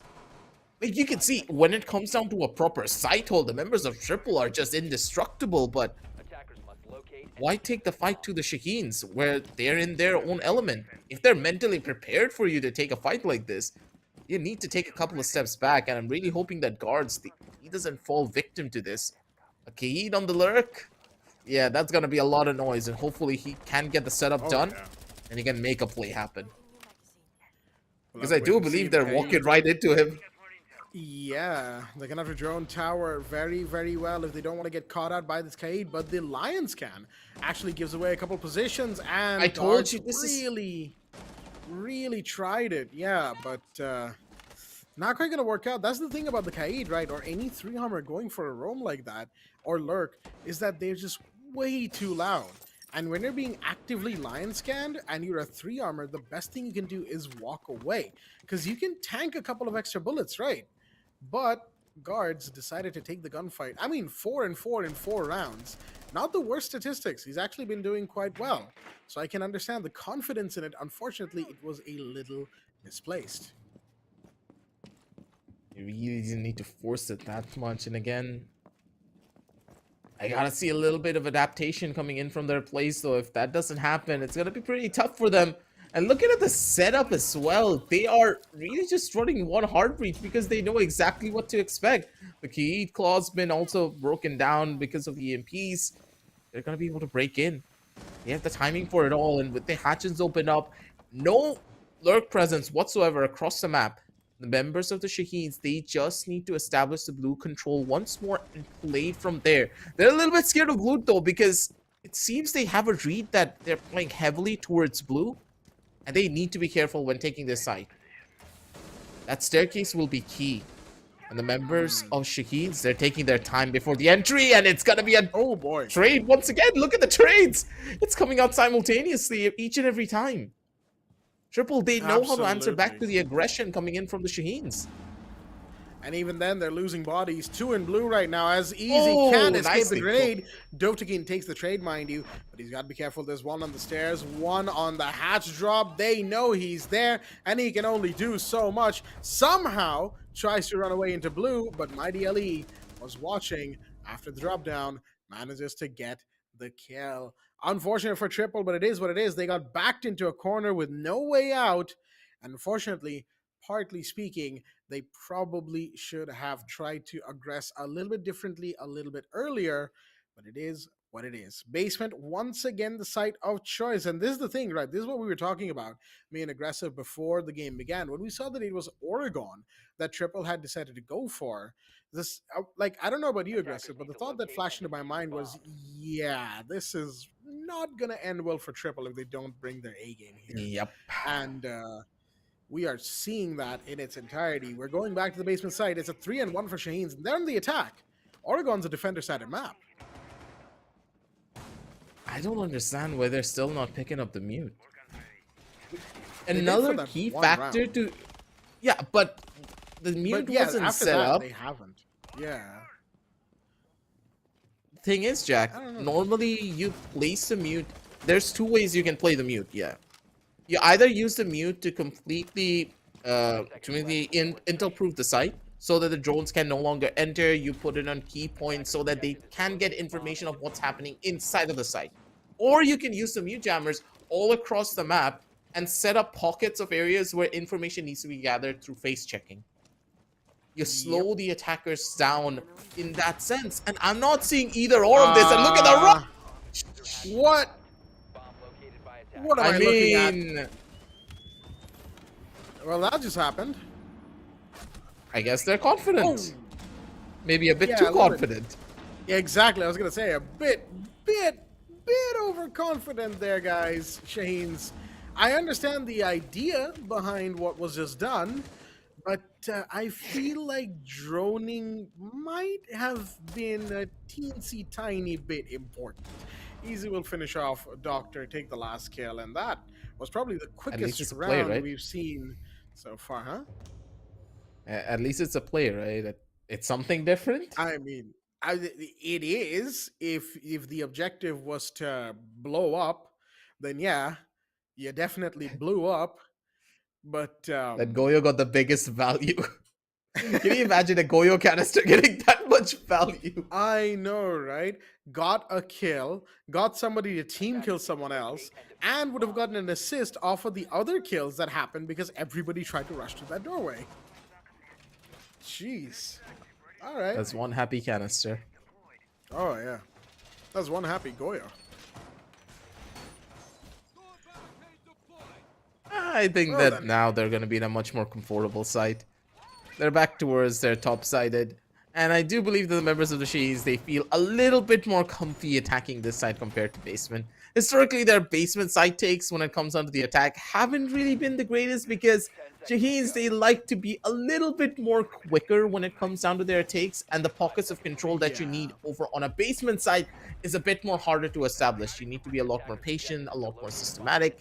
And yeah, the Shaheens can of course do that, but this late in the night, they're playing a little bit more reckless, I would say, compared to what we usually know them for. That's actually pretty true. They are playing fairly reckless so far, and I'm not exactly sure, how far it'll get them.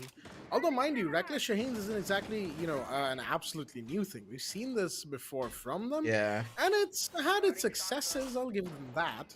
We'll just have to see if they can replicate that success here, as we're going to have drone denial of all kinds. And wait a minute, Nice shot. Dotakin's already got one. We're getting a very aggressive take on the site's defense by Triple right now. And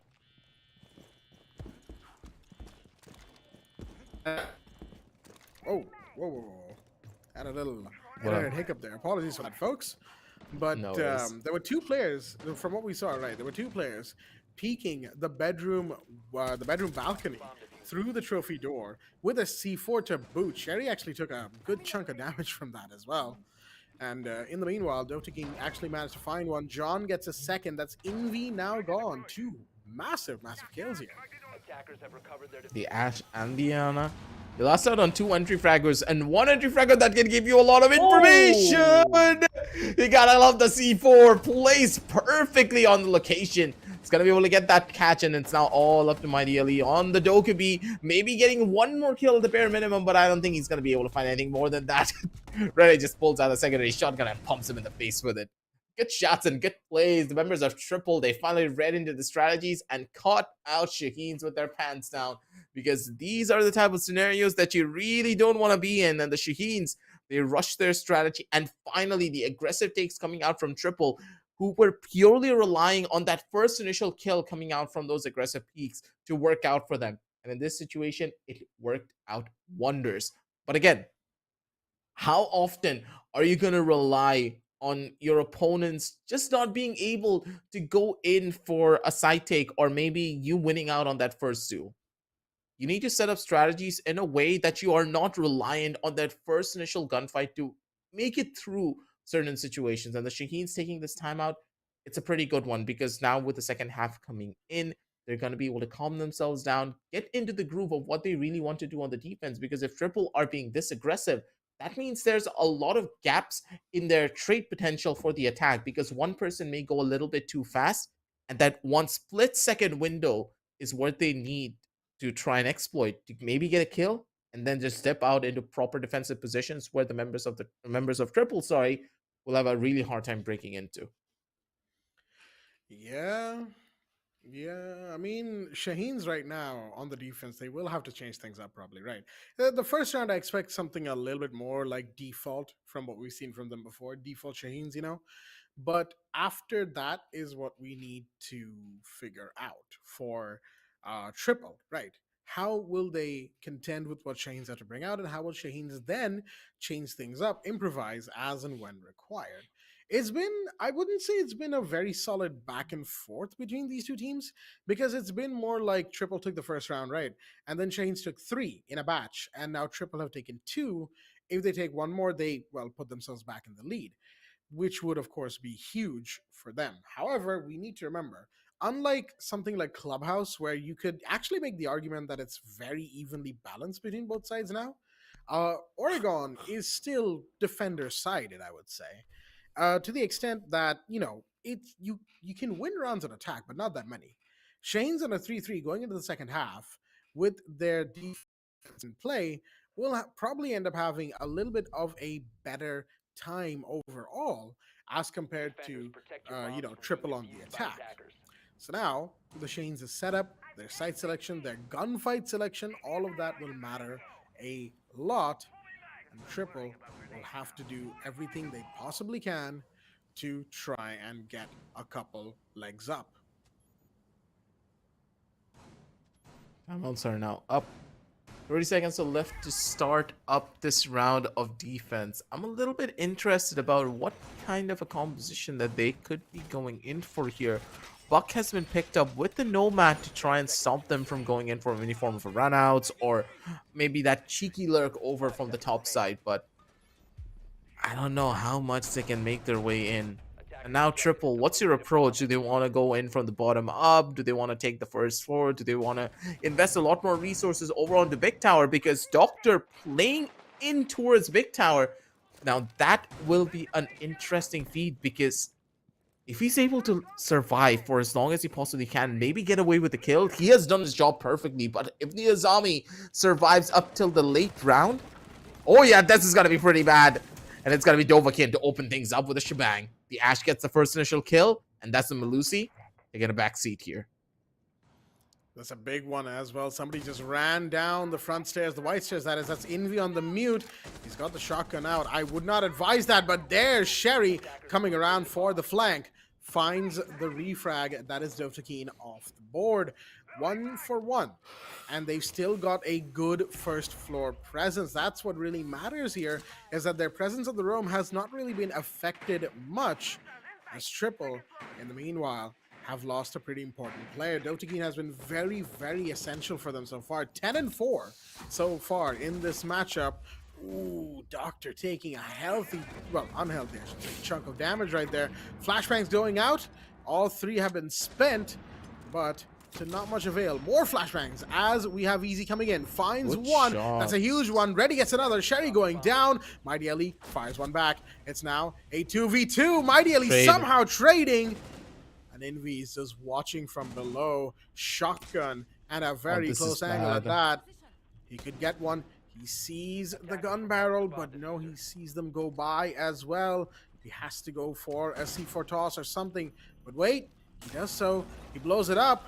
But no, that's only going to give away the fact that he's down below, and he's waiting for someone to show their face. And he simply isn't going to be able to get anything off of that. He has to actively contest this. And this is where probably he'll be at his weakest. He has to be so careful. Oh, what a shot and a half! But Easy, he's got the better angle swing here. it. One peek. Refire. One peek is all it takes. And there you go. Envy didn't really have any idea of the positioning of Easy there. It is what it is. As Dorms, on the first attack round of the second half, will go to triple. I didn't even see his head. What did you even shoot there, Envy? What did he even see? Did he see like a tiny black dot? It looked like a black dot on my screen. I was like, wait, what did he just shoot? These players have literal Defenders, protect eagle your vision bombs from eyes, being but defused by attackers. god damn. Going on back from that, I have to get props towards the side of triple. they were able to completely dismantle the defense coming in from the Shaheens, and that's purely based on the first pick coming in from Dovahkiin. The guy just ran in through lobby and didn't give two damns of what was happening, ran over onto beating, got the kill, and then just kept on going. He held such a power position that two members coming in from the defenders had to rotate to try and kill him. And even then, how much damage did he chunk off? A lot. Doctor is going to be running around with souls, just getting as much value as he possibly can, because now he's the one who needs to try and test out where these attackers are going to be coming in from. This one gadget can easily allow the Shaheens to get that proper bolster hold that they wanted, because of course the attackers are going to drone out first before they can get in, and that one drone is going to give away their entire game plan. More so than just that, it's also any active gadgets that, the Solus can see. Say that there's a breach going on and maybe the defenders haven't caught a hold of it. Hey, if there's a breach happening, you might want to get your eyes on that as soon as possible. Doctor, gotta be careful. His position is now given away. Wait, somebody was already What did he win? Yeah, inside a trophy, I know, right? Probably came in from within bedroom. Easy will find Doctor. That is the trade happening, but a pretty big kill nonetheless. John is the one that went down, the Ash that is, but Doctor as well. Your Solus is gone, which is a pretty big drop, all things considered. Gods will come in with the Thatcher, allow for the Hibana to get her breach going, but Guards gets another. In the meanwhile, Envy, I think, got a little bit ahead of himself, trying to go for a peek. C4, big toss, does not find its mark, sadly, and neither do the bullets. Easy gets another one, and this is now looking very, very dicey for the Shaheens. Oh my god, they're so aware of everything that's happening all across the map. The members of Triple, it seems as though the attack side is where this team really thrives, and look at the damage being done, and an absolute flashback galore. He's just getting tossed around all over the place. What are you gonna do here, buddy? Absolutely nothing, because Guards, he has the back covered, and he will be the shield for his team, holding down the line for his entire squad with the final kill. And the members of Triple, their attack side looks to be absolutely indestructible. They have an idea of what they're doing, and they are in sync all around. Look at the shots, look at the plays, and look at the awareness as well coming in from the members of Triple. And I really hope that Shaheens, they start showing the level of respect that you would expect coming out from a team that have taken 2 consecutive site takes on the dormitory side. Maybe on basement, they're going to have a little bit more leeway and a proper hold, because we know that the Shaheens, they have a track record on the bottom side of basement. They know exactly what they need to do here. The crossfires are strong, but can they really bounce back after the losses that they took on dormitory? Because historically, their dormitory hold is a lot better than what we see here. It feels as though the members of Triple, they are just inherently giving so much pressure that they're crumbling under it. 5 seconds remaining. We'll simply have to see how Shaheens respond. Again, this is that thing, right? Shaheens need to change it up. Like you said, aggressive. They're playing recklessly. They're not really putting too much thought into the way that they're doing things. They're just doing. But this time, Envy finds a good first kill. That's easy down, but Cherry goes off in the meanwhile as Ready take back one. Ready goes down. Envy with the refrag. A lot of actions happening already. And it seems like Envy is in for a big one this round. He's gotten 2 so far. And that seems to have been on the freezer stair side of things, as Zotac will have to be careful. He's right above where Envy was just a second ago. The Goya's position given away thanks to John. But of course, all Envy has to do is fall back and wait for his time to shine. As in the meanwhile, the rest of the Shaheens can rest easy a little bit, but they've taken out 2 players already. It's just about the waiting game now. Is it Triple's time to try and play a card and maybe even things out for them? Maybe a trap card around the corner, just getting that one kill, that stray player who's maybe towing the line a little bit more than expected. Dovahkiin's going to be able to get a little bit of information coming out from the drone, but this is Zombie Barriers. Just, they're all over the place. Trying to break into this side is going to be a pretty tough one, because now you don't really have anything to break these barriers now, do you? You have absolutely nothing. Look at the loopholes, look at the corners, and look at the amount of presence that you have to go through to try and take this fight out. With 1 minute, 20 seconds left on the clock, Guards is going to be able to make his way back in towards basement to try and help out his buddy. They need to break in soon. So what's the game plan here? That one kill, that one play, and it's going to be Guards possibly taking the first engagement. He already has the corner. And if the Azami peaks, that's all that he's hoping for. Doctor, you better have the discipline ready. The timing is everything, and Envy just so good when it comes down to his frags. Gonna be able to find that first shot, get that 10 and 7, and Doctor catches out Guards. 3 versus 1, and Dovahkiin, he has no idea what he's walking into. Fortunately, very little idea at that too. There comes the smoke gas canister. Shots are fired. He's only barely alive. No more. As Bulbasaur will be the one to finish off the final player. And that, of course, is finally what feels like after quite a while right now, a round to the Shaheens, as they will now make it 4-5, 1 round away from an equalizer and a breath of fresh air. A new breath of life has been infused into the Shaheens, as they will take this round and think, okay, we've finally gotten ourselves back on track. Now let's continue. Let's take another couple rounds here, shall we? Hopefully a couple of rounds, because the Shaheens, they got the foothold right, but now they're back towards Dormitory. Now, Jack, I really want to ask you, what really went wrong for them on the last couple of rounds? Because I feel as though they had the proper idea, but their sight hold became a little bit too bunker heavy, which you just cannot do when you're holding dorms. I think the thing is, right, Shaheens are a team that, ironically enough, we gave Triple a little bit of a hard time for overly face-checking angles on their defense, right? Shaheens, ironically enough, are a team that thrives on face-checking, or at the very least, double two people doing face checks. One will go out there actively as like a bait, try to get a kill. If not, the one behind them will get the kill in return. It's at least trade. At least you're maintaining the fact that no team is in a heavy lead so far. Now, at the same time, that's not a strategy that has a foolproof 100% success rate, because, well, that's kind of impossible to do so.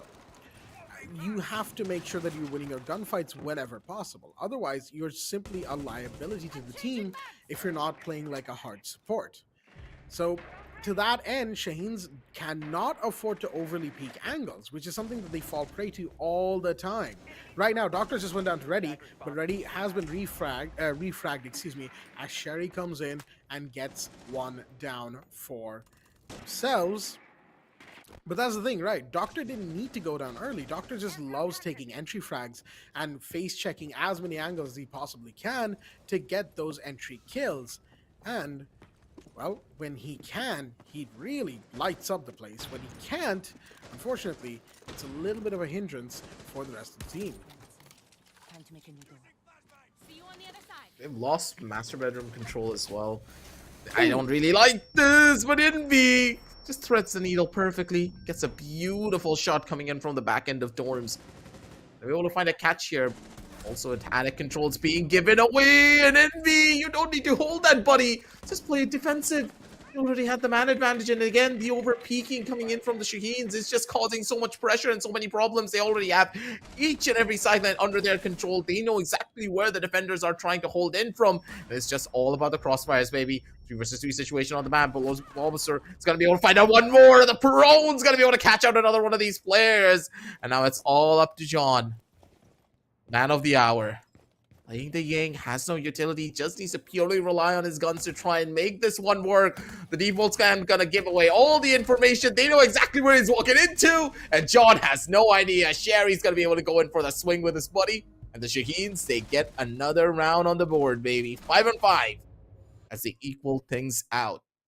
But who's gonna be the one to take this win? My hands are up in the air, Jack, because it seems as though both of these teams, they know how to adapt. They know how to learn.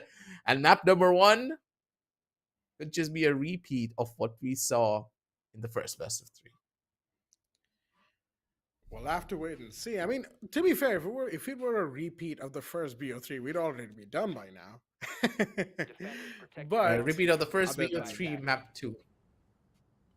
right? Yeah, yeah. I mean, you're much closer to home with that one. 5-5 is the scoreline. It is an equalizer, mind you, and this map is already closer than pretty much most of the game between Take Charge and GK.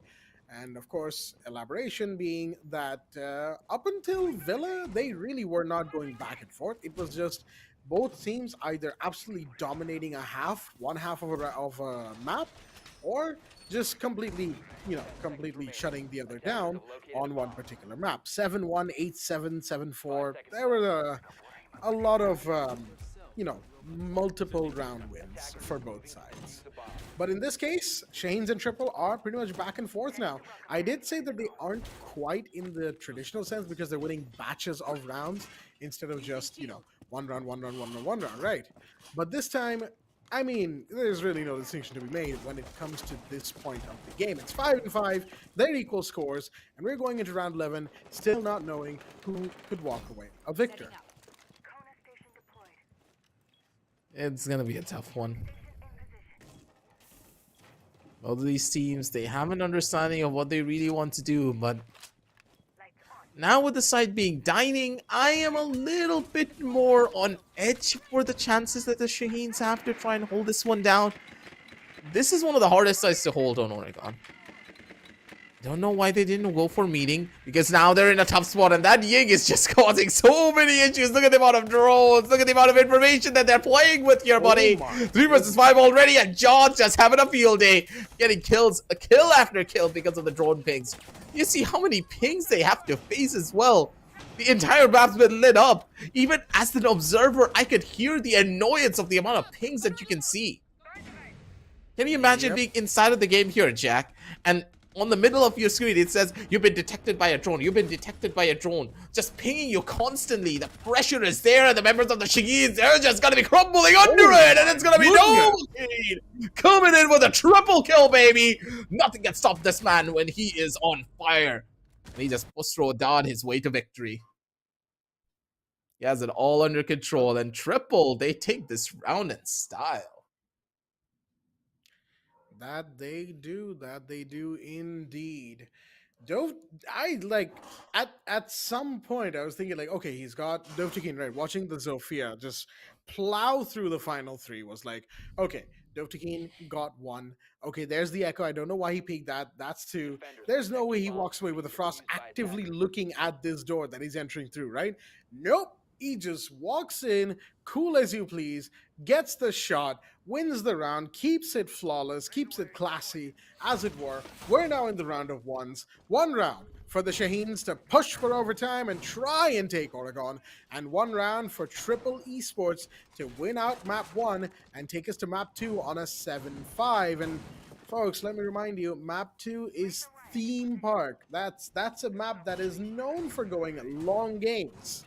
So, yeah, like I said, when I was casting the first game with Baba, strap yourselves in. We're gonna be here for a while. Yeah, tuck yourself in bed because we are not gonna be able to do it for a while. Yeah, it's gonna be long nights of Siege, but hey, either we're gonna be playing Siege deep into the night or we're gonna be casting it. Either or is Siege, so we'll live with it. Yeah, you got a point there. Good games all around though, Jack, honestly. First day, and already the matches are this close. It just paints a picture of how this entire Invitational is going to go. Maybe so indeed. I do hope that is the case, as we've seen, teams start off strong before and completely fizzle out by the end of it, as we've got drones slowly going in towards the site being in basement. Dokkaebi calls are already going off all over the place. Interestingly enough, I'm not sure what the idea is there to send Dokkaebi calls out already, because I think both logic bombs have been used. We can't exactly see right now because Guards is on a drone, but we'll see in just a sec. Easy's going to send out the final air jab, and yes, both logic bombs of the Dokkaebi have been used. You can see it on the top right of the screen on Guards, on the little bit of UI that is dedicated to Guards right now. So with that all being said and done, we've got the Candelas coming in. One has been used up. Will there be a second one? Not quite yet. As in the meanwhile, we've got, wow, that's so many Excaris pellets that's been shot out to the point where Reddy doesn't have I'm Excaris pellets left confused. anymore. I know, right? I'm not exactly sure what the ideation was there, but hey, they've I got the thought he was hatches gonna use it open. as a flash. Ah, I honestly thought he was gonna use it like a pseudo flash, jump on it, maybe get a kill out of it. I was like, we're gonna see that massive 900 IQ play. 2 seconds later, he's just constantly throwing it, he's hoping that the wall still breaks. And I'm using, like, yeah, he's still using them. Oh dear me. Oh dear me, it's a fall-in, but Doctor's found one. Reddy's already on the floor. John goes down as well. yeah. It's now all up to Dove, Takeen, and guards. Whatever was attempted there. I don't think it quite worked out, but guards from the back though. He could be a point of contention. Sees one, sees two. Ooh. Huge drops right now. SMG in hand. He really wants to go for this aggression at the moment. Mighty Ellie, in the meanwhile, shuts down another. It's a 1v3 that guards has to deal with as Doctor finally cleans up on Dovtakeen. It's these final kills remaining. Shot fired. That's position given away. He has to reload. Can't really do much about it. Needs to go into the hallway. Will do so. He's got so many angles to worry about. And there's Mighty Ellie from the end of the hallway. Finds him, shuts him down. And folks, it's the second time of the night that we will be doing this. So say it with me and brace yourselves. Ladies and gentlemen, are you ready for overtime? That will never get old, that will it? I've been doing this for almost a year now with you, Jack, and this thing will never get old. You don't get to say it that often either. I know, right? It was such a shame throughout the Pro Series and Nationals that there weren't as many overtimes as you would hope, right? So many games ended up in like 7-5s and 7-4s, and we're like, oh, overtime. Nope. I'm just happy to be able to say this, twice in a row on the first day. Let's go. Pretty sure you're gonna have to say it throughout this entire invitational. I have a feeling that this invitational in particular will possibly be the most heated Siege competition that we have seen in years. Especially when both of these regions just are out for blood. If this is the amount of potential that MENA have to offer to us, we know for a fact that each and every one of these teams, they need to go above and beyond what they usually are to try and even establish a proper lead and a win. 6-6 on Oregon up against the Shaheens, that is unheard of for a lot of our regional teams. But here, for triple, they're making things a lot more contested and they're having fun doing so. You can see that the players, they're holding their ground and they're making sure that the members of the Shaheens, they take them seriously. And I do believe that the Shaheens, they're kicking themselves for what they tried to do back in the past on their attack round. Can you imagine if they won out that attack round on basement? Things would have been so much more different here. That one round could have been their life and death. I mean, at the end of the day, hindsight is 2020. You could very well say that, and I think on a deeper analysis of the game, probably some attack rounds, especially the first one for Shaheens, will maybe be something that they will end up regretting a little bit. But in the meanwhile, something that they won't like is the fact that guards has already been taken care of. He is 12-10 now, and that 10th death is what just happened. I think it was the Iana Envy who took him out, which would be unfortunate for triple. Yeah, it was Envy, right? But John fires back. That's Sherry, the Breacher, gone. And nobody else in that team has a breach charge, secondary or otherwise. Hard breach charge, I mean.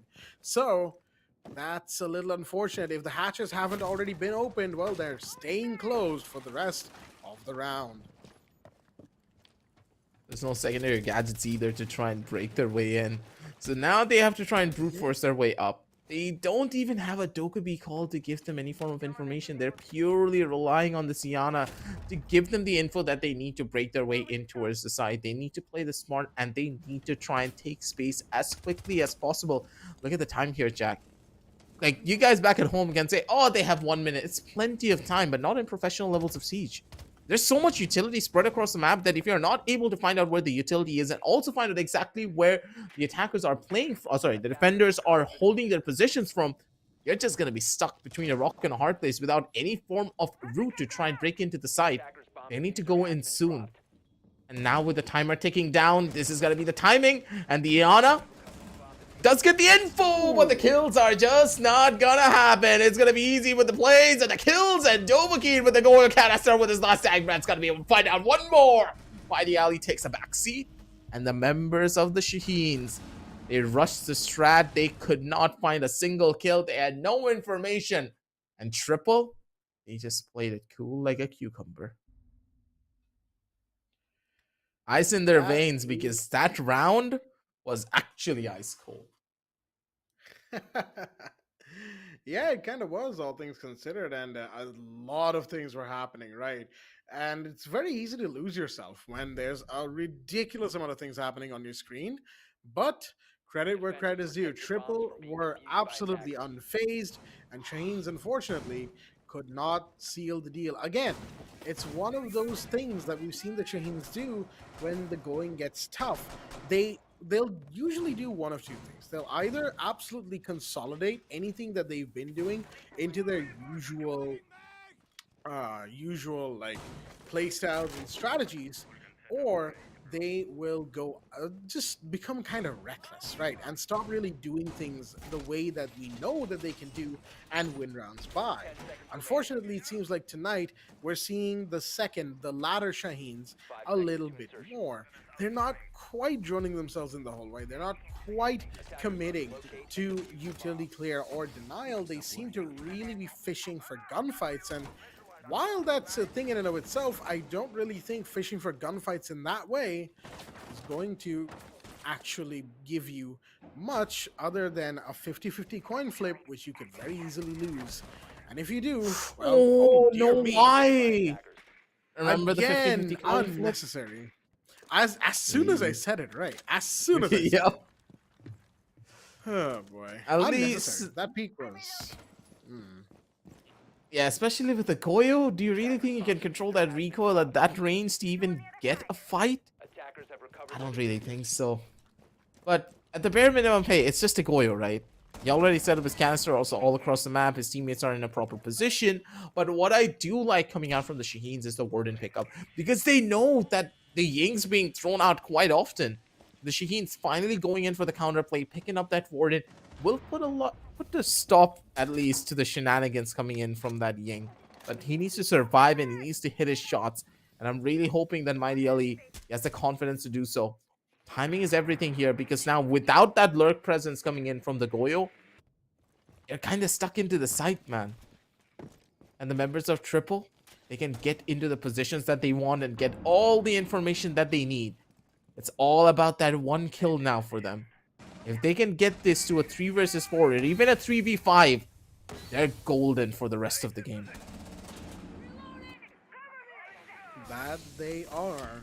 As right now, there we go. We've got the Candelas coming in, but John decides against throwing the others and going straight in. He saw the Warden. He's afraid.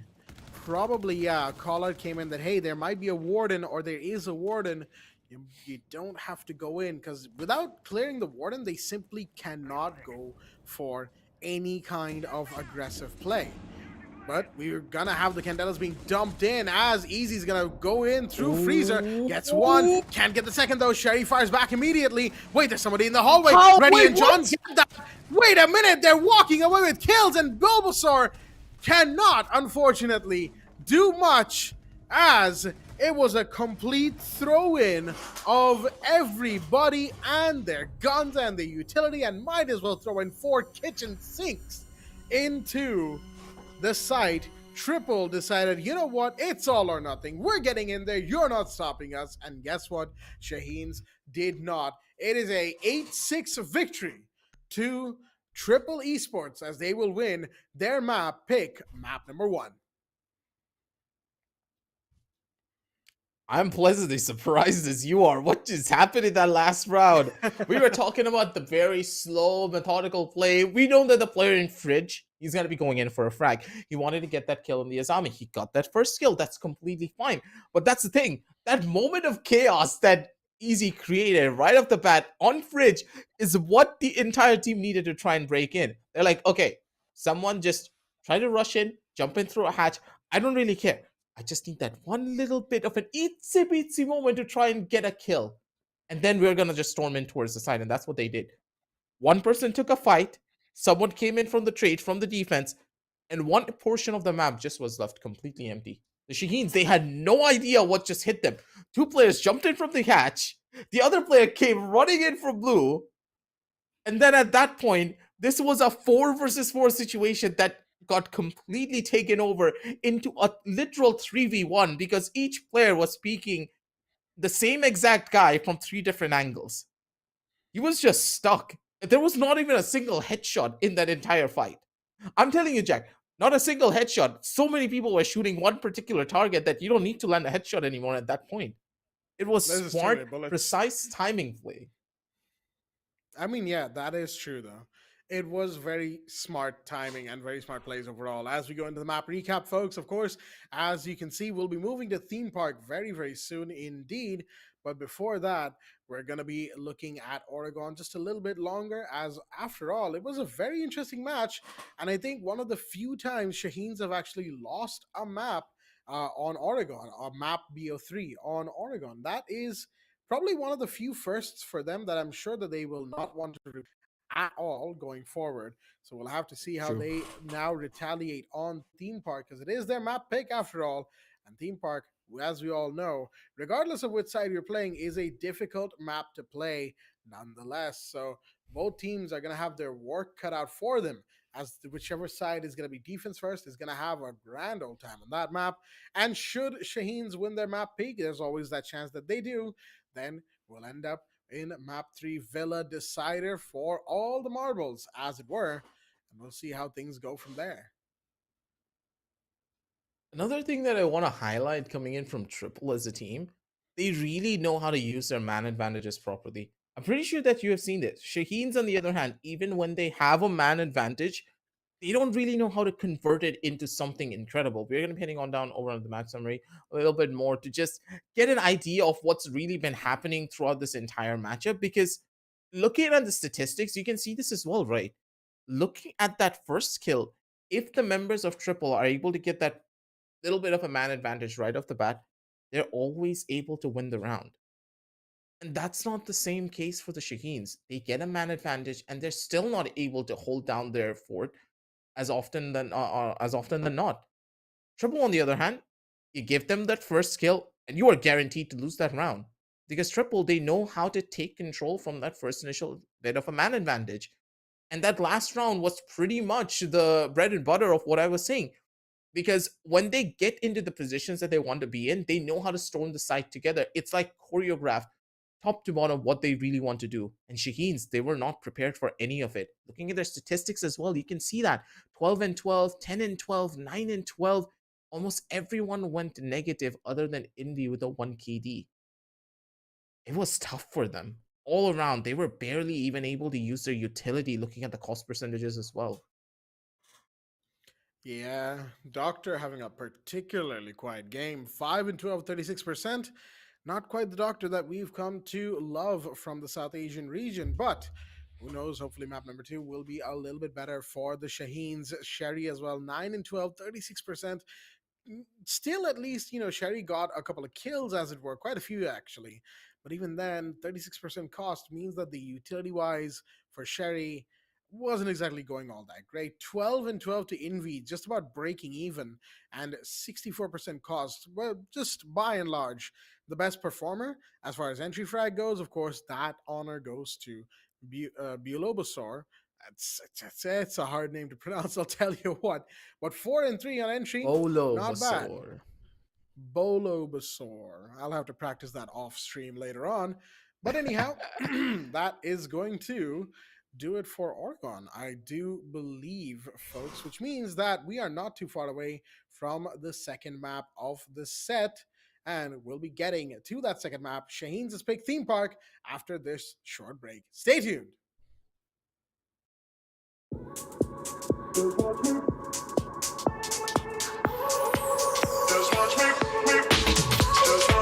I won't make it easy for you now. You got 2 minutes of my time, and I don't really break too easily, but I'm worth it, 'cause I'll slip into your dreams tonight. Oh, so give me your all. I'll take it to Mars. Oh, I'll stick like glue inside your mind. Oh, so give me your all. I'll take it to Mars. Oh, I'll stick like glue inside your mind. Just watch me.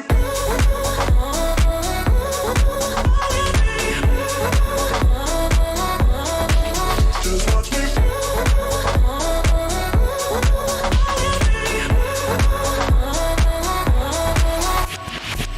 I got you wrapped around my finger, but don't you try to call me tomorrow.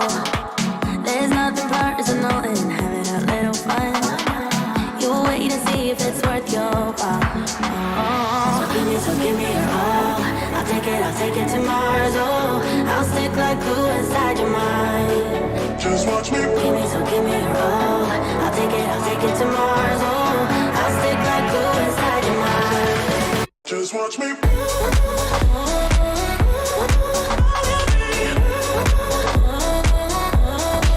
Just watch me.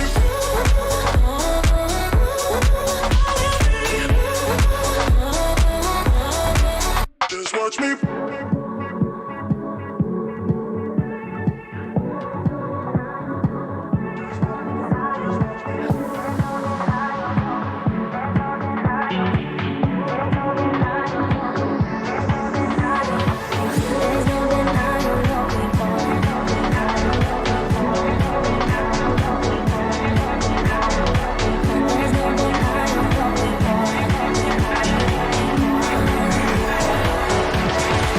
Just watch me.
Alrighty then, ladies and gentlemen, welcome back once again to the Zotac Gaming presents the Esports Club Invitational for Rainbow Six Siege, supported by Ubisoft. I'm your host, Blackjack. Joining me is my co-host, Aggressive, as we are back for game number 2 of the first day, or first night, I should say, of matches in group stages. It is currently going to be Map 2, as we just said, Theme Park, picked by the Shaheens as they take on and try to take one map against the side of Triple Esports. We just had an 8-6 victory by Triple Esports on the map of Oregon.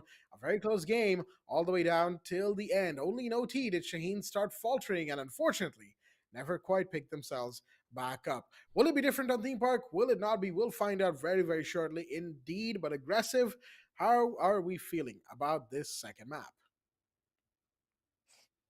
I'm a little bit on edge, especially after what happened in map number 1. We saw Triple be an absolute dominant force on the attacking side.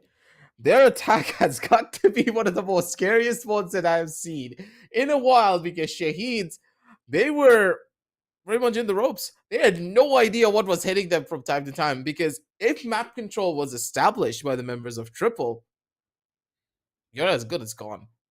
You look at the site, you hold for like 30 seconds, one kill, just one person drops from your team on the defense and all hell breaks loose. If you lose that first fight, it's all over. There's no way you're going to be able to survive this. There's no possibility that trades are going to get you through a particular map site. And Shaheens, they need to understand this going into Theme Park here because now the stakes are even higher. You need to get one map. Yeah, of course, Theme Park is a lot more stronger of a map where you yourself are a lot more confident in. But up against Triple, if the attack side for them is pretty strong, we know how detrimental Theme Park can be. Because for SA Siege in general, we've seen that Theme Park is a lot more attack favor than defense favor, awkwardly enough. I mean, yeah, that does tend to happen sometimes, doesn't it? It's weird how that is, but it is what it is at the end of the day, like we say so often here at the casting desk. Thatcher and Twitch, interestingly enough, will be taken off the board Not a here bad idea. tonight. As the Twitch, all things considered, given the number of drone holes and just the sheer number of drone hiding spots there are on Theme Park, it's understandable that the Twitch would get this ban. And Thatcher, I mean, we all know why. Mira will be the other ban coming in from the Shaheens right there. No surprise right there. Mira is just, she's really good, isn't she, in terms The of being an must-have operator? on this And, map. exactly. On Theme Park, my goodness, she's an absolute On all the beast sites. to deal with. On all the sites, yeah, like most maps, she's like, oh, this site's really good, but not so much this site. On Theme Park, that's not the case. She is good on all sites, and there is nothing you can do about it other than maybe ban her in the ban phase. Finally, Azami will be banned as well, as that will take care of the ban phase already. Two very similar defenders, all things considered, in terms of gaining or blocking information through their one-way black mirrors, or they keep up barriers, and so on and so forth. But Azami, of course, a bit more portable, a bit more versatile than Mira, I guess, even though Mira is very versatile herself. Regardless, very important ops taken care of. Let's move into the first round as Triple is starting off on the defense, mind you. They had the side pick and they have decided to go on the defense first, so they need to make the most out of these first 6 rounds that they possibly can. After which, of course, once they go on the attack, things will get a whole lot more difficult. It's gonna be tough for them to try and get that first bout, though. For the Shaheens, they need to hit the ground running. Otherwise, again, they're gonna fall into the same place that they did in the previous map, where they had a pretty rough time trying to get their footing in the game. If they're not able to get that footing early enough, I don't know how they're going to be able to retaliate here, but looking at the picks that they have gone in for, they already have an idea of what they really want to do. And this Solace is going to be the thing that gives them that first bout of information as well. For the members of Triple! Oh! How many face checks was that? One outside of Cafe and the other one down below from Arcade. What is this? Like, Triple has the audacity to go in for this many peaks? They do, clearly, as they found the first kill as well. That's Bulbasaur already taken care of, and that is only just the beginning, I feel like. As we've also got the Solus in play, and John, what is going on over here? Drone has finally given away the Valkyrie's position, but John was just ready to send it out of the cash door right there, which is an interesting decision. It's a choice. I'll give him that he has the cojones to do that. But even then, you gotta be careful with these face checks. I mean, maybe on round one you might get away with a few, but round two onwards is gonna be much more difficult. So they'll have to really hold themselves back a little bit. They've gotten that first kill. It's an Iana, no less. So they can afford to relax a little bit more, chill out, and let the rest of the round flow as if they are playing just their usual defense. Easy though, taking a good chunk of damage there over from the side. Doctor's gonna be able to clear out the entirety of Bald. Runs into what? Dovtakin was just hogging that corner, I'll tell you what. Diffuser has been Oh, okay, it is. A lot of things are happening right now. I have no idea what just happened. 3 bodies just dropped onto the floor before the entirety of the thing even worked out. And my god, Envy so prepared and ready for it all. And guards pixel perfect when it comes down to his shots, knows the exact corner, has the play in mind, and he now just needs to wait. Just needs that small bit of information that, hey, he's right around the corner. Throws the C4 and possibly gets a kill or gets a good chunk of damage at the end of the day, because Envy very low on HP and you just need that noise. He hears it, and the C4 is gonna be able to get that catch. If he was full HP, there was a good chance he would have survived that. But again, they have that information that the player is low. Even if he gets caught by the splash, he's just dead. And there's one corridor that he can come out of. Otherwise, he has to wrap all the way around from the back to even get a chance of running into the side.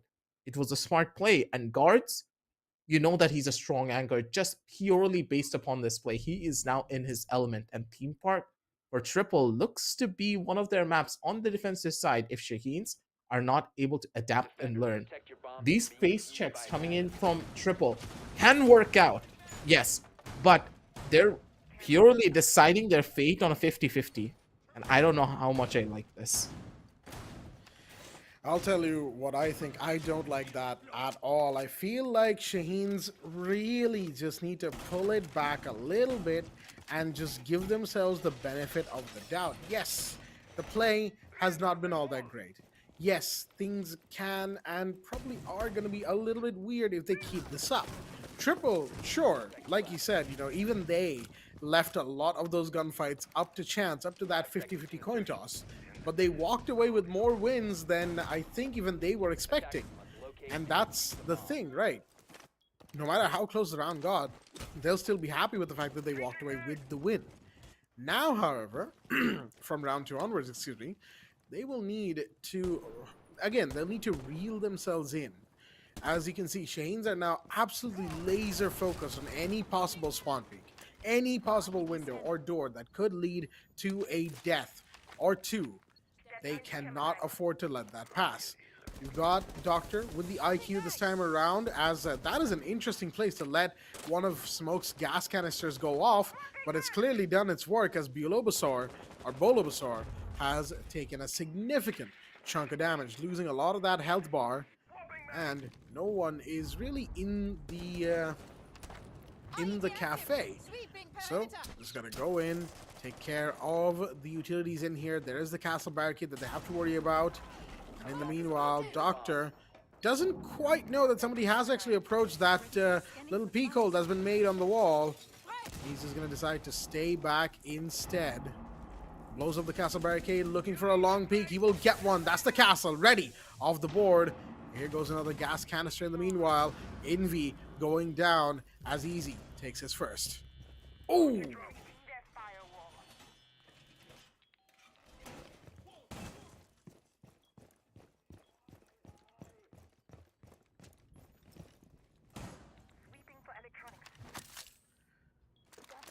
Well, in the meanwhile, seems like that double that just happened after, you know, Okay, wait.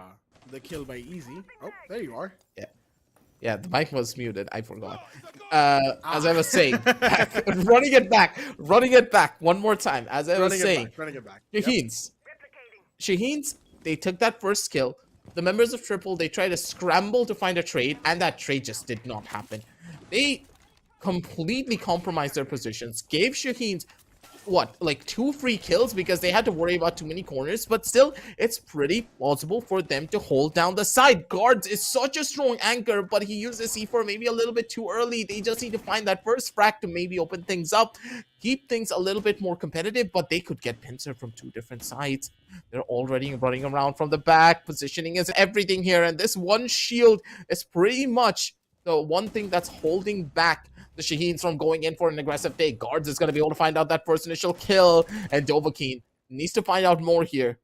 He's now the bread and butter for this entire hold. If he doesn't find a frag here, it's not going to work. 15 seconds left on the clock. They're going to need to run in from 2 different sidelines, and it's all up to the guards to try and hold down this board. Will it be the shield for his team, or will he crumble and absolutely shatter under this pressure?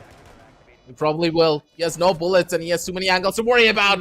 Just get the catch, and it's going to be Bulbasaur getting that final frag up on the board. Nicely done, Shaheens. They played that 3v2 beautifully.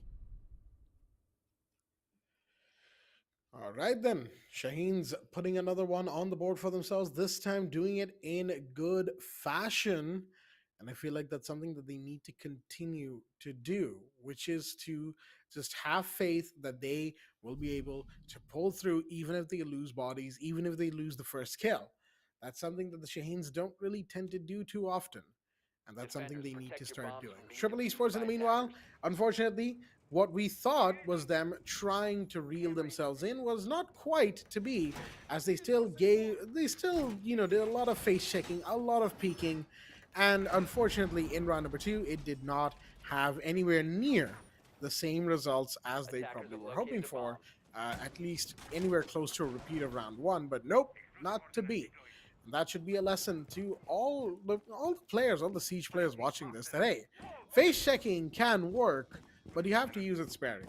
If you're going to just check everything with your face and expect to walk away with kills, then unfortunately in a game like Rainbow Six, you are sorely mistaken. You have to show respect to your opposition. Every single gunfight that you take is a 50-50 to give them the benefit of the doubt. Doesn't matter who you are, even if you're the best player in the entire world. Someone can probably catch you, even if they are a lonely bronze. But again, back to the point here for Triple. They've been humbled now by the members of the Shaheens. That should push them back slightly when it comes down to this defensive half. But you do have to remember that for Shaheens, they're starting off on the attack, which is a little bit weaker on this map, of course. But for the Shaheens, they're in their element here. They just need to work the map properly all around. Dovahkiin may be playing a dangerous game here by pulling on towards the side of Dragon Stairs, but it seems as though he likes these dangerous positions because that is where he can thrive. And guards! I don't know how much I like this lurk. If he's able to find a kill onto barrels, that's going to be perfect for them. But who needs a kill on the barrels with a gun when he's going to throw a C4 straight through the goddamn hatch? Where did that C4 even come from? I think it came out the top of the wall. Guards might find one as well. Oh, that's a No double! Guards is going in. How are they so is good? the rest of Triple. These C4 tosses are something else tonight, folks, as that is going to put Shaheens on the back foot, something fierce. They've been put in the blender, and they have come out, unfortunately, nothing more so than scrambled. As Mighty Alien, excuse me, rather, I just realized Sherry is not actually playing this round. I completely forgot to, point that out. It is Basozoku instead. That's a mouthful of a name. But the ace currently looking for one. No, it's actually the Dokkaebi. Mighty Ellie, gotta be careful. John is in that angle, but no, he walks away with the kill. Just barely. He's got the same amount of health now remaining as the ace. So they search for the... What was that? Dovahkiin wasn't even looking at that door. Click and a half. Oh! Give it the fadeaway right there. Okay, okay. Clearly, somebody is feeling themselves tonight. Oh My boy, what a way to take God. the round, huh? Hopefully, I see that in the instant replay. God Ah. damn.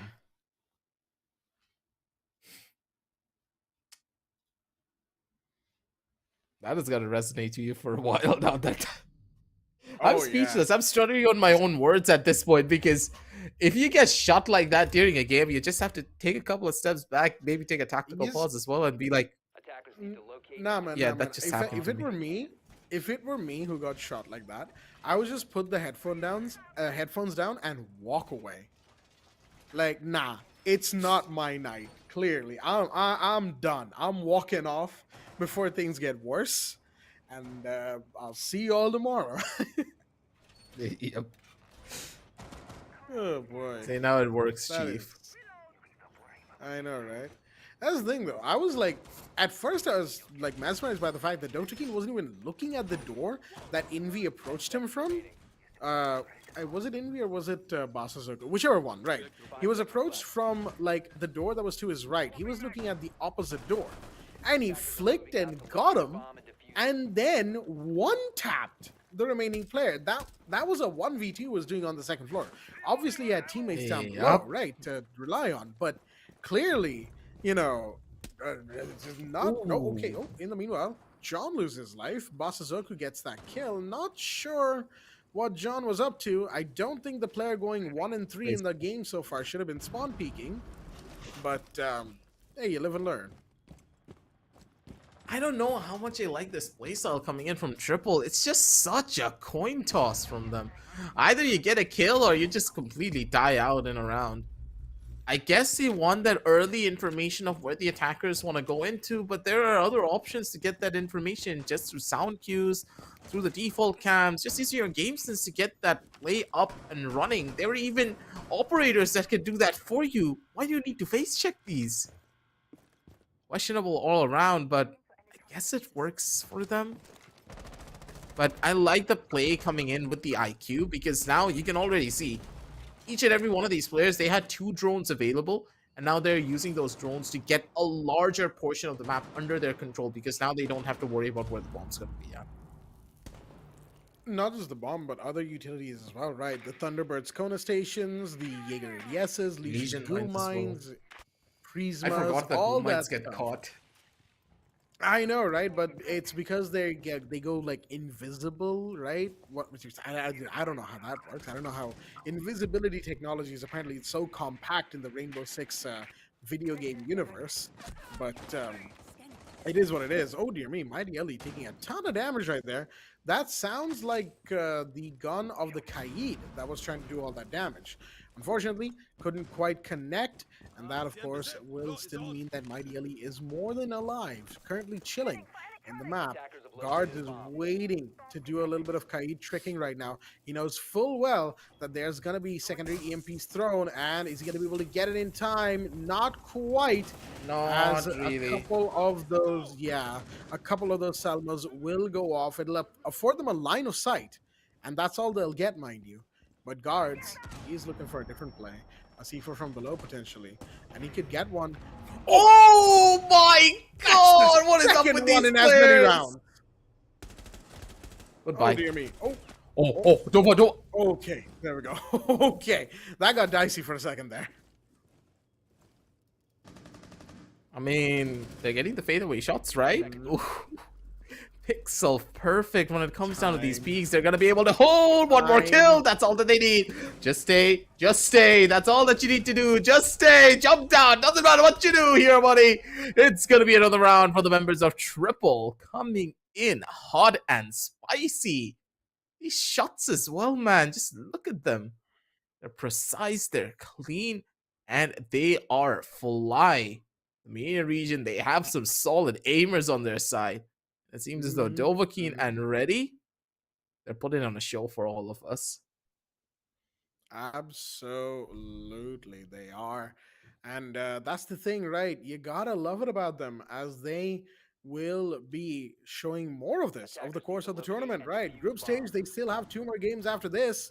And of course, you have all of Group B to watch as well, right? I mean, we all know what to expect from Mercenaries in Career Esports, largely speaking, right?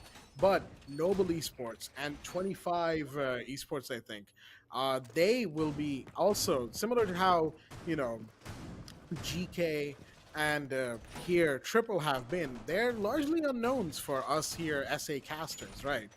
So I'm really excited to see what the Group B MENA teams have to show for us. And of course, I'm really excited to see the interactions between the SA players and the MENA players in the second group as well. Boy, howdy, these matches are going to be amazing. And I cannot wait to see more and more of this as the, you know, the hours burn on and the midnight oil burns through, as it were. You know that old saying, right? Because my parents are very fond of saying burning the midnight oil for some reason. Probably because back in their time, midnight oil was actually a thing, you know, for lamps and stuff. But regardless of all that, The older generation will always try to put Oh, yeah. some of the knowledge in, but for me, you're talking about the midnight oil. I'm talking about the 2 a.m. oil here. It's 2:06 a.m. it's a I haven't Oh, yeah, casted for this you it late in is, the right? night for Yeah. almost I haven't casted this late in the night since 2017, back when I had an EU gig. And it seems as though another player is going to be sent to EU as well. He's no longer in South Asia. Not after that one. Good God, what is this man on even?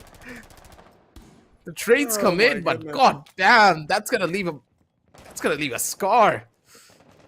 Oh yeah. That one's gonna hurt in the morning, I'll tell you what. Is that a Monty? That is Oh, a hello there. Monty. Okay, like, then. Oh, hello there. I exist. Yeah. General Mountain over there. Ooh, beautiful grain by Doctor and Manuel finds John. That's your Valkyrie gone once again. Although, you know, Valkyrie, the black eye cameras are already out there, so John's already done most of what the Valkyrie's purpose is right there. Just no kills, unfortunately. Even then, we've seen Triple walk away from even worse situations than this. And what is Dovahkiin doing here? Dovahkiin trying to contest on Dragon Hallway, used up all of his, you know, smoke gas canisters. He's got none remaining in the chamber, but he's gonna still look for that beautiful kill onto Doctor. 3v2 So now. precise as well with the SMB. Ooh. How is this guy so good? No, Jack, no. How is he so He good? just is. He just is. He's really feeling it tonight, isn't he? He's feeling it, Mr. Krabs. Oh, wow. Hipfire headshot. All right. It's all down to Dovahkiin now. Gotta check the corner while you're going in. Get swung on. And Mighty Ellie will shut him down. That is going to be one more round to the Shaheens after quite a few round losses, honestly. I feel like the Monty probably walked away with a lucky hit there, a kind of lucky hit, I should say, onto Easy, the Legion, inside of Office. No, Initiation, that's the room. But other than that, the rest of the Shaheens were just falling, you know, like a house of cards in the wind. Because Dovahkiin is clearly a very strong gust of wind. Protect your bombs from being defused by attackers. He's the gust of wind that the wolf hoped he had when he was trying to get those little Yeah. piggies, but Oh boy. in this case, good God. The last round was absolutely disgusting. Coming in from Triple. That's been Able to get a 3 strong one-taps fight. in as many rounds. Yeah. 3 one-taps That too in as with an many SMG rounds. 11. Yeah, one of them with an SMG 11, one of them with a Chris Vector, and one of them with what's Thunderbird's gun again? That weird sciencey, futuristic looking gun that she and Finka have. I don't know. I don't remember forget the that name gun's of name. it. That's probably because I don't play the Thunderbird or spear. Finka. Locate a bomb and defuse it. Oh, Spear, What? it's the Spear. I remember now. It's the Spear. Yeah, yeah. Spear. I forget his number designation, but it's like some thousand something. Honestly, half the time, I want to imagine how do they even come up with those numbers, but I believe that Jesus. you gotta respect it, man. You gotta respect I it. Why pick it this do. many times? I know, right? Like, Any other player would just be like, yeah, okay, 2-3 peaks didn't work. I'm out of here. I'm probably gonna get shot in the face. Not Yeah. John, clearly. I mean, he's overconfident. Give the man that. Yeah. He's like, I'm already having a bad game, so why not try and maybe, give them something to think about? Maybe I get a lucky shot or two. Wanna try and beef up my stats, yeah?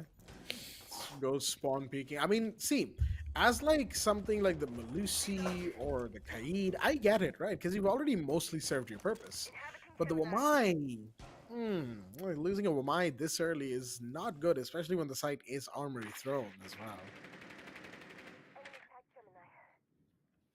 He's having his own little bit of fun. Maybe Hmm. they're confident about their attack side, but this Monty, once again, We've got I a new have one. no idea what they're going in for.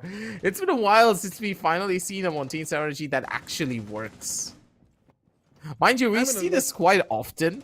They pick it up and they fail horribly because of it. yeah. But maybe the members of Shaheens, they finally cracked the code and they're making him work.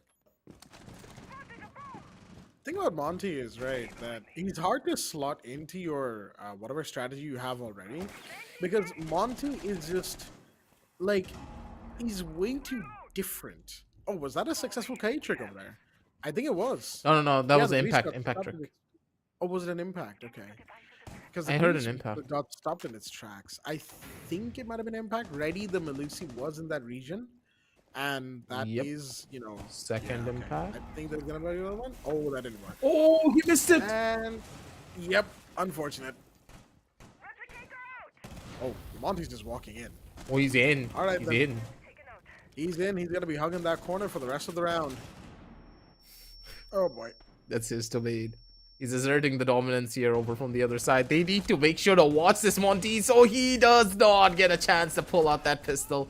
Goodbye, good night, sleep tight! All around the Holy. Shaheens, they have the side under control and they just took the throne for themselves. All hail the new kings because Shaheens, they're inside of the building right now. And with this, they have equalized things out properly. 3-on-3, ladies and gentlemen, as we head on down over to the second half. And the neck and neck fight coming in from both of these teams, it is just immaculate. And for Shaheens, they had taken the tactical pause that they need to take here when the second half starts, which is smart, mind you, because it finally lets you just calm those nerves, rethink your strategies of what you want to do at the very start of your second half, and get the defense rolling on the proper note. You do not want to be disconnected as a team. And I like this play. And I do believe that Shaheens is the only team that we have ever seen take pauses like this right after a half ends, because they know how important it is to get that second half started on a good note. That is the most important thing here, isn't it? To make sure that no matter what, you are not overstressing yourself or what you can do in this sort of a situation. Because guess what? If you like, that's the thing about these sorts of breaks, right? About these sorts of pauses in the action. Sure, as a viewer or as a caster, not really as a caster, but like as a viewer, you might begrudge, oh, they're taking another pause. Well, get back to the action already. But that's the thing, folks. That action is supplanted by a lot of, like, just so many layers of planning, strategy, counter strats, and mental fortitude that withers away very quickly, mind you, once you start exhausting your options. And that's what these breaks here are for, to allow them to replenish that energy, to allow them to calm down just a little bit, let their hair down, and just unwind for just a minute so that they can gather their thoughts and approach the game with a new calmer perspective than they would have been otherwise had they just kept going. It's like, when say like you're running a steam engine, right? And the engine is very clearly like really really warm, like to the point where it's about to like kind of stop working, or at least it's getting to the point where it won't work anymore. But you keep, making it chug through power, you keep making it chug through steam. Eventually it'll just stop working. It won't be able to give you the output or power that you need, right? Say the same thing here happens to a player playing Rainbow Six. You need to pump the Attackers brakes need to sometimes. locate and That's what defuse those as many that's bombs what as they those can. tactical timeouts are there for. And they're also there to re-strategize. They're also there to just Yep. allow the teams to figure out what they want to do, figure out how they want to approach things, and move on from there. It's just a problem that they need to try and figure out here. For Triple, they rely a lot on that first initial advantage, and the members of Shaheens, they need to set up proper crossfires no matter what happens. No over aggressive peaks, just pure defensive play is what's going to get them through this. Triple, if they want to take a portion of the map, use your utility, force them into very uncomfortable positions, and that's all that you need to do to take full control. And I'm really hoping that the members of Shaheens, they have gotten an idea of what to expect coming in from their opposition after what happened in the last map. If you know Triple like to take that early advantage and then snowball it out of control, don't give them that advantage without a proper fight. Set up the crossfire, set up the trades, and Shaheens, looking at their positioning here on the defense, are doing exactly that. They're spread out all across the map, but they're spread out in such a way that their teammates can completely run in and get the trades if any of them go down.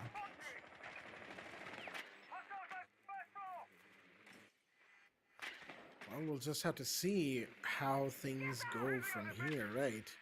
Triple right now, they will need to once again reevaluate their position, reevaluate their opportunities and their chances, and move from there. Attack on Theme Park is not easy. Not at all. It took Shaheens, what, 2 rounds of straight losing to then, be able to pull a couple rounds back for themselves. And that was only after they got the chance to really examine, the way that Triple were playing. Shaheens, they know that they need these first few defense rounds. They get that advantage, they'll put Triple on the back foot. And, of course, that means that Triple will need to find a way out of that situation, which then will, if they are unable to keep their composure, it'll force them to panic and so on and so forth. And you get the idea here, which is that the worse it gets from here for Triple, the harder it'll be for them to actually try and win the game.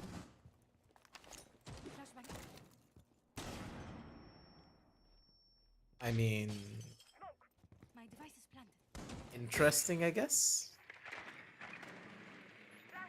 That's one way to use a flashbang there, but moving on back from that, it's just gonna be the Ying just completely throwing out the entire kit all over the map. Just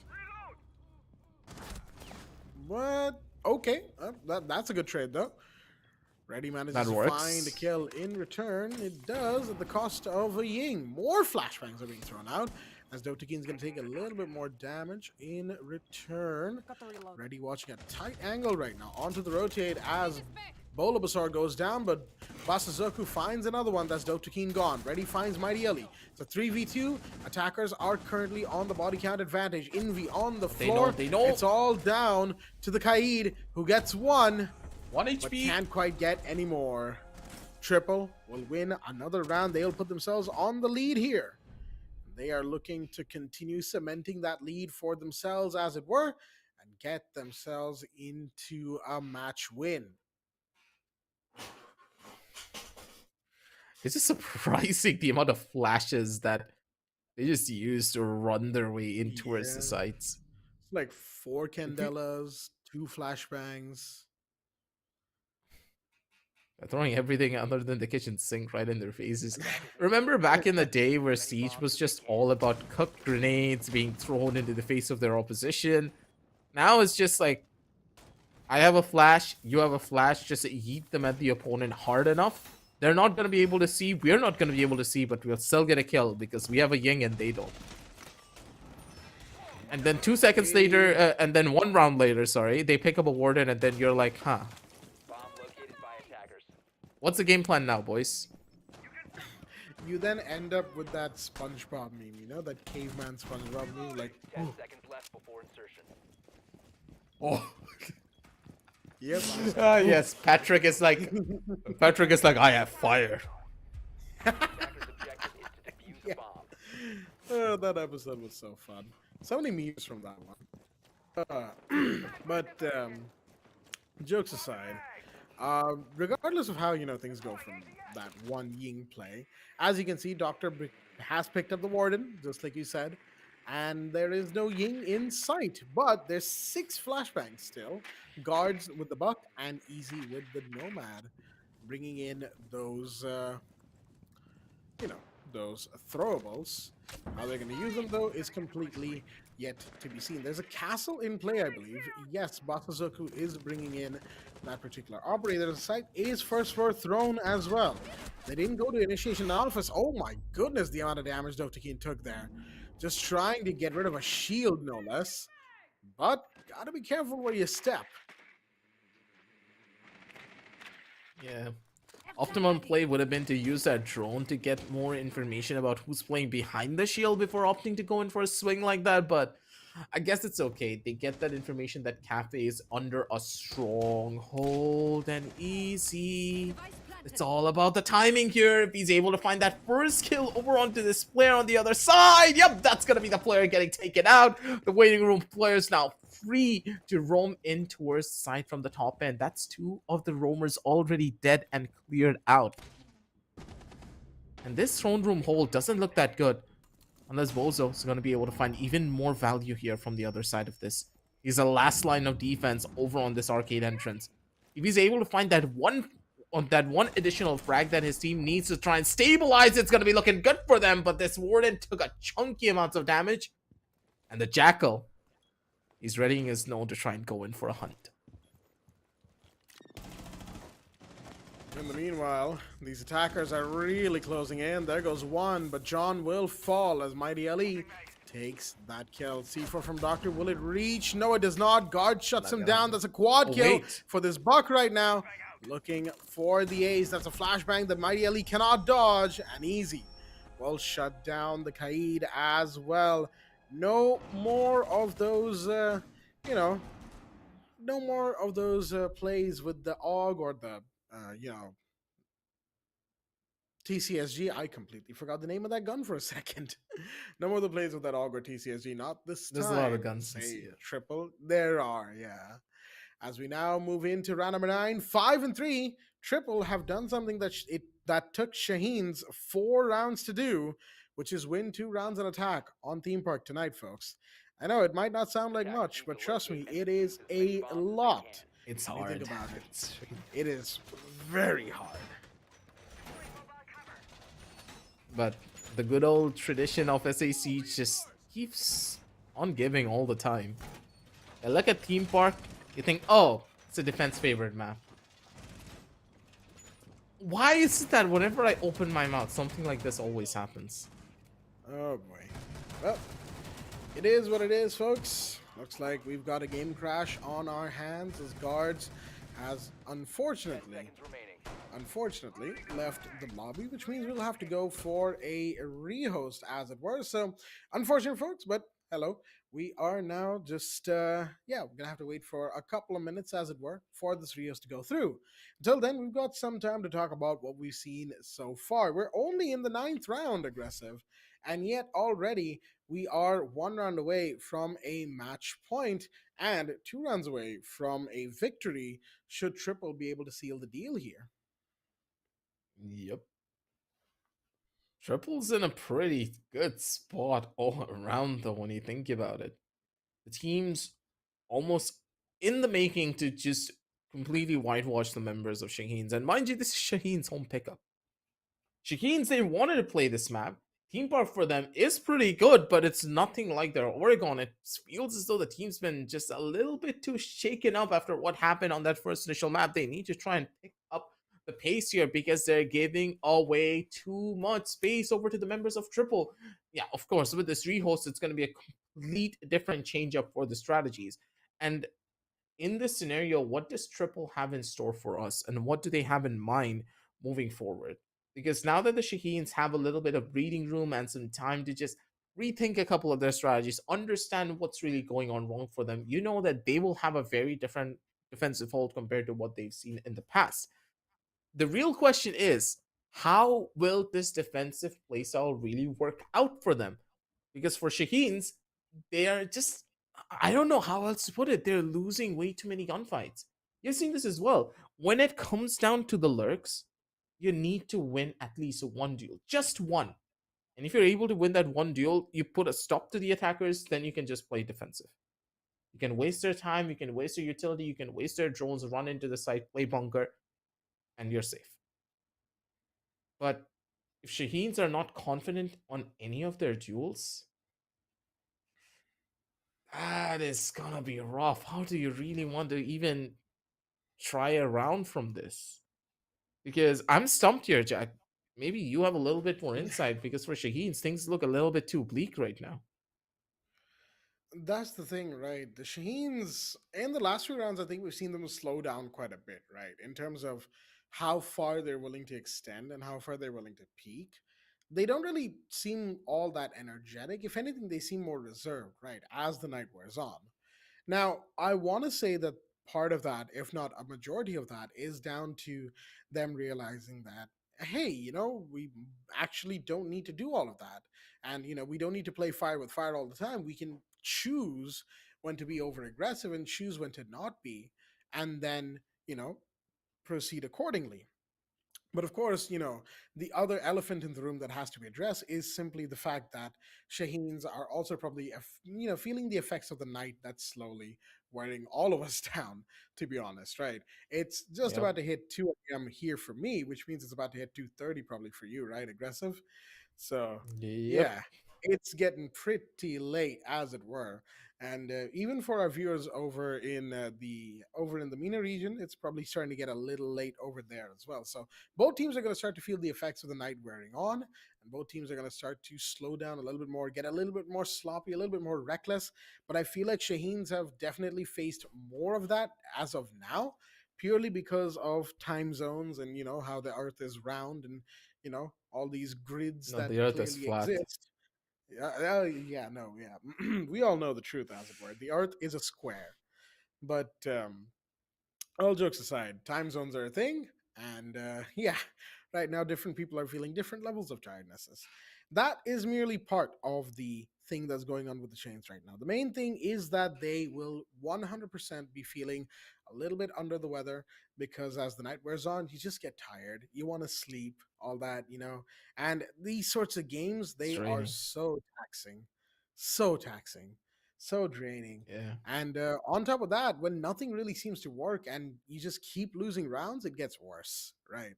So Shanes are definitely not playing on the best of playing fields right now, but they simply have to make do with what is in front of them right now and try to get a couple rounds, get some momentum, get something going their way, and maybe they'll be able to bring it back. Maybe take us to map 3, but well, I mean, map 3 is like, whoo boy, that is going to be a long one indeed. It's going to be like 4 a.m. by the time we go to sleep if we go to map 3, I'll tell you what. But that's neither here nor there. We're simply waiting for the Rios to happen. It was a game crash, right? And knowing Yep. these folks over at Triple, I think they'll be back within like a very short amount of time, like a minute or two from now. We'll be back in the game. Don't you worry, folks. But in the meanwhile, what are we thinking, aggressive? Say, that say Triple wins round 9 and we go into a 6-3 situation. Do you think Shaheens would be able to bring it back from there? I think Asalis will be their best bet on the defense. They need to try and stop the level of utility that they're being rammed by. They need information. I don't know how else to say it. Shaheens, they almost have zero info the way that they're playing. They're getting surprised by their opposition in more ways than one. They don't have any proper information of what they really want to do on certain sidelines. And when they go in for a lurk, right, they're taking unnecessary duels from corners that they expect to be unclearable. But looking at the drone work coming in from Triple, man, it's just incredible to watch. Their raw fundamentals is what's really surprising in my eyes. But what's even going to be even more surprising, well, not really surprising, it's going to take a little bit longer for the game to get set up and prepped up and ready, ladies and gentlemen. We're going to be heading on down over onto a short little break. Don't go anywhere. We'll be right back.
Just watch me.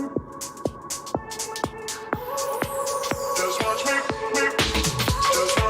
I won't make it easy for you now. You got 2 minutes of my time, and I don't really break too easily, but I'm worth it, cause I'll slip into your dreams tonight. Oh, so give me your all.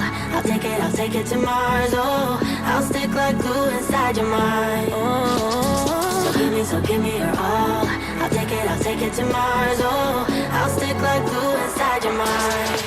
Just watch me.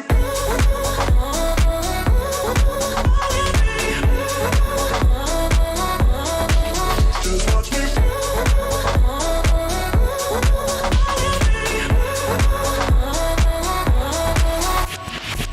I got you wrapped around my finger, but don't you try to call me tomorrow. There's nothing personal in having a little fun. You wait and see if it's worth your while. Oh, so give me your all. I'll take it to Mars. Oh, I'll stick like glue inside your mind. Just watch me. Give me your all. I'll take it to Mars. Oh, I'll stick like glue inside your mind. Just watch me.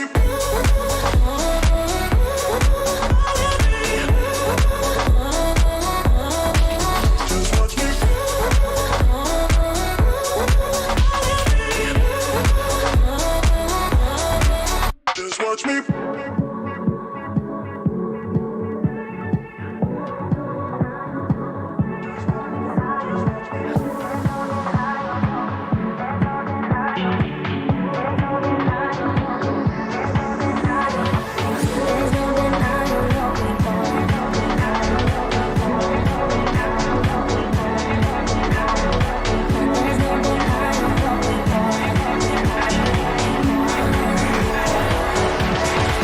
Just watch me.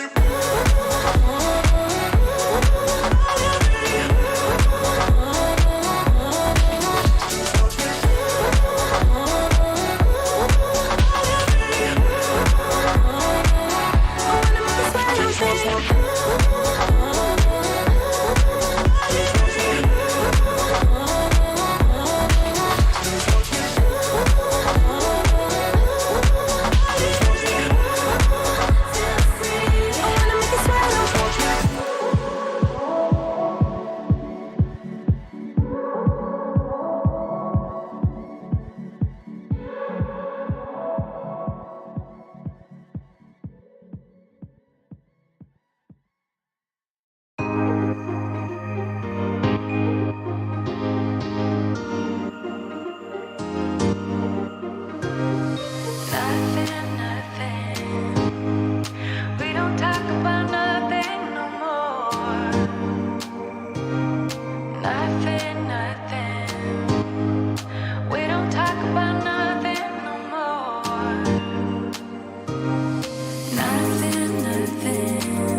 For a lost cause, where am I fighting?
Alrighty then, ladies and gentlemen, welcome back once again to the Zotac Gaming Presents TEC Invitational for Rainbow Six Siege, supported by Ubisoft. I'm back as your host, Black Jack, and of course, alongside me is my co-host, Aggressive, as we are now here for, once again, what seems like this night's worth of matches will simply never end.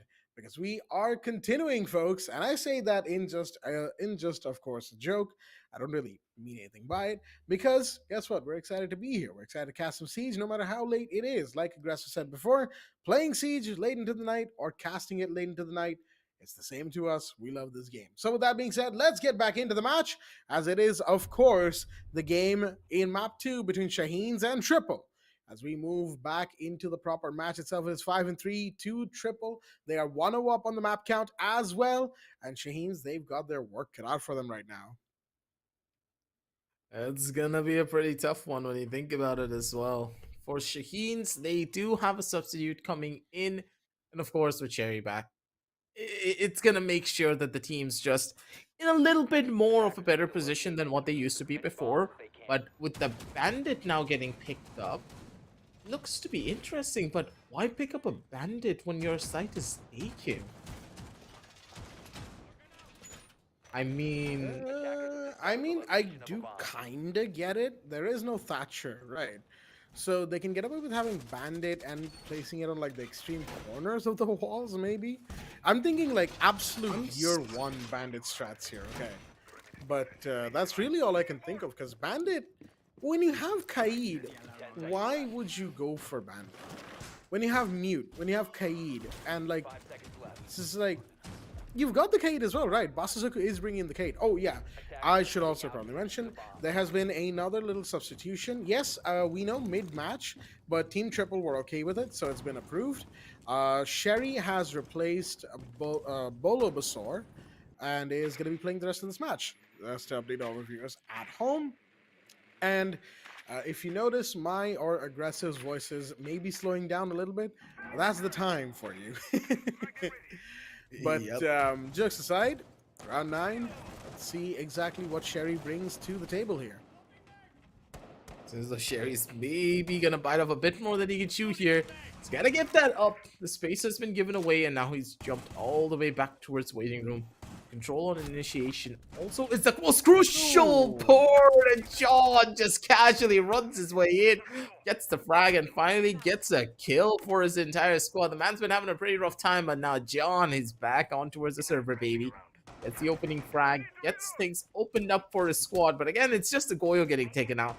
Nothing really that the defenders can work without other than that extra body. At least he gains the information that a player's already pushed in towards the side of waiting room. So they need to worry about a couple of more different angles. Reddy is in position. It's going to be able to get that first bout of information of how many players are holding from the daycare side. They need to try and figure out a way of how they want to open this. There's no catch for it. They don't know? They do now, but here's the thing. I'll tell you why they screwed that up, as Basazuka finds John in the meanwhile. Because... Aggressive, I don't know if you saw it, but the drone that went in, right, in through the fridge room and out the door at the back behind the Kaid, I was watching that drone. It pinged where the Electroclaw was, but somehow completely missed the fact that that same wall had 2 Bandit batteries on it as well. And the EMP does not have enough range to catch all of it. That is so smart. I actually didn't know that was a strat point. I mean, yeah, because electrified walls That's no why longer they picked the destroy Bandit. friendly gadgets, right? Yeah. No way, so that's why they picked up the Bandit. They wanted to double electrocute the wall so that they didn't have enough EMPs to completely block it off. That is GEEKAY chat win right there. You know, when I said that, yeah, they don't have Thatcher, I really wasn't expecting for them to be using that in the most literal sense possible. Yeah, they don't have Thatcher, they just have discount softballs that count as semi-Thatchers, you know? I mean, you Dude, tell that's me. so smart. I know, right? And they're winning because of it. They can't even open up the site. The breach No is there. way! They can't enter. Have you ever seen something like this? I have not actually. So, yeah. Okay, so that's new. Shaheens. They're pulling up innovation out of absolutely nowhere in their time of I need. This Yeah, is and what a time to smart. do it as well. Yeah, 5-4 right now. Triple is still in the lead, mind you, one round away from match point as we move into the 10th. And the site is going to be second floor initiation and office. Not going to throne room, not just yet, as Shaheens knows full well that if Triple Defenders, are protect able to your get bombs from being another defused by round attackers. on them, then the pressure will simply probably be too much. So they're going to change it up. They're going to go to initiation office and see what works as we move into the 10th now. It's all about control for this part of the sideline. And once again, they're going in for the Kaid and that Bandit. This looks to be a bit more of an interesting take from their part as well. And I really want to see how the members of Triple are now going to try to alleviate that level of strategy. And I do believe they're going to try to play for vertical. This is pretty much a must. They need to go to the bottom floors, use that Zofia charges to try and deter that Bandit from trying to trick that wall. So you just have to worry about that Electrical in particular. It's still... They don't have EMPs at all. They're purely relying on the Zofia to open up the entirety of that wall. What's the game plan here? And wait, they picked up a glass? Nani?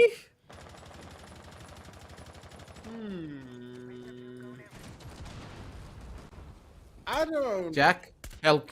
I don't know about this. What about the Explain. I mean, look, I love the banana scope as much as the next guy, but He's got a black fail ice to on this see- thing. Oh, well, okay. If you're gonna play glass like that, I can see it. I can see it. That was really cool.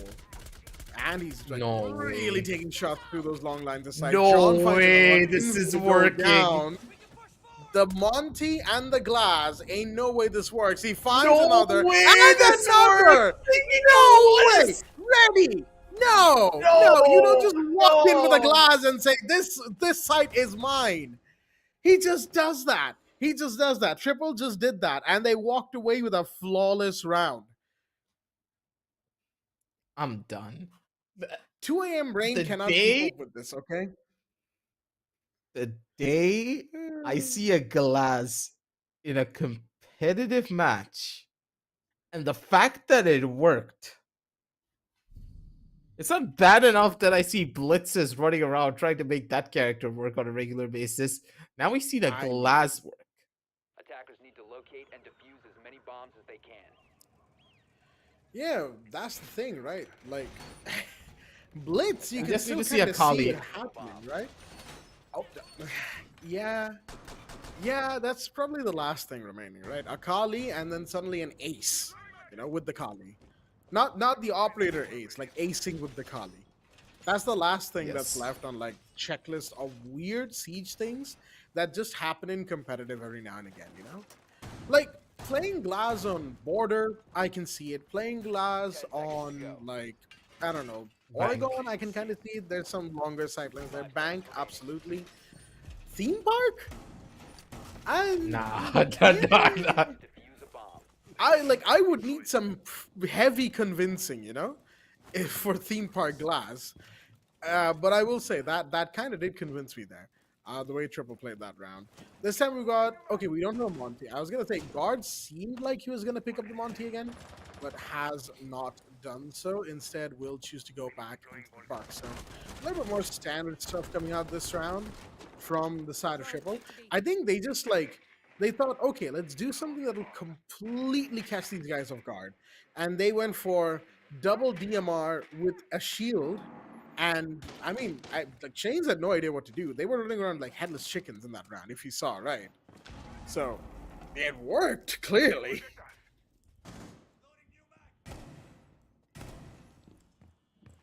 Can I just imply one thing here, Jack? Just one. Yeah. Tell me, I honestly want to know, was this the heat of the moment strategy where they just brought it up out of absolute nowhere being like, guys, I want to play glass. I have an idea. Maybe this is going to work. Or did they I just scrim this? Did they scrim this? That's what I really want to know. Can you imagine what the coach at the back end has to be thinking? Being like, okay, we're going to run a glass. This is going to be our set strat whenever there's an initiation site on Theme Park. honestly, You pick a. that's that's the thing, right? Like Occam's razor, it was a heat of the moment thing, right? However, as shots are being fired, there's going to be a side push in any second now. Oh, dear me. We'll get back to that in just a sec. John finds one, but immediately gets traded out by Basazoku.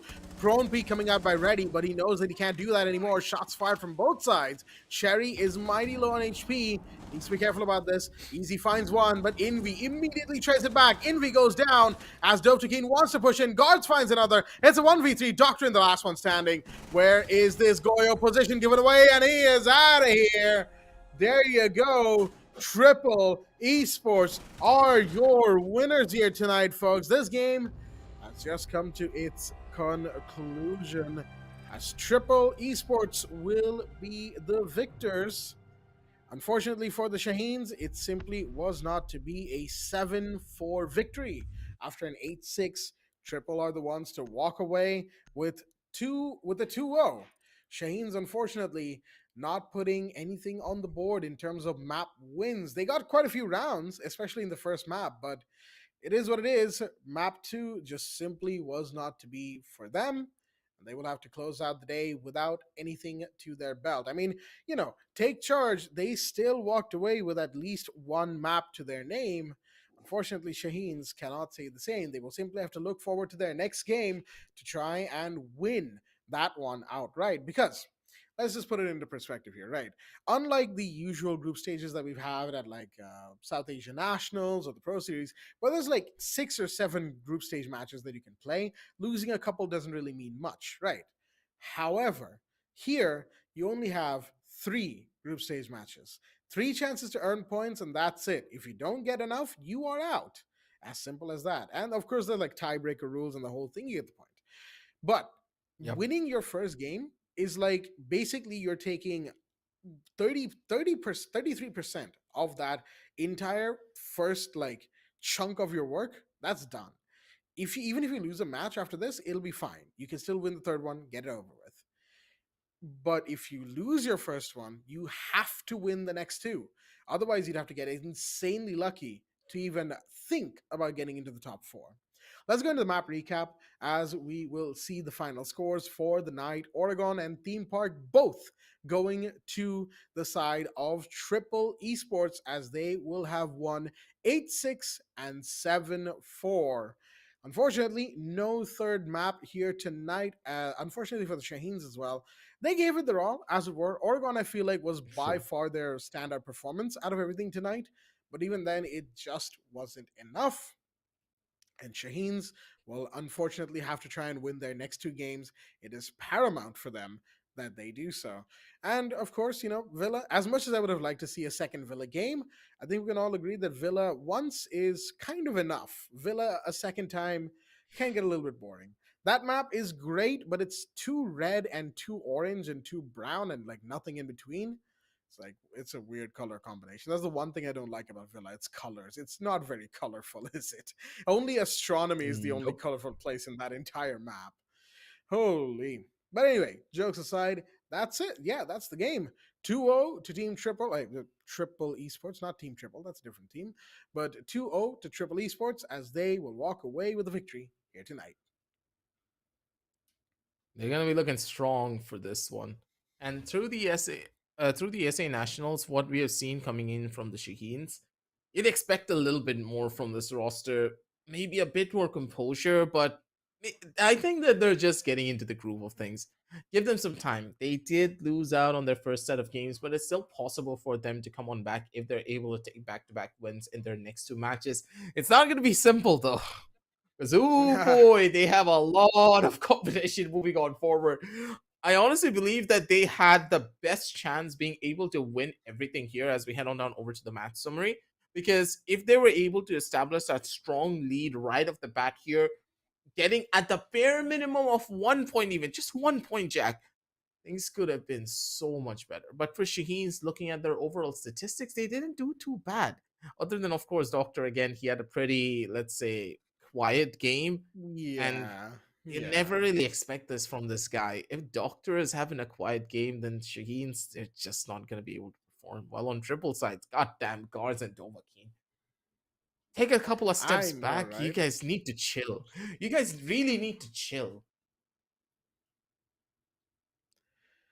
Oh man. Guards and Dovahkiin or Dovahkiin really just stealing the limelight here. Dovahkiin 11-6, 64%, guards 13-5, 64% there as well.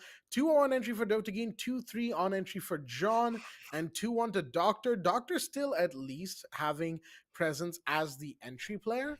Even then, a 5-12 and 36%, very quiet game from Doctor. Envy as well, 5-9, 36%, not really having a great night so far. 5-9 to Bulbasaur, and then 9-9 to Mighty Ali and Bosazoku. 10-9, excuse me, and 82%. Again, best performance from the Shaheens side, but really, it's not really saying much when Envy and Doctor are all the way down at the bottom of the table from both a cost and KD perspective. And yeah, Triple Esports, I mean, just really well played overall. Honestly, going into theme park, I expected it to at least be another overtime affair because of the way that Oregon went. Right, Shane's put up a fantastic Yep. fight in Oregon. Their overall stats were far better in that map as well. Say what you will about the eventual result. However, it seems like Shaheen's map pick this time was unfortunately not going to be something that gives them the benefit of the doubt, because it's very, very clear that theme park is a well practiced map when it comes to triple esports. They really know what they're Yep. doing on that map, and they are a force to be reckoned with. It has been made very clear. I feel like pretty early on in the group stages, we're going to have a fair few of the, odd map choices coming out very early. We'll have to wait and see. But with that being said, let's have a look at the player spotlight, talking about the best player of the match, and it is up. No surprises there. Dota Keen from Game, Triple of Esports, course. 1.4 rating, 28 and 13 across two maps, and excuse me, right there, two maps, 14 and 11. That is 76% 25 headshot rounds percentage. and a 76% Wait, cost percentage. the man has Yes, 28 kills with. yes. No. Over 75% of those 28 kills are headshots. I mean, we saw the number of one taps and, SMG flick 11. flicks he was getting. Yes, the one tap with the SMG 11, that's the one that, really caught us off by surprise, right? I mean, a one tap with a Vector, yeah, Yes. we've seen it before. But a one tap with an SMG 11 now, now that is something, you don't see every day, as it were. But even then, I gotta say, all things considered, we are looking at a really, really good player from the MENA region, I have to Yep. say. Both player spotlights today have been taken by players from the MENA region, of course. I mean, they should be proud of that fact because it's a great performance from both of the players. And Dovahkiin really played to impress today. I have to give him all the props for that. Yep. He played his heart out. And in this match, he put himself on the map as well and on the radars for a lot of the teams because they need to try and counter-strat this guy and make sure they make his life as difficult as possible when he's playing the smoke or when he is on the attacking side. Because if you're able to pinpoint him down and counter him out early on in the round, you know for a fact you're going to have a lot more of an easier time going up against the side of Triple Esports. But all around, I have to say, both teams they played phenomenally. But Triple, they did their homework. They were a lot more composed, and they just had the entire map under wraps a lot better in comparison to the side of the Shaheens. Maybe the Shaheens are trying to unwind. They're trying to shake off that rust and try to oil their gears again to just bring in something drastically different and improve their playstyles moving on down the line over in their following matches. But they need to pick up the pace soon. Maybe scrim a lot more, get back into the form that we know them to be back in the fall edition of the Pro Series. I want to see that Shaheens. I want to see that drive, that passion, that thrill that we witnessed as casters and, of course, from the fans back at home. I was watching during the grand finals, man. You were casting it with Baba. But I was watching what was happening in the background. I was like, God damn, this is not the Shaheens that we know. This is a Yeah. brand new team. This is a roster that just completely swept everyone away. And I want to see that once again. But the competition I do is too. extremely high. The bar of competition, man. I've never seen it be this high when it comes down to the Siege tournament. And I'm excited to just see what's going to happen moving on down the line. We're going to head on down over to the group standings to get an overview of what happened throughout the day. Let's close things out with a shebang here, Jack. Absolutely. And there you have it, folks. Points have been awarded according to the winners and losers of today's games. As you can see, matches played, all 4 teams of Group A have played 1 match so far, with GEEKAY and Triple Esports winning out their games, getting 2 points respectively. Take Charge in the meanwhile, they get 1 point because they still won 1 map. A 2-0 win gets you, a 2 or a 2-1 win gets you 2 points for 2 maps won. But of course, one map one is still 1 point, thus Take Charge gets 1. Unfortunately, Shaheens not so much. Group B in the meanwhile, well, we will be seeing them very, very soon indeed. Don't you worry. Mercenaries, 25 Esports, Kira Esports, and Nobles, they'll be coming onto your screens very soon as well. We do hope you're ready to see some Mercenaries and Kira action, all of our SA fans, and for those from the MENA region who are joining us, 25 Esports and Nobles will be on your screens very soon as well. But all things considered, I do believe that just about wraps up everything for the night. And about time too, it is 2:30 a.m. and 3 a.m. for Aggressive, respectively. So we're going to be ending things here. That's going to do it from us here at the Zotac Gaming, the Esports Club, Rainbow Six Siege Invitational, supported by Ubisoft. I've been your host, Blackjack. Joining me have been Balagusta and Aggressive, and of course, our production manager, Sid Sniper, and everybody else in the back joining us for this wonderful night, opening night of the Invitationals. With that said, we'll see you all back here tomorrow once again, 8 p.m. IST.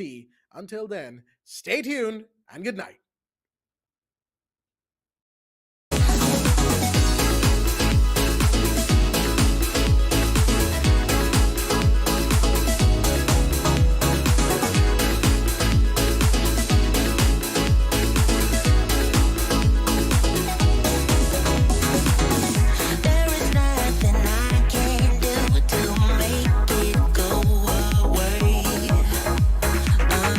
I'm in love with you, baby.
2 minutes of my time.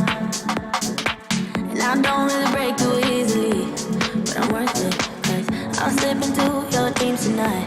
Oh, so give me your all. I'll take it to Mars. Oh, I'll stick like glue inside your mind. Oh, so give me your all. I'll take it to Mars. Oh, I'll stick like glue inside your mind. Just watch me.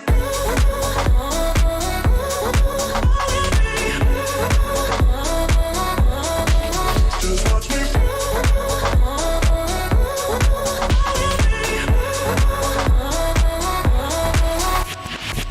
I got you wrapped around my finger, but don't you try to call me tomorrow. There's nothing personal in having a little fun. You wait and see if it's worth your while. Oh, so give me your all. I'll take it to Mars. Oh, I'll stick like glue inside your mind. Just watch me. Give me your all. I'll take it to Mars. Oh, I'll stick like glue inside your mind. Just watch me.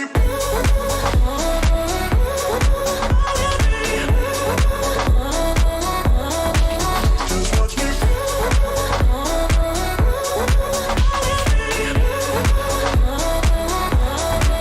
Just watch me.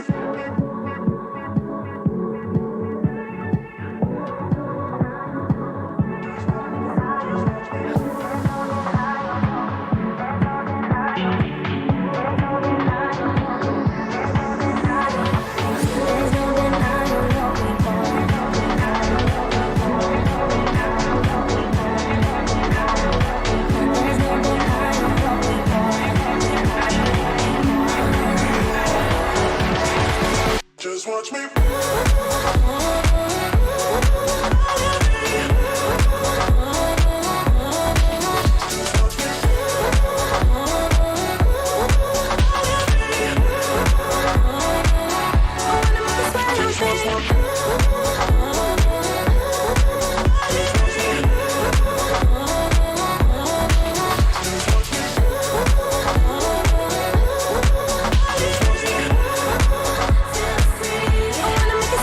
Watch me.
got 2 minutes of my time, and I don't really break too easily, but I'm worth it, 'cause I'll slip into your dreams tonight.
Listen up!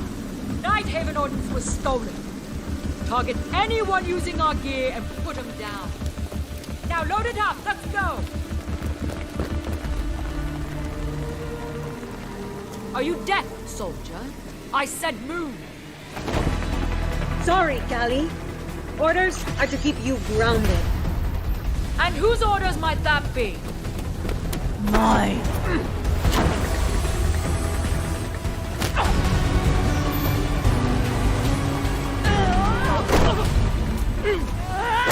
Is that all you got?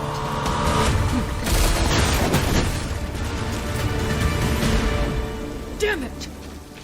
I didn't kill Yahata! Someone stole Night Haven Ordnance and is selling it, jeopardizing our operation. We know, but that doesn't mean you get to start a war over it. This is Rainbow's operation now. Not sure your butter knife will cut it, darling. You'll be up against very loud guns. We have a squad for that. Red Hammer.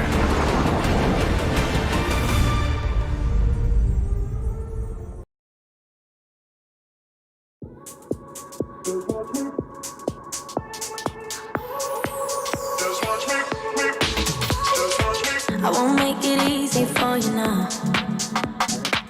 You got 2 minutes of my time, and I don't really break too easily, but I'm worth it, 'cause I'll slip into your dreams tonight. Oh, so give me your all.